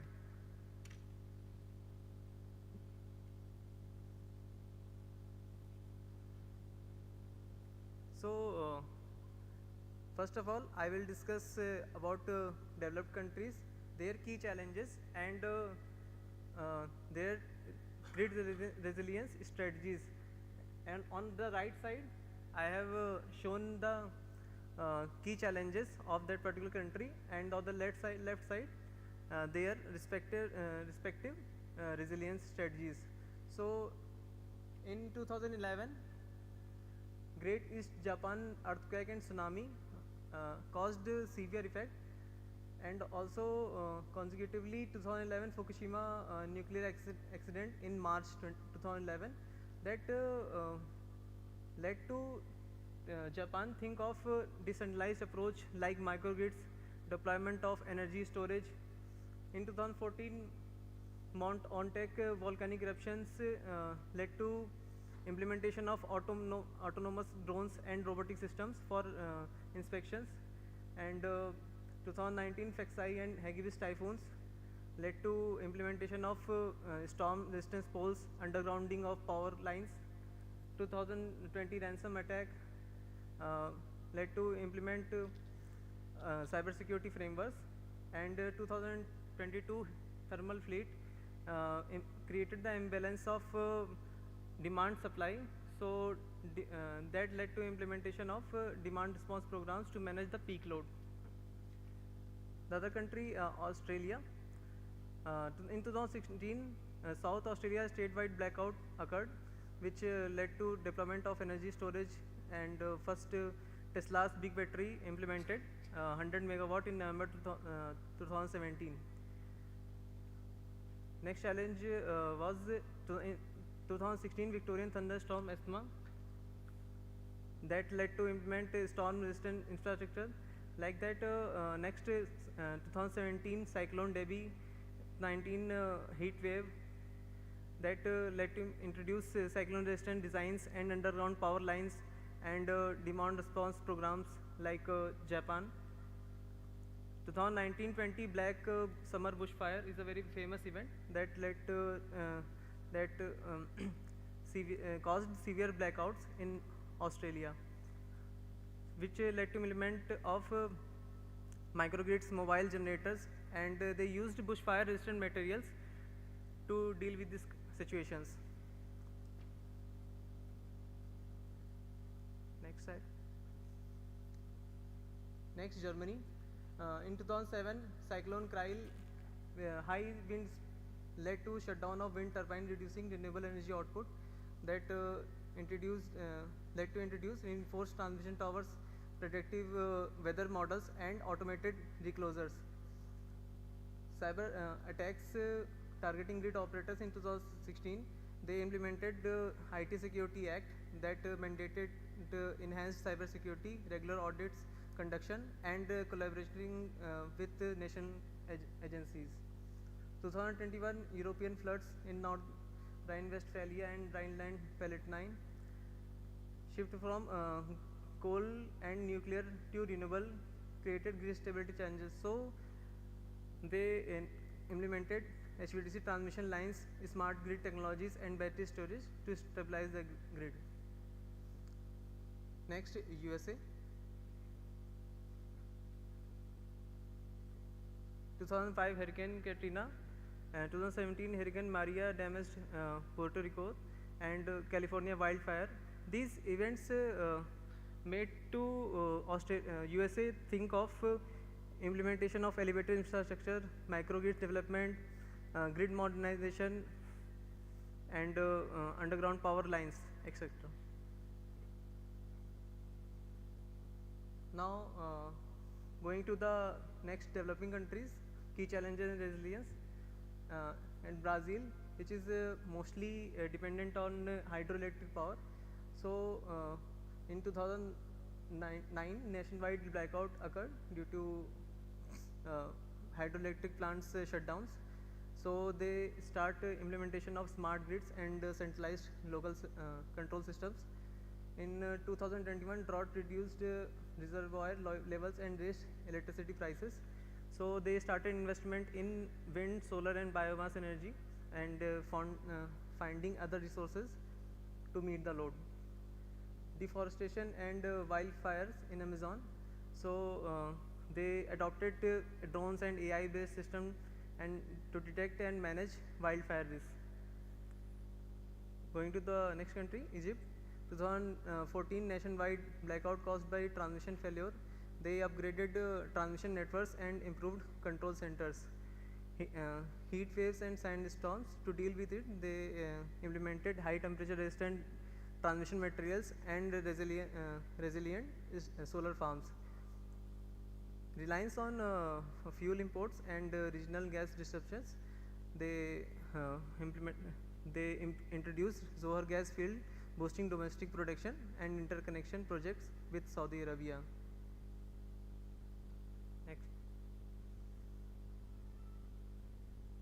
So we next go to the Bhutan. Frequent glacial lake outburst floods and landslide.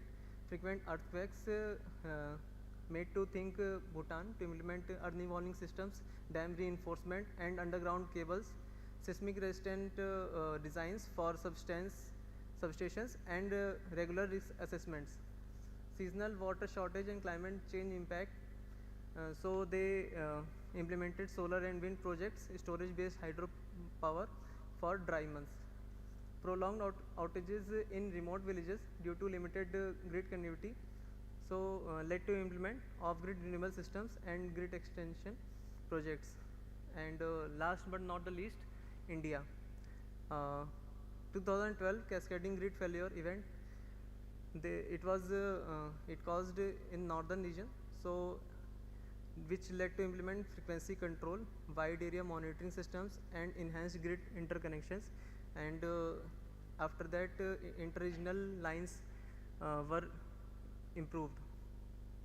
2018 Kerala flood resistance led to implement flood resistance substation and solar microgrids to deal with the cyber sabotage. Cybersecurity audits, simulated drills and international collaboration were conducted. Cyclones like Amphan and Tote led to implement cyclone resistance infrastructure and disaster response mechanism. 2022 heat wave pushed demand beyond generation capacity. So to maintain the frequency, implementation of DSM programs, energy and investment in energy storage and hybrid solar wind projects have been launched. Integration of renewable energy is increasing year on year. So implementation of green energy corridor, grid scale battery storage and AI based forecasting tools has been implemented. So going to the next, a comparative analysis between developed and developing countries on different aspects. Like developed countries face challenges due to advanced grid complexity, aging infrastructure.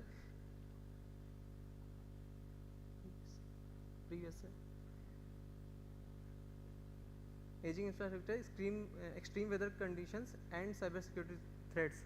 Developing countries deal with the infrastructure gaps, dependency on specific energy sources.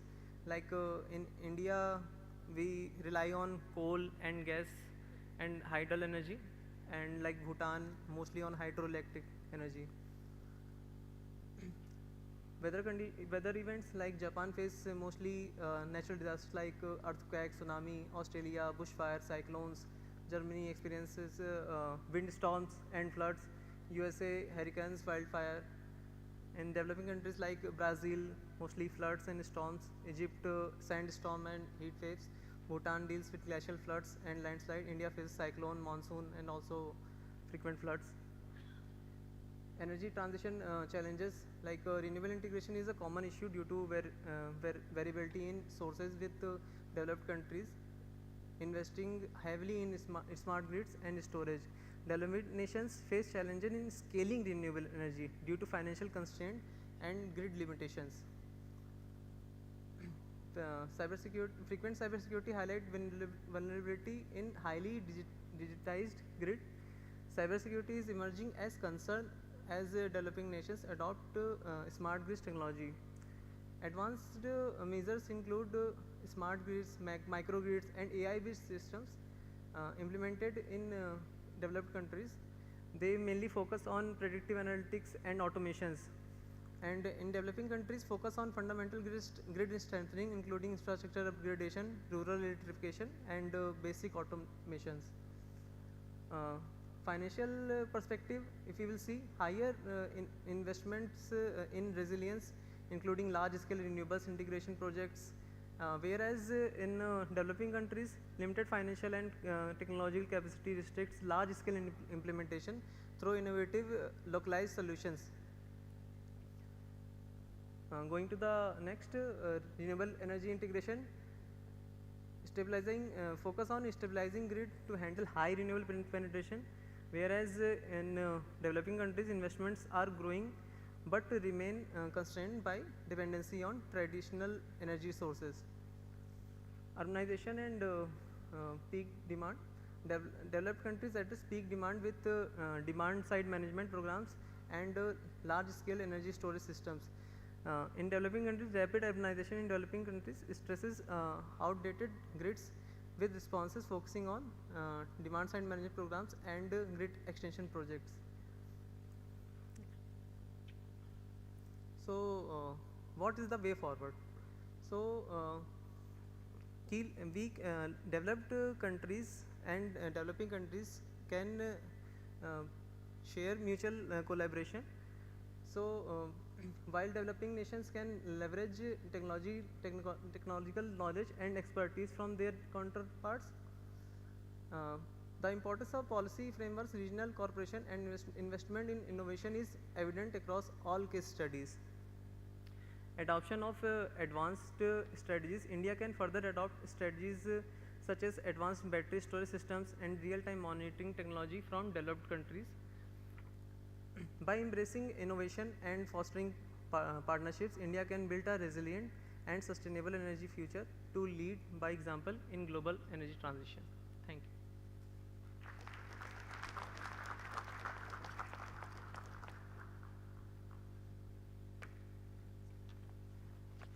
Thank you so much, and now we open the floor for the question and answers.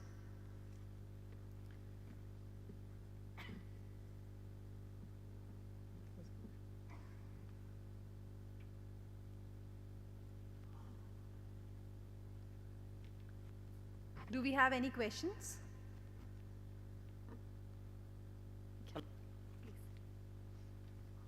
I'm from PowerGrid.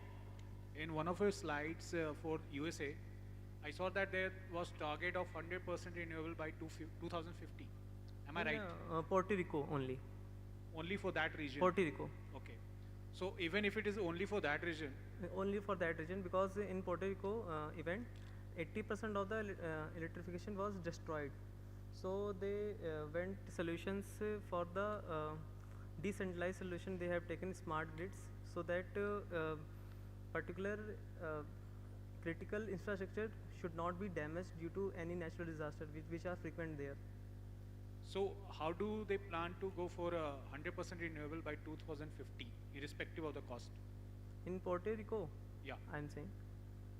Come again? In the region, you are talking about Puerto Rico.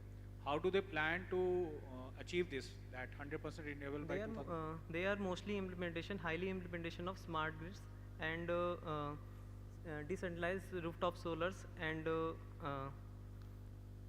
small connections like smart grids. Their source of energy is a rooftop solar based system. Yes. And that they are trying to tap into and make it a centralized scheme and then distribute it as the power, right? Yes. That is the, okay. One of the challenges in our country is that how do we integrate the different sources of energy that is available in like northeast, the hydel power, and in the Leh Ladakh, in Rajasthan, we have got the solar powers.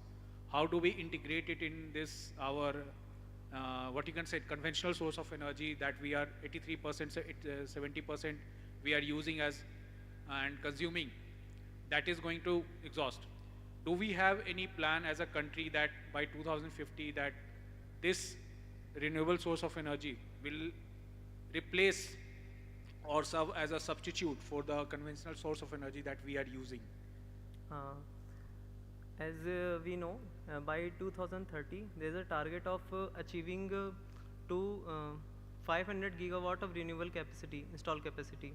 So government and policy are approaching like that only, so that conventional power dependency will be reduced, and as our year on year energy consumption is going increasing by 7 to 8%. So we need renewable resources for, and also by 2070 there is a target of zero carbon emission. So we have to scale the renewable energy like solar, wind as soon as possible, and increase the capacity and infuse in our power system. Okay, thank you.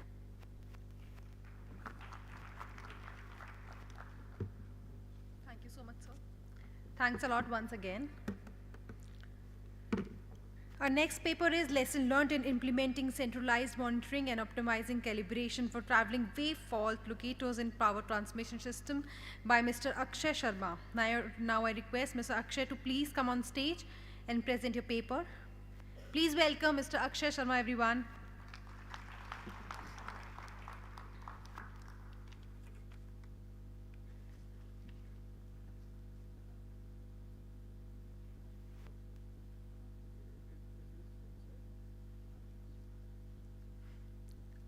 Good evening, respected seniors, industry professional, dear delegates.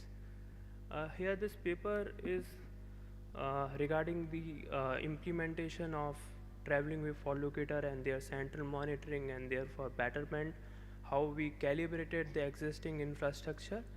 So here I am going to share my experiences since last 3-4 years. Almost all 765 kV lines are now equipped with the traveling wave fault locator technology. So why any utility, why Power Grid or any utility are investing traveling wave fault locator technology? Rather, we already have digital technologies relays, numerical relays, but still there is a need of some different technology. Although this traveling wave technology is not the new concept, it is being used by the different applications like communication, mobile communication since 1930.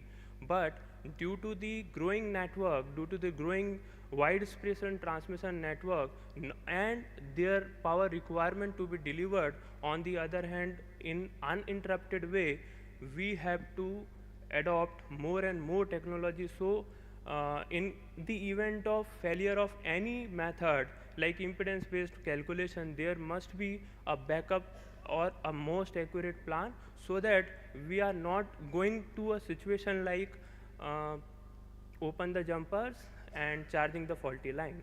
So if suppose in any case rather we are having the digital relays, numerical relays, if we are going for the method like open the jumper and charging the line to locate the fault, ultimately we are failing our technology. So for critical lines which are carrying a critical load for the consumers or for the network, we want a technology which must be accurate and which must supplement the principal protection schemes. So as we know, our transmission lines prone to various kind of faults, maybe due to lightning, pollution, tree infringement. There may be less of clearance, conductors. There are lot of type of faults will be there. Maybe sometimes it is low resistance fault, high resistance fault, lightning fault.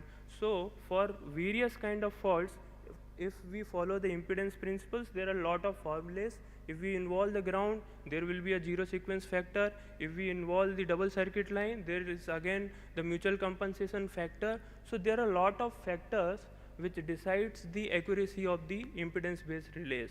So we need to take care about the fault resistances, mutual coupling, transposition, load, and the type of source, because nowadays every utility, every grid, and it is coming up with the IBRs, like wind power, solar integrated systems. So their fault MVA is also very less. Even we have seen the relays, they are not able to pick up. If they are not able to pick up their distance element, they are not able to say what is my fault basically fault location in the transmission line when it is getting a permanent, even though the permanent fault. So such situation now grid is facing. Similarly, while commissioning, we have to take care about the polarity also. Suppose everything is perfect, your transmission line conductor parameter is perfect, you have made the mutual compensation compensation also, you have considered the load using the many relays are like modified direction method, Takagi method, they are also counter the effect of fault resistances also.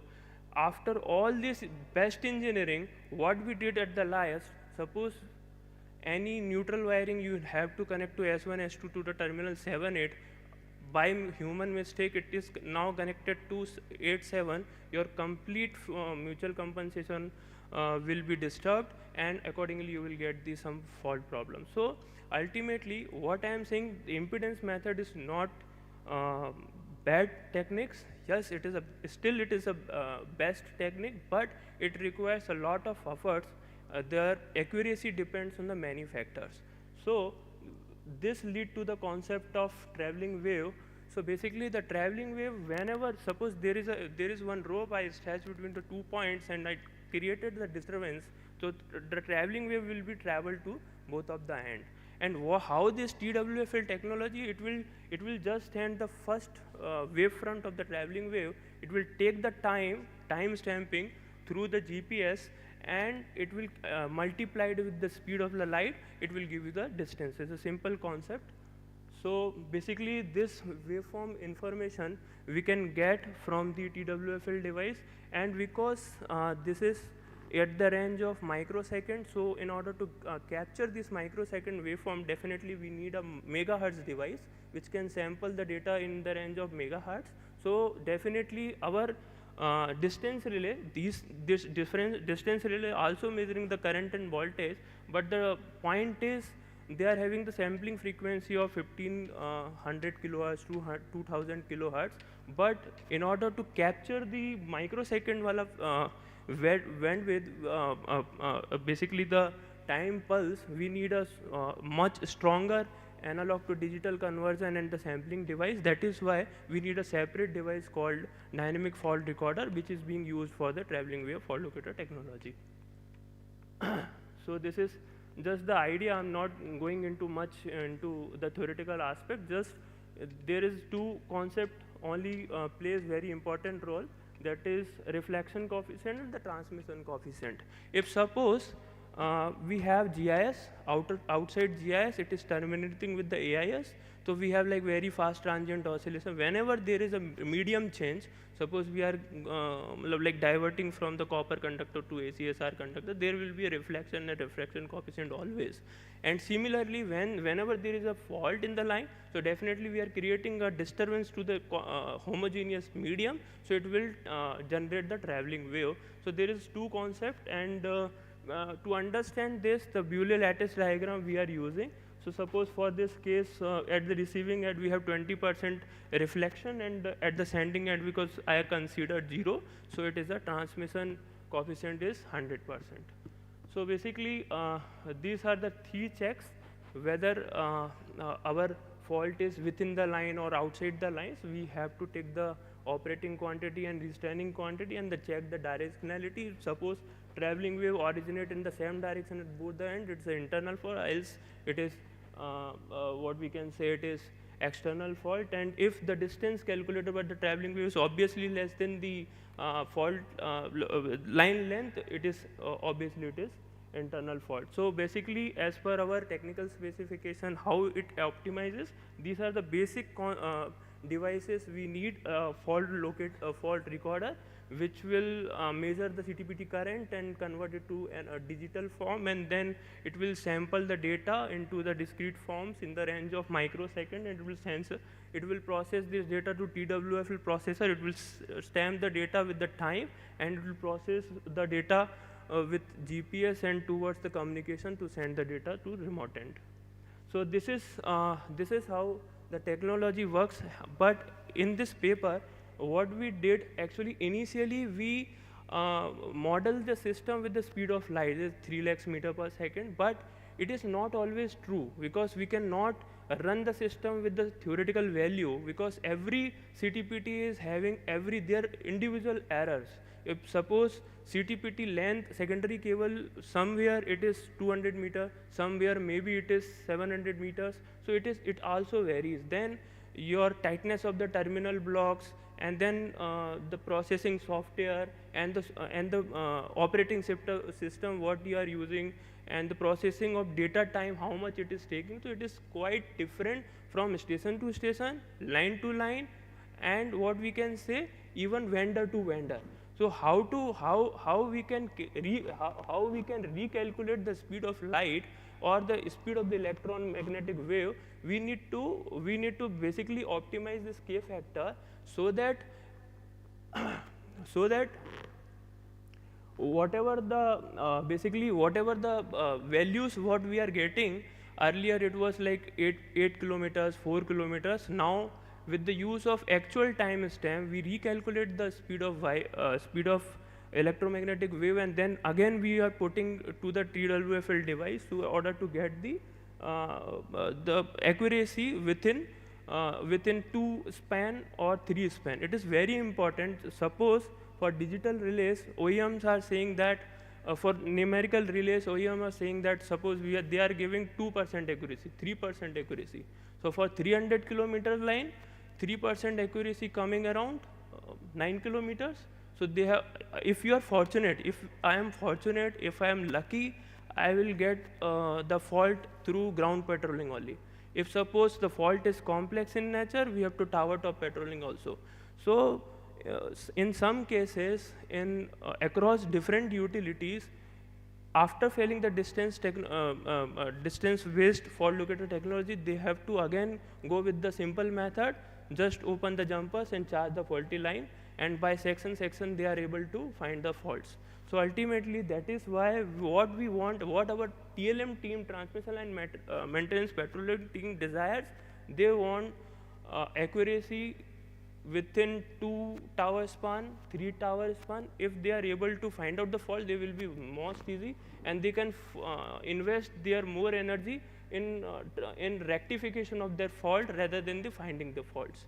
So this is one of the case in 765 kV line, that there we reduce the this error in meters in 120 meters, and from all this data, this is that was for only one line, and for all the region, across the region, similar concept was implemented.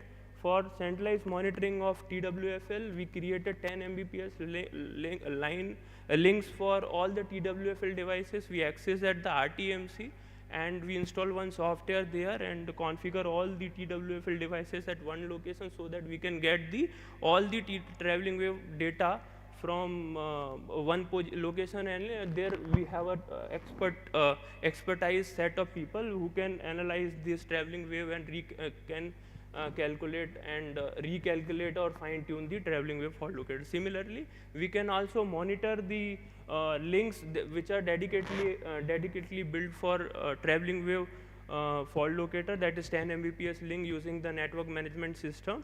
So links can also be monitored, their healthiness, and TWFL device also can be monitored. Such a WAN system has been created. So these are the some of the advantages while monitoring this TWFL devices at the central location. Thank you. Thank you so much, Mr. Akshay Sharma. We'll take the next paper now. Our next paper is Fault Detection in Power Grids using a Digital Twin Framework by Ms. Gayatri Shivaguru. Now I request Gayatri Shivaguru to please join us on stage. Let's welcome Ms. Gayatri with a huge round of applause, ladies and gentlemen.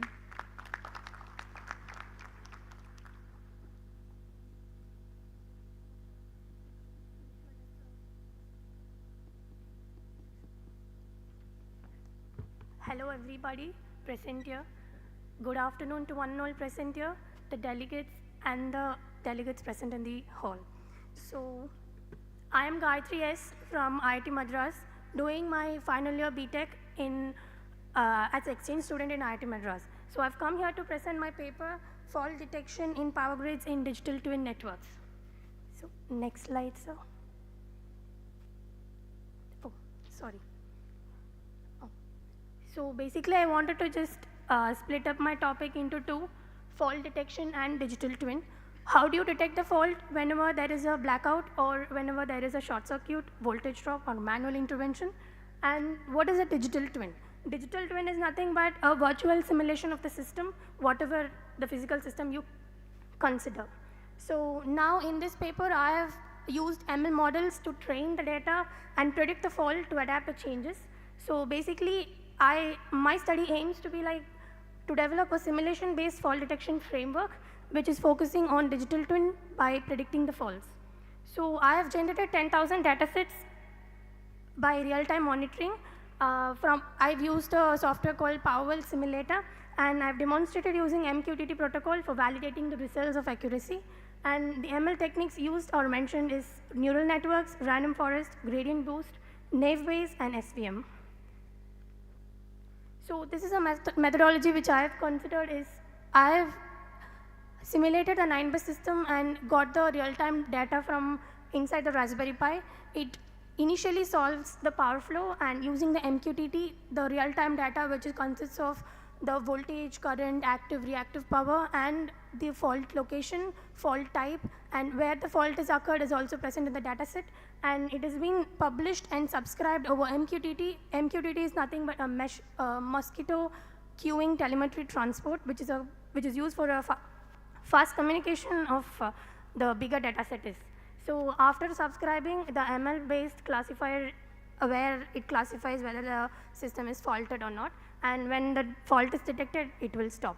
So the right side, which is a figure 2, which is a hardware model proposed, is Pi 1 is about digital twin model, where the physical system of the 9-bus is simulated and the real-time data is got and published through MQTT and subscribed over the fault detection model, which is a Pi 2, where under fault detection model, I have, it will just classify whether it is fault or not, and by ML model, it will give the performance metrics. So this is the small setup which we made in our lab for the small scale system, where MQTT has been, whatever I've told for the before slide has been given in this. So this will mimic the virtual replication of the physical system which I took, which is a 9-bus system. Here, this is a 9-bus system which I have simulated in the Powerwell simulator, where the fault is mainly focused on transmission lines. And here I have a user-friendly option to give how much the fault can be given in a line, for example, in which part of the line, for example, if I wanted to give a fault in 4 to 6, I can give 25% or 50% of the value where the fault should happen, and then I can calculate all the faulted data also. So by analyzing this, I have given some ML techniques where neural network, random forest, gradient boost, naive-Bayes, SVM is being compared with the performance metrics. And for this fault detection, I think neural network gives a better and a good accuracy. So this ML technique would be the best suited for the fault detection thing. So the conclusion is, from the results, neural network is delivering a satisfied classification, and in the future, I wanted to scale up the system from 9 to a huge amount of bus system where it is useful for the future. Thank you. Thank you. Thank you, sir. Any questions?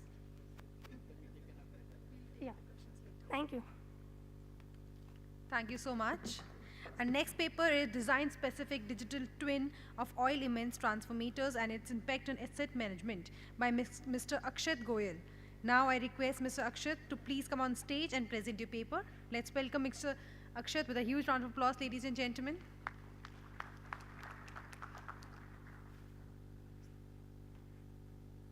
Hello everyone.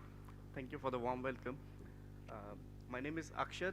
I'm heading the digital solutions for Siemens Energy for APAC and Middle East.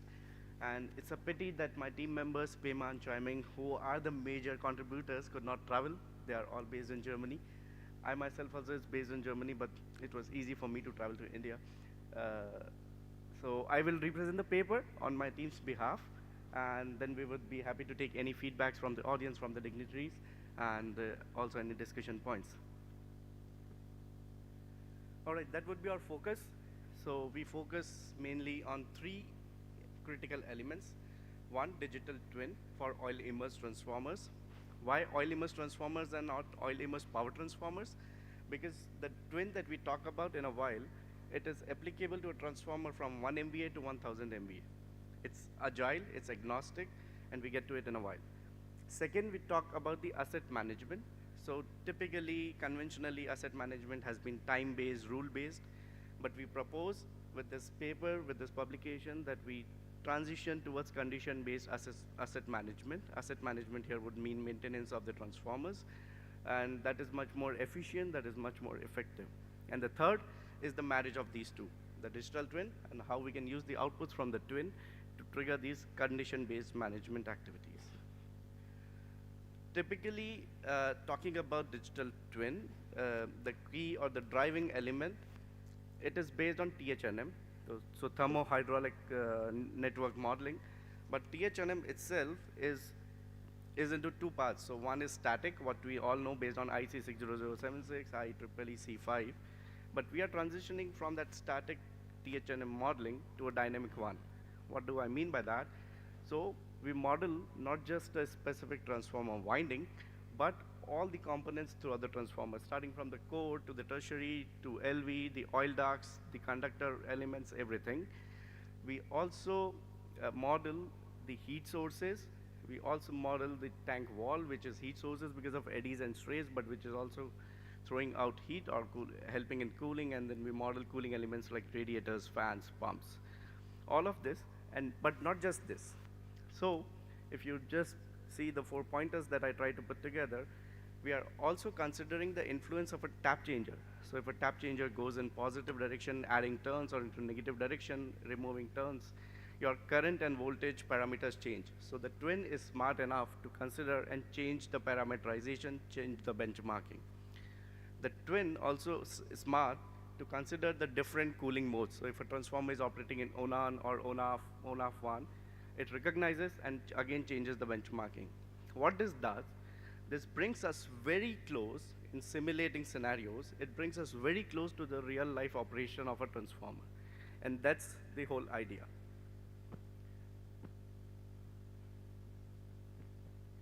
Now we spend maybe a minute or two on the diagram that you see on the right, bottom right. So there we try to summarize the whole value chain. We pull in data from the field sensors.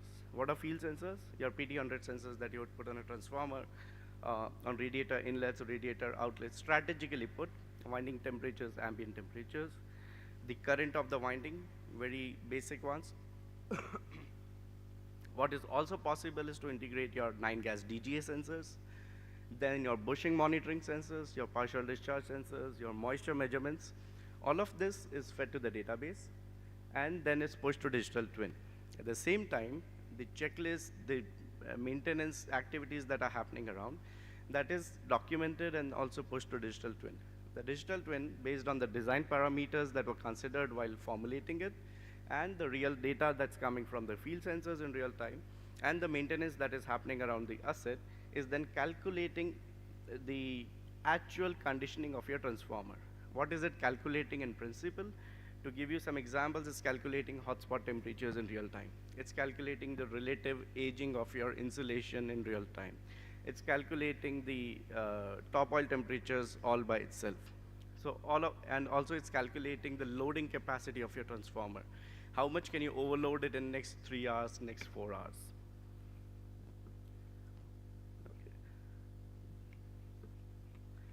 just closing this discussion or closing the loop here, all of this is calculated and pushed to create a health index, what we call AHI, Asset Health Indexing. This health index is the backbone of generation of work orders.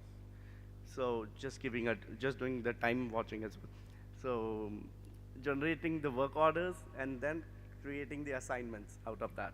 These assignments then trigger either maintenance or either it creates some checklist, and that the cycle repeats. Field sensors are still sending data in real time, and we feed this data into digital twin. All right, that's about AHI, which I briefly spoke about.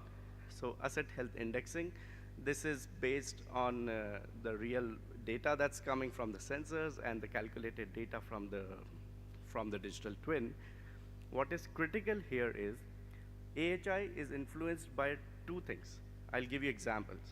One is reversible activities or reversible incidents. Second is non-reversible. How? The reversible one. So if AHI was low, the reason was that we were given a work order to do oil filtration, but it was missed, it was overlooked for whatsoever reasons. Then when you realize, you go back, you do the oil filtration, feed that back to the digital twin, the AHI is pushed up or it's improved. Now the AHI, based on AHI, the work order was generated that you need to replace a silica gel in the breather. It was overlooked for a while, and the moisture went inside the oil. And now this moisture degraded your paper, insulation paper, and now the cellulose has decomposed or oxidized. This is irreversible. No matter if you replace your silica gel now. So this AHI mechanism that we have put together, it is smart enough to understand what is recoverable and what is not. Next, we have more or less the consolidation of these work orders. And as conclusion, the idea is that this digital twin is used in its fullest capacity because we are putting a lot of efforts to create this twin.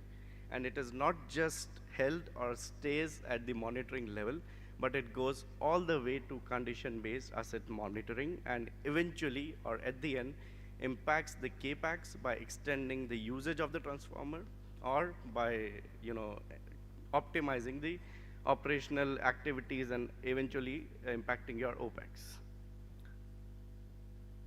That's it. Thank you so much. Thank you. Do we have any questions shortly that I can take? Okay, perfect. Thank you. Thank you so much once again. Our last paper is High Voltage Direct Current Valve Hall Remote Inspection Robot by Mr. Munindra Punabhaku. Now I request Mr. Munindra to please join me on stage. Let's welcome him with a huge round of applause, ladies and gentlemen.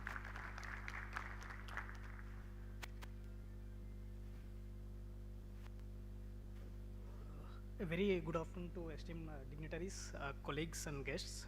It is my honor to present you the prototype of high voltage direct current valve hall inspection robot that we have developed at Kolar HVDC station of Power Grid. I'll take you through the challenges that led to the development of this prototype, its system architecture, its testing and deployment, as well as few key results and benefits that we have acquired through this development, and future enhancements that can be possible in the present prototype that we have made. So,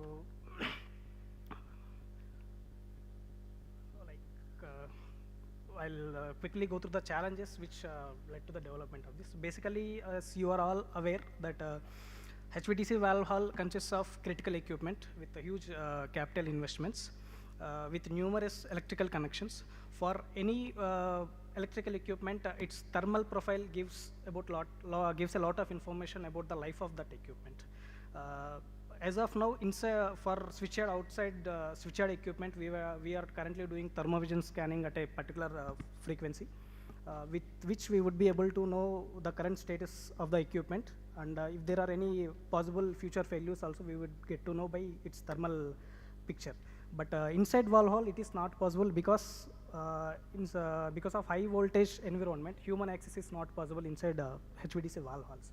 So that is one thing. Other thing, even if we were able to, like during shutdown times, we have to scan manually all the valve hall to detect any black spots because of thermal anomalies or any valve cooling water leakage systems. It would take a lot of time in doing so.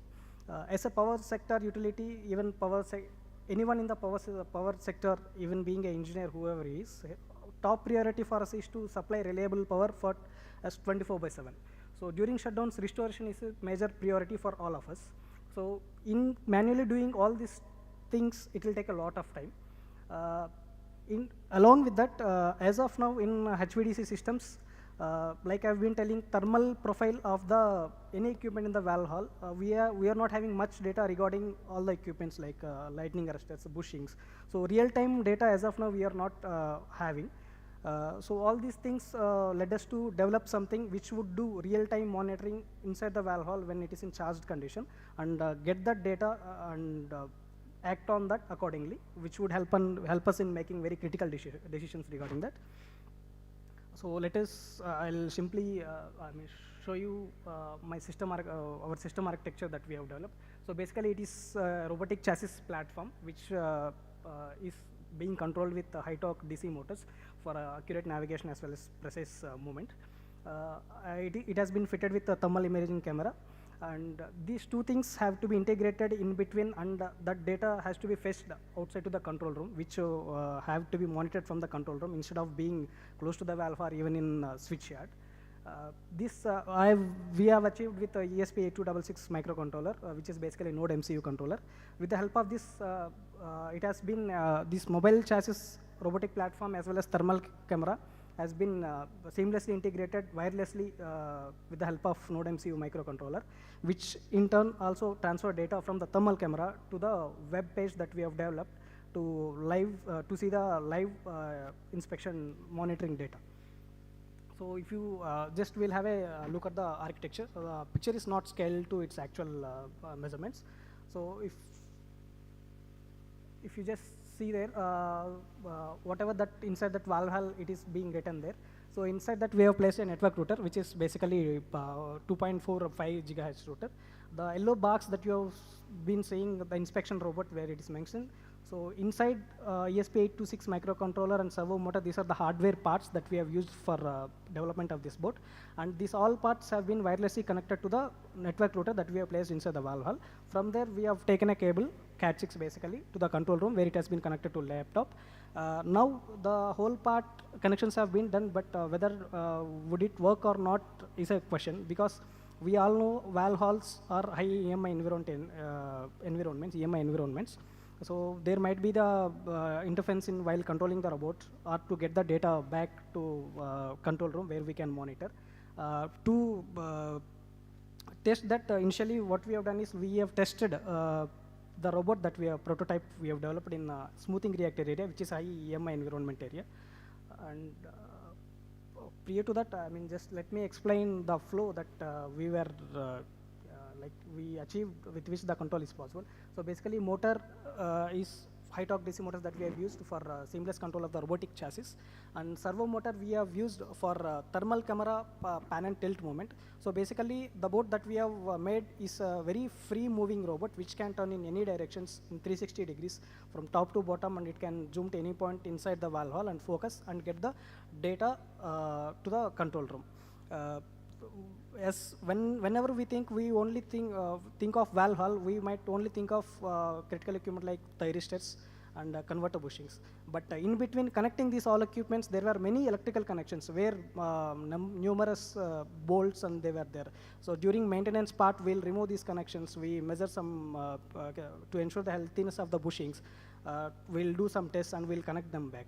So, but we never know whether those connections were made proper or not while it is in charged conditions, because we were able to be enter into the valve hall. So only thing that which would let us know whether the connections were proper or not is like its thermal profile at that connection point, whether there were any hotspots or not. Similarly, one more major challenge in conventional LCC HVDC systems is valve cooling system water leakages.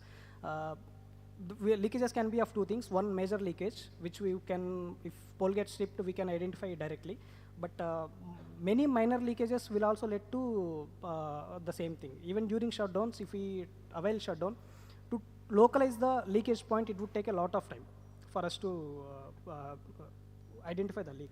So to control all this, we have developed one HTML user interface from which we can control the motor and as well as fetch the data from the thermal camera.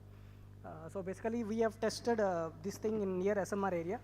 The results were very formidable, and we have got the data very seamlessly to the control room, which is very far from the switch yard. And after that, we have deployed this same robot in Valhalla of Kolar HVDC, where we have, if you see the last picture, we have intentionally spilled some water to check whether the robot will pick the water leakages or not, and it successfully picked up and showed into that user interface that we have developed. The first picture that you are seeing is the smoothing reactor thermal profile, live data. These are all things that first and second picture is of live data. The key results that we have attained is like I was telling, there was no real-time monitoring inside the Valhalla as of now. So with this Valhalla robot being in Valhalla, we can get the data at live basis. And like I was telling, as a power sector, we have to reduce restoration times as much as possible and supply the power reliably. So with this, since we have localized the fault prior to its happening, so we have taken less time for restoration.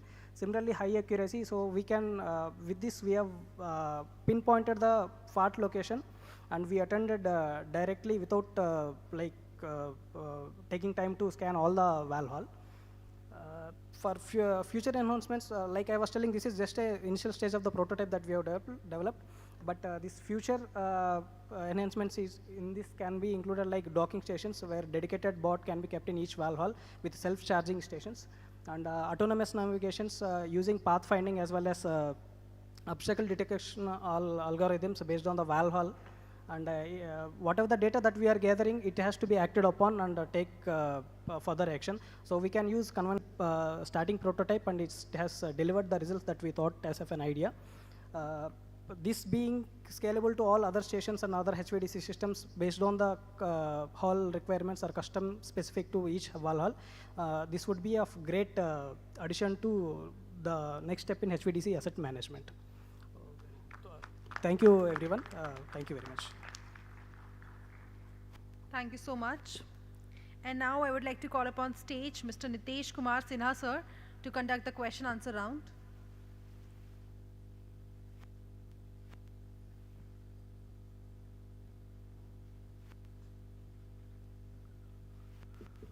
Good afternoon. We have very esteemed panelists on the stage, so we should take full advantage of it.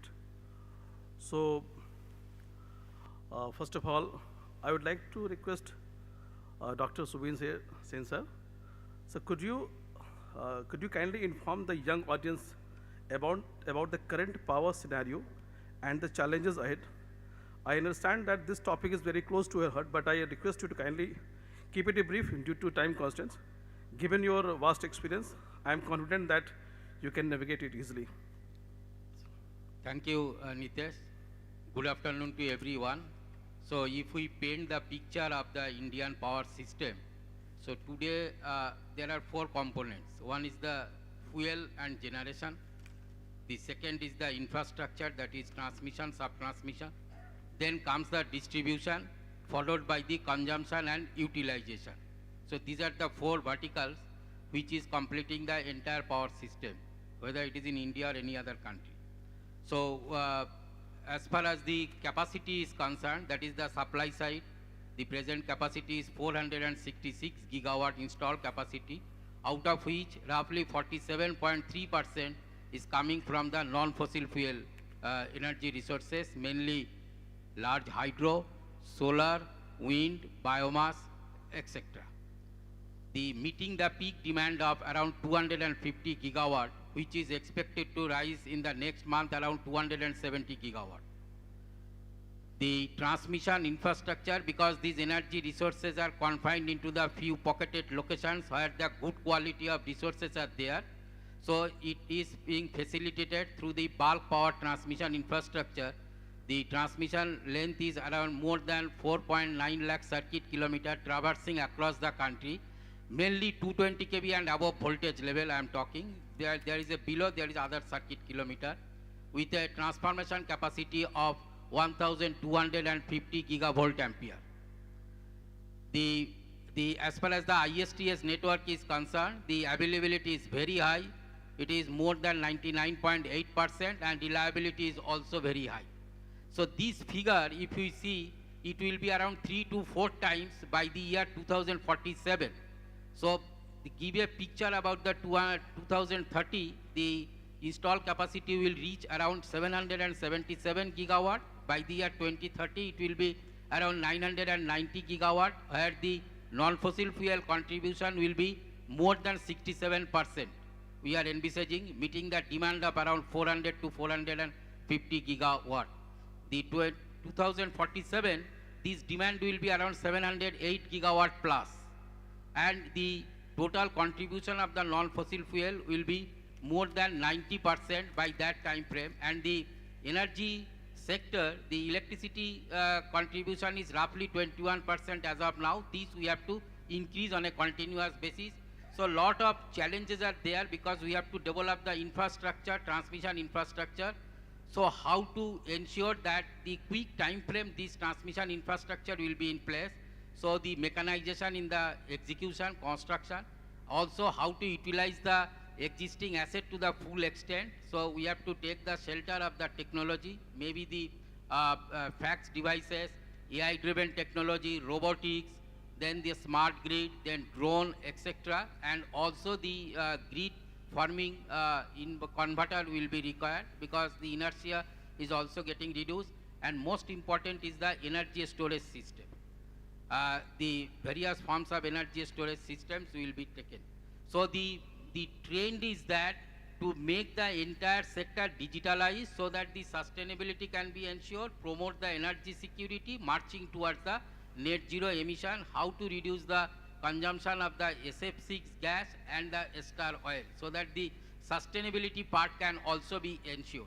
So 3 things need to be done. We are talking about the reliability and resiliency. Resilience means remain silent, continue energy supply. So that is what the resilience is. So we have to work upon on this. So it will be an internet of energy and internet of things. The control, communication and the advanced sensing mechanisms will play a prominent role besides the other infrastructure which I am talking. So I will stop it here. Thanks. Thank you very much, sir. Give a round of applause to her. Now, I may ask Sri Anish Anand sir to share his valuable experiences as he has been actively engaged with SIGRE and other technical bodies for a long time. Given your deep involvement, sir, in these organizations, could you please shed light on how young professionals can contribute, expand their knowledge, and leverage networking opportunities to grow in their careers? Your insight will surely be beneficial to the audience, especially the younger generation. Sir. Thank you, Nitesh.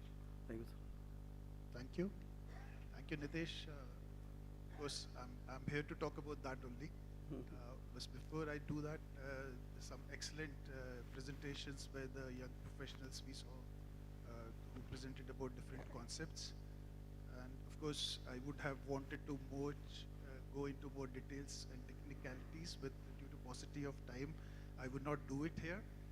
And but before I talk about whatever you asked me to do, I think I would start with thanking Sarvana and Amanda, both of you giving a beautiful introduction about NGN experience, as well as your own personal experience of association with NGN, and you talk to the young professionals sitting here and telling them about the benefits which one may get from this association. I'm going to tell you something else. It's the benefit which we as an organization, or the new term which SIGRE President Mr. Constantine yesterday talked about, was the legacy generation, people like us, like 2 of you sitting in the legacy generation people amidst us.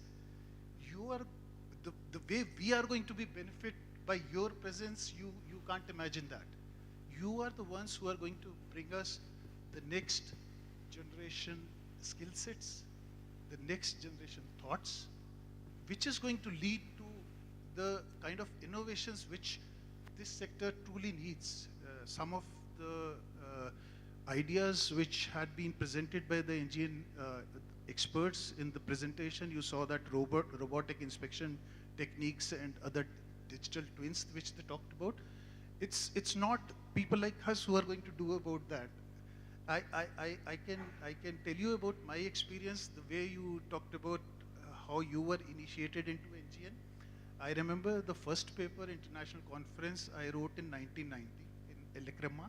It's a Indian renowned kind of exhibition conference that held in Mumbai. 1990 was 35 years ago. And that paper which I wrote at that time was about biological and ecological aspects of 765 kV transmission system in India.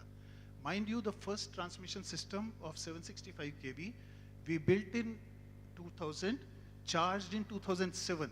But we were talking about 765 kV and their challenges with, because of the EMF, the interference levels in 1990. So these were some of the new things which my predecessors, my mentors, they were not, they of course were aware of that, but they wanted young minds to work on that. Like information gathering, information sharing these days is so easy, but I must compliment, I'm going to say a few words on that also. We had at that time, was supposed to go to different libraries, search for data, papers. Mr. Ajil is there. I think everyone has worked in that respect where the information was not easily available. For that particular interference aspects, because I was also new to that. It was Fortran 77 language at that time, but it was a new skill set which was available to young people, not to the other managers and general managers of the company at that time. So they initiated, and we worked on that.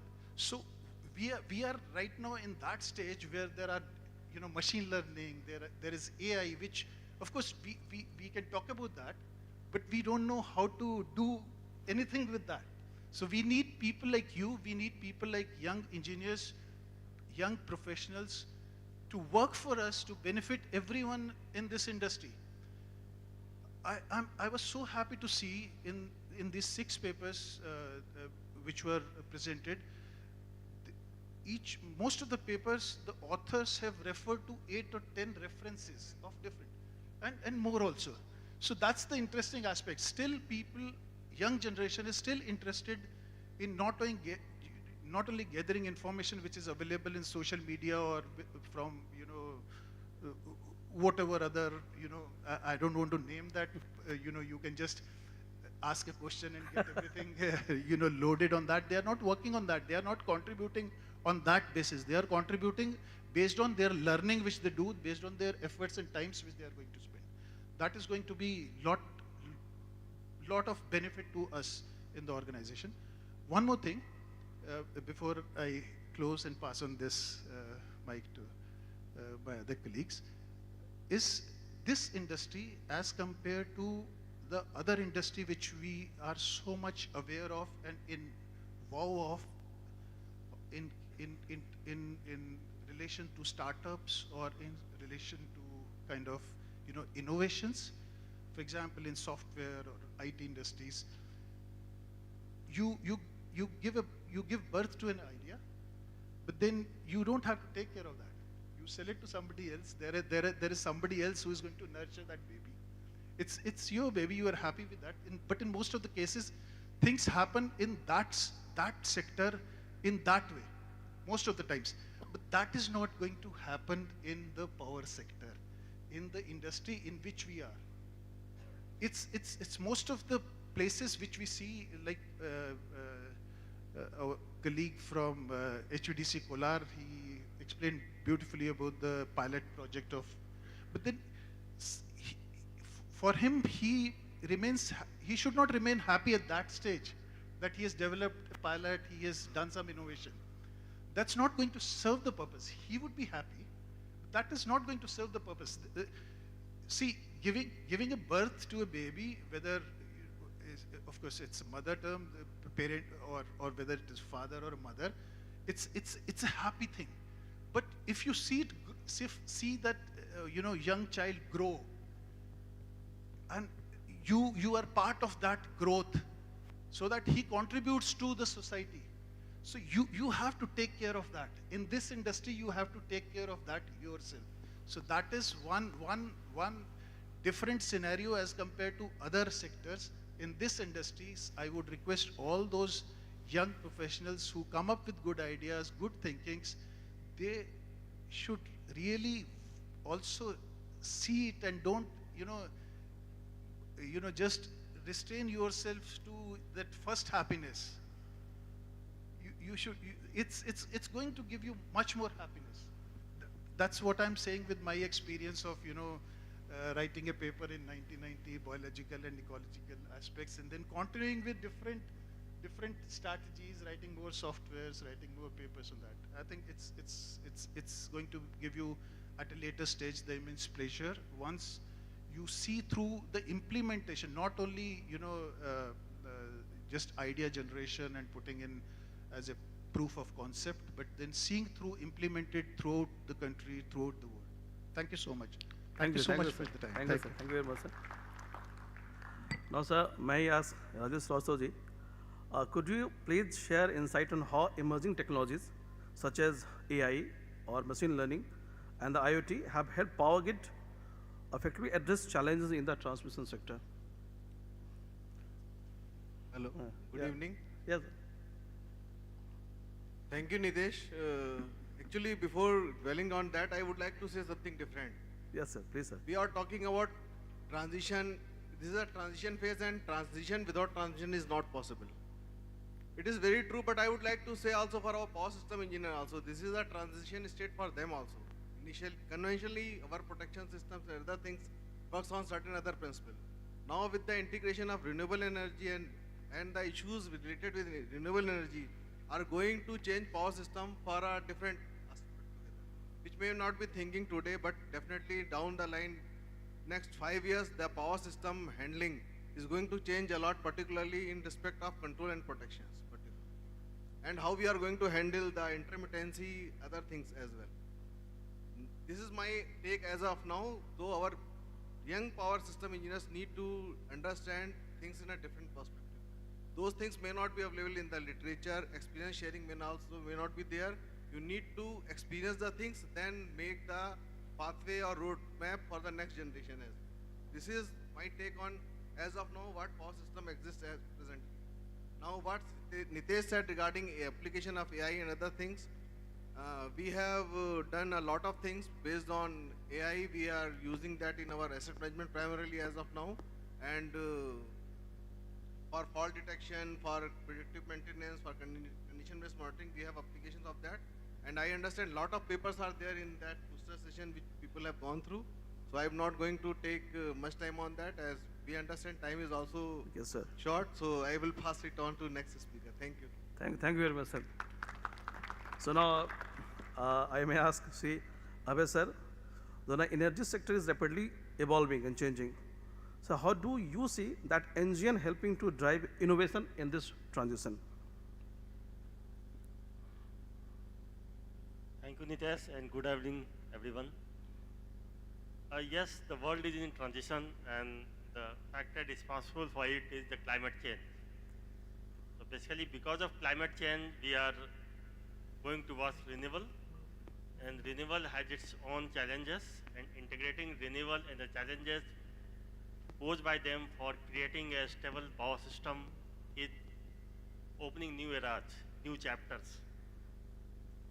So there were use of power electronics in the power system, but now it seems that the power electronics will occupy in future more than 70–80% of the power system. So this is a great opportunity for our engineers.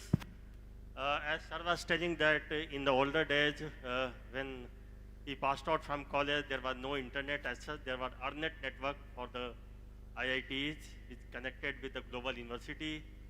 For getting the papers, we used to sit in the library, slotting through the bin cards and all that, and collecting papers and reading that. And I published my first paper in, I think, 1994 in an IEEE conference that was on a static war compensator. and that we had, I think, only one SBC at that time at Kanpur. And we were not knowing that a day will come when every station will have a dynamic reactive composition device, that is STATCOM. So the world has changed and is moving in the right direction, and we have to achieve the decarbonization goal that has been set up by the leaders world over. And the young engineers have a great role to play in it. And the future of electrical engineering is very exciting because of this high penetration of power electronics. The wall that has to be between the AC and DC is getting thinner and thinner, and both AC and DC network coming together and building a power system that is resilient, that is carbon neutral, and that will serve the future of our generation to come. So my request for all young engineers, wherever I go and interact with them, I find that in a lot of 100, to find only 1 or 2, sometimes nil members from SIGRE or IEEE. So I always urge them to be a member of SIGRE. If you are not making a member of SIGRE, at least open an account in the e-SIGRE so that you can access the plethora of resources that is available there. And that is a great opportunity. But even the paid membership is free, I think, for the student, and it's quite concessional for the members below 35 years. So use that promotion and be a part of SIGRE family. Apply for the membership today itself and get benefited and keep contributing to the development of power system of the future. Thank you. Thank you, thank you, thank you very much, sir. So with this, sir, we have already heard both of you initially. So thanks everybody again. So now we request Priyanka to come and just do the posting. Thank you so much, Mr. Sinha, once again. And now I request Mr. Sarvanan Balamurgan to present a certificate of appreciation to the presenter, Mr. Vaibhav. I would request Mr. Vaibhav to please join me on stage.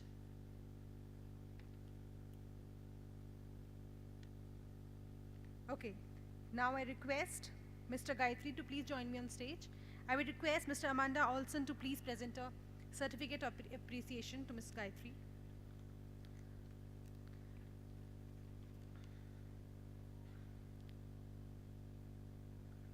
Can we have a huge round of applause for Ms. Gayatri?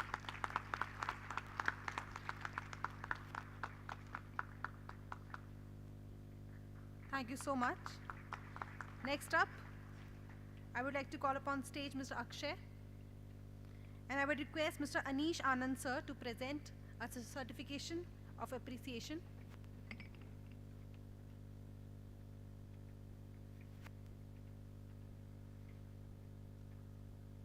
Mr. Akshat, please be ready after this.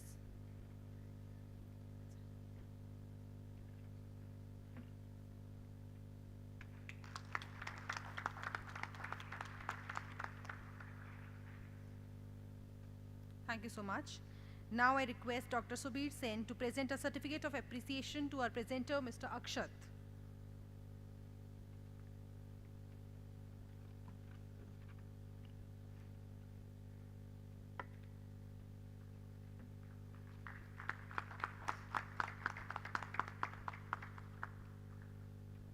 Thank you so much. Now I would request Mr. Munindra to please come on stage.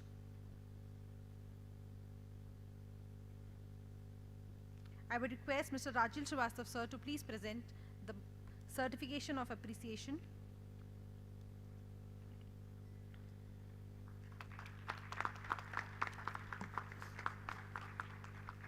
Thank you so much. There are top 9 NOS technical papers shortlisted under NGN category based on rating provided by SIGRE India Technical Committee. However, due to the time, paper presentation was done by 5 papers only. The remaining 4 papers are rated excellent by our selection committee. These papers are Digital Transformation of Asset Management through NTAMC by Mr. Anirban Bhattacharya. I request Mr. Abhay Kumar to please present a certificate of appreciation to Mr. Anirban.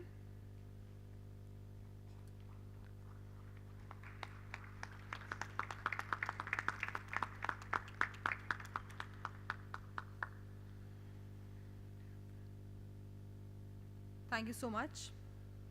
Our next paper is Time Series Based on Tower Defect Prediction Using Machine Learning by Mr. Harsh Parikh. Now I request Mr. Abhay Kumar to please present a certificate of appreciation to Mr. Harsh.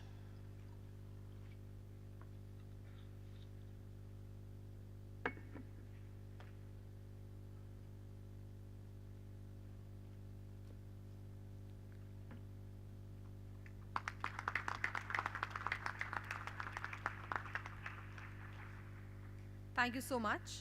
Our next paper is Real-Time Monitoring and Guidance from Centralized Control Center for Switchyard Equipment Maintenance and Protection System Related Work in Substations Using Head-Mounted Devices by Mr. Sahdev Singh. Now I request Mr. Abhay Kumar to please present a certificate of appreciation to Mr. Sahdev.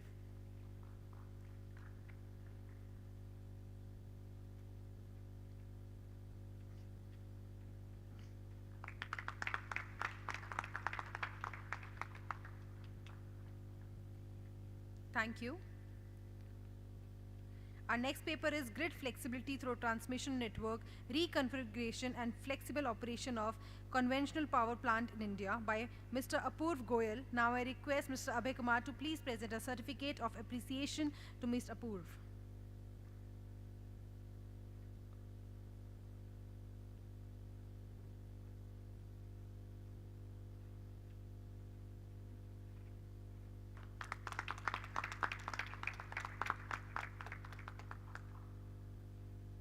Thank you so much.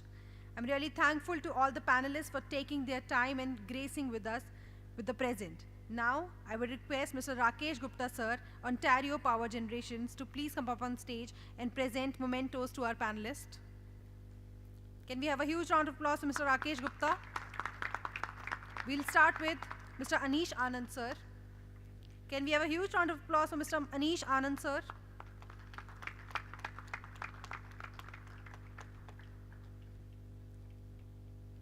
Thank you so much, sir. Next up, we have Dr. Subir Sen. Can we have a huge round of applause for Dr. Subir Sen?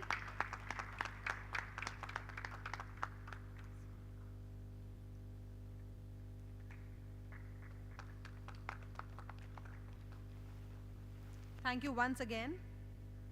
Next up, we have Mr. Rajiv Srivastava.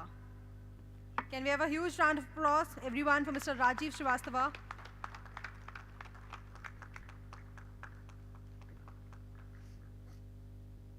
Thank you so much. Next up, we have Mr. Abhay Kumar. Ladies and gentlemen, huge round of applause for Mr. Abhay Kumar.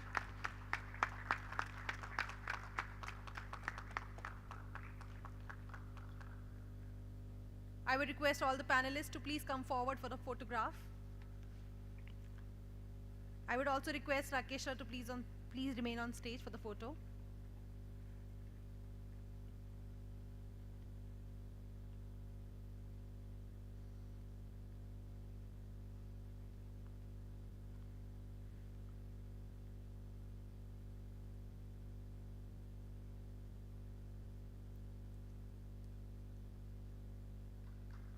Thank you so much, all the panelists and Mr. Rakesh Gupta, for your ultimate support. Thank you. Okay, all the presenters are requested to come on stage for a picture, please. All the presenters today, all the 9 presenters, please come a little quickly.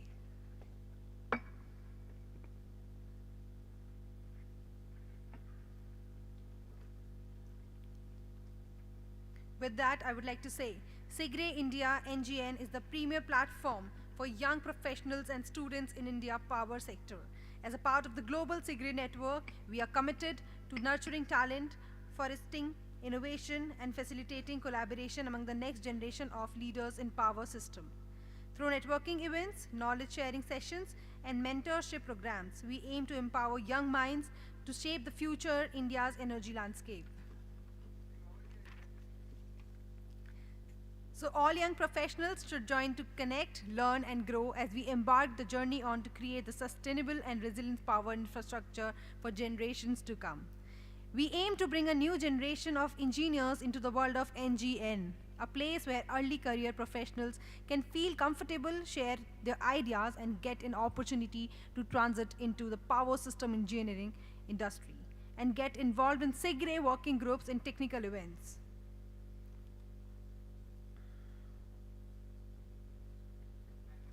Thank you once again, everyone, for your participation and insightful engagement here in this session.